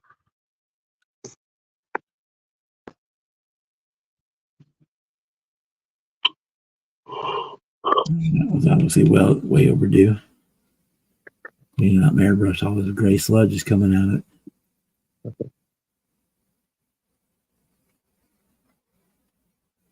it. Shiny sludge from my Super Chrome. Oh.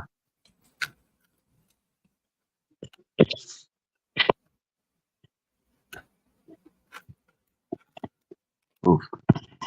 I'll clean. $200 worth of shit. I already saved my cart on there. Okay, get the fuck away from that.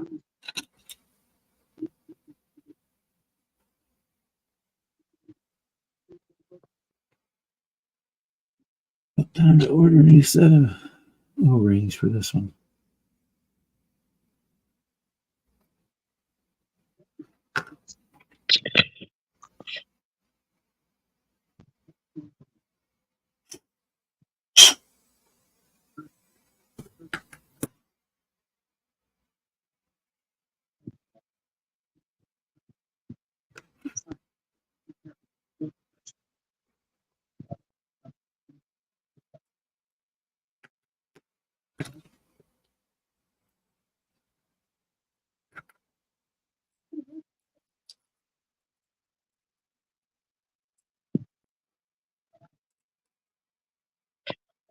Oh shit, let me go back to it. Hang on, I'm gonna show you something. Let me go to my messages and get this. Copy that. Private chat. My buddy was scrolling through Marketplace earlier and he sent me this while I was at work. It's that 1/12 scale mono 57 Chevy kit. Mm-hmm. It's a 2-in-1 though. It's the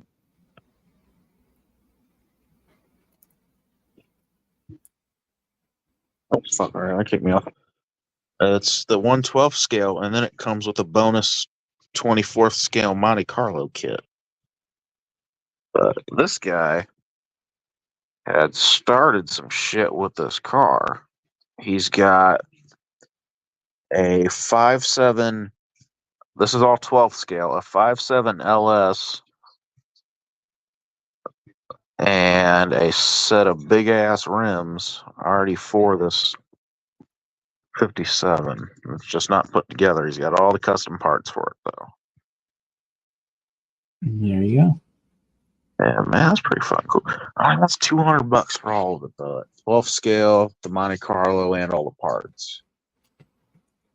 But I don't know. These are some of the machined aluminum wheels, and I know them fuckers ain't cheap. Yeah, they're not cheap. I don't know, that shit really is not cheap. I don't even know where the fuck you get a 12 scale 5.7. Might be 3D printed. I don't know. Probably. I don't know. I think I don't like no 3D print though, unless he's just that good of a fucking painter. Probably. Depending on the printer we've got, if they're doing like a 4K printer, they print like super fine. You don't hardly see any print lines in them at all. Yeah. And some of that stuff I get, you can't even tell it's 3D printed. It looks like a styrene. Yeah. I did.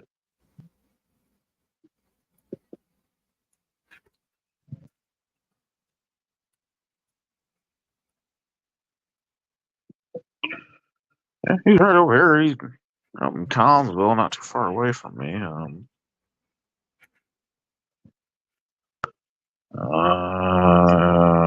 He's firm on that $200 price though, but he's had this thing posted for 2 weeks and nobody bought it. So if I can get him down to 150, actually, I might be into this. Oh, you dumbass. Put this whoever brushed together, forgot to put the seals in it. Okay, get back part. Where is he exactly at? Oh, so he's like right. He's right by my. I'll go up there tomorrow.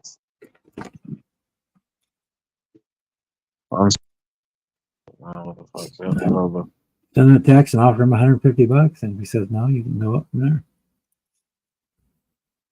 there. Yeah. I have to do that on my dad's phone. I don't have Messenger. I'm logged into my mom's Facebook just for fucking Marketplace.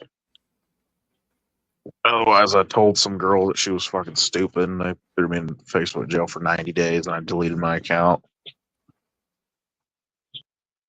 Don't say stupid things, and I won't call you stupid, dumbass. Well, I said a couple other things, but we're not going to talk about that.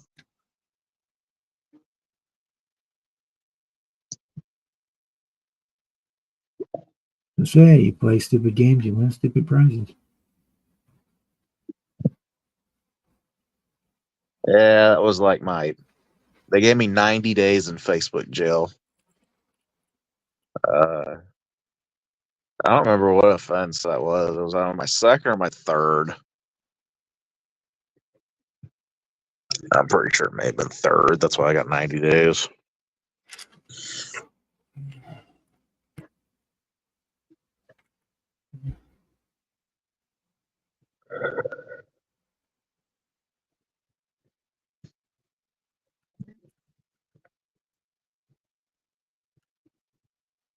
Well, technically two. My first offense, they didn't put me in Facebook jail. I just had a little warning thing come up. That's right. So it was two. That was my second offense, technically.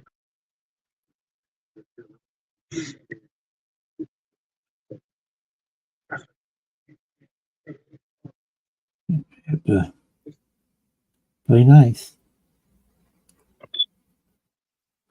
Remember that it is publicly owned forum, so you don't really have First Amendment rights right now. Yeah, fucking shit. People like to pretend to think it is public domain forum, but it's not. It's their page, their rules. Even though some of them are really stupid rules, you just gotta live by them. That's why I don't even bother with it anymore.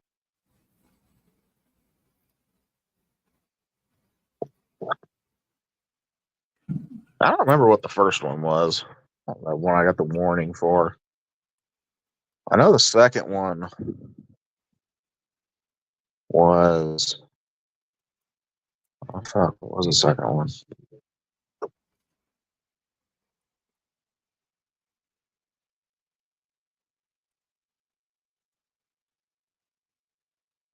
What the fuck was the second one? I remember I said something on a post and it got tagged for hate speech. Which I don't know what the fuck. That could be, yeah. Oh shit. None of it was fucking hate speech. You could have called somebody a retard and they just, And they took offense to it and reported you, and that's how it works. There's a lot of keywords too that automatically looks for keywords. If you say post one of the keywords, it automatically set you up for review.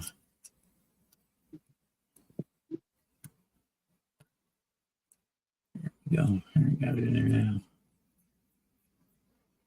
I didn't know the third one was because fucking I posted something and this bitch went on a rant in my comments. And I wasn't even Facebook friends with her. I don't even know how the fuck she found my post. Fucking she just went on a rant on my shit. And I told her how fucking dumb she was.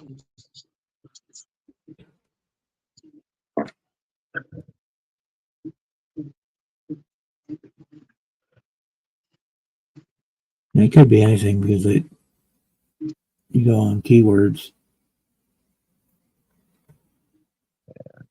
Well, it wasn't even really.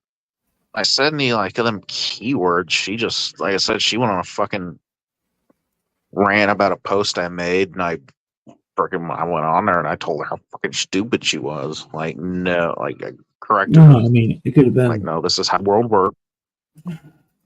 She may have And a then keyword she reported first, my purple, and then where she sees any kind of post that have the word purple in them.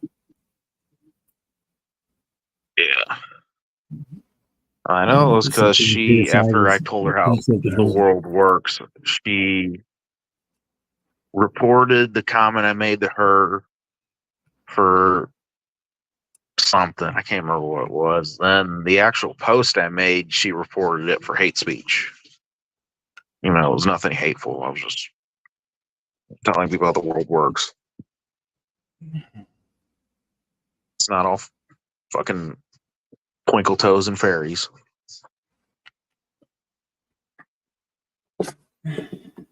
It could be anything, Jimmy, because like I do a lot of World War II models, and anytime I put a German airplane up on anywhere on Facebook, I'm taking a chance that I'm going to get nailed.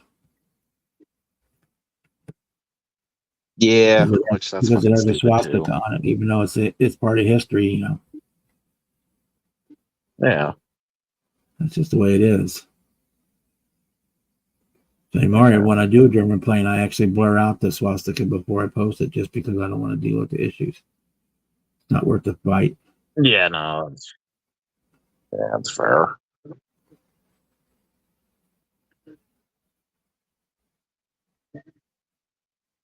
I got sick of all the drama from that shit, like on Facebook.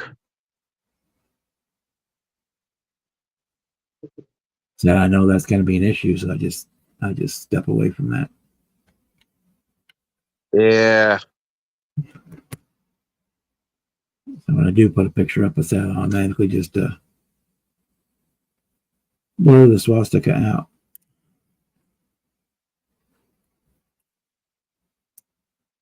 Just because it's not worth the effort. The aggravation is not worth it.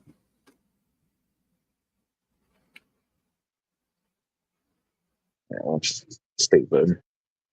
If you were posting it and what stuff throwing up like some fucking hails or whatever, and that's different. But yeah, that's dumb.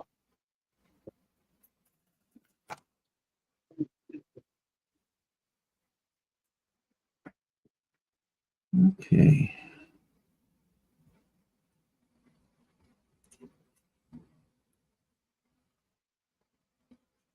That's how it's supposed to work.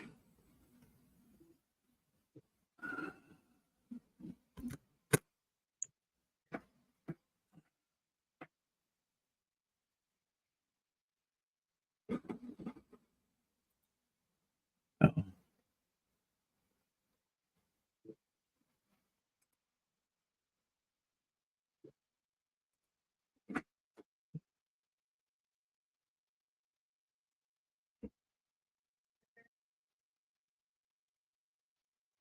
Yeah, I've never seen that exact kit. I mean, I built the Monogram 57 Chevy 2-in-1 kit before, but I never got one that had the Monte Carlo in it. Oh. Yeah, I didn't even know they did shit like that. It was probably some kind of special promotion. Could be. Yeah, because that monogram 57 Chevy kit, you can pick that up at shows all the time. But I've never seen one that had a second kit in it. Yeah. If you want it, I said if it's coming with like aluminum wheels and stuff, offer them what you think, and you like all I can say is no. Yeah. And you can go up or go down. I mean, or walk away. Yeah. Well, when I look at this motor, I don't think this motor's printed. I'm wondering if it's a motor out of another 1/12 scale kit. That's I can see right where the seam line is, where he put it together in the show. It looks like a kit motor. Well, I'm thinking maybe the transmission, we're seeing the bell housing split. That may be kit, but the rest of it obviously is not. yeah.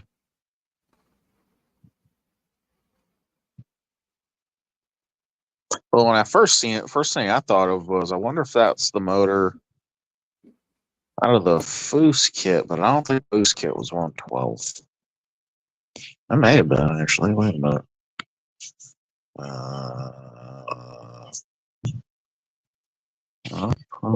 Model car kits. Foose.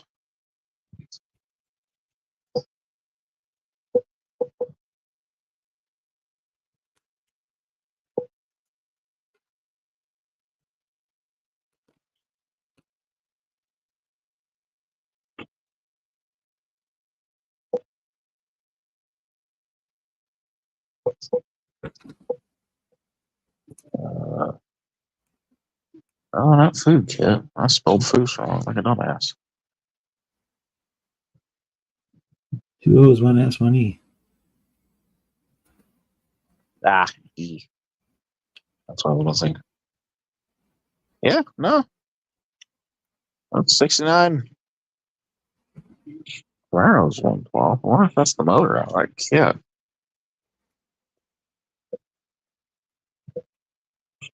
I thought there was an E. Did not know the engines of the Foose Camaro.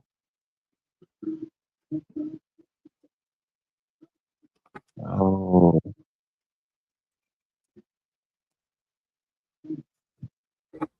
Yeah. That is the motor out of the Foose Camaro. Okay.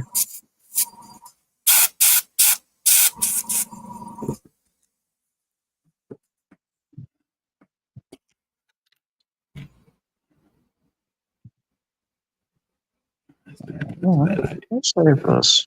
Movies in it. I'll borrow my dad's phone tomorrow. Message him.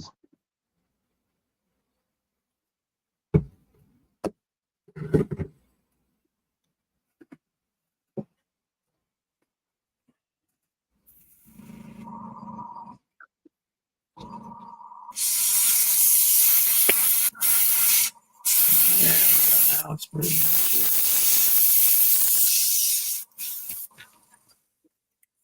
Alrighty. That'll be good for another month.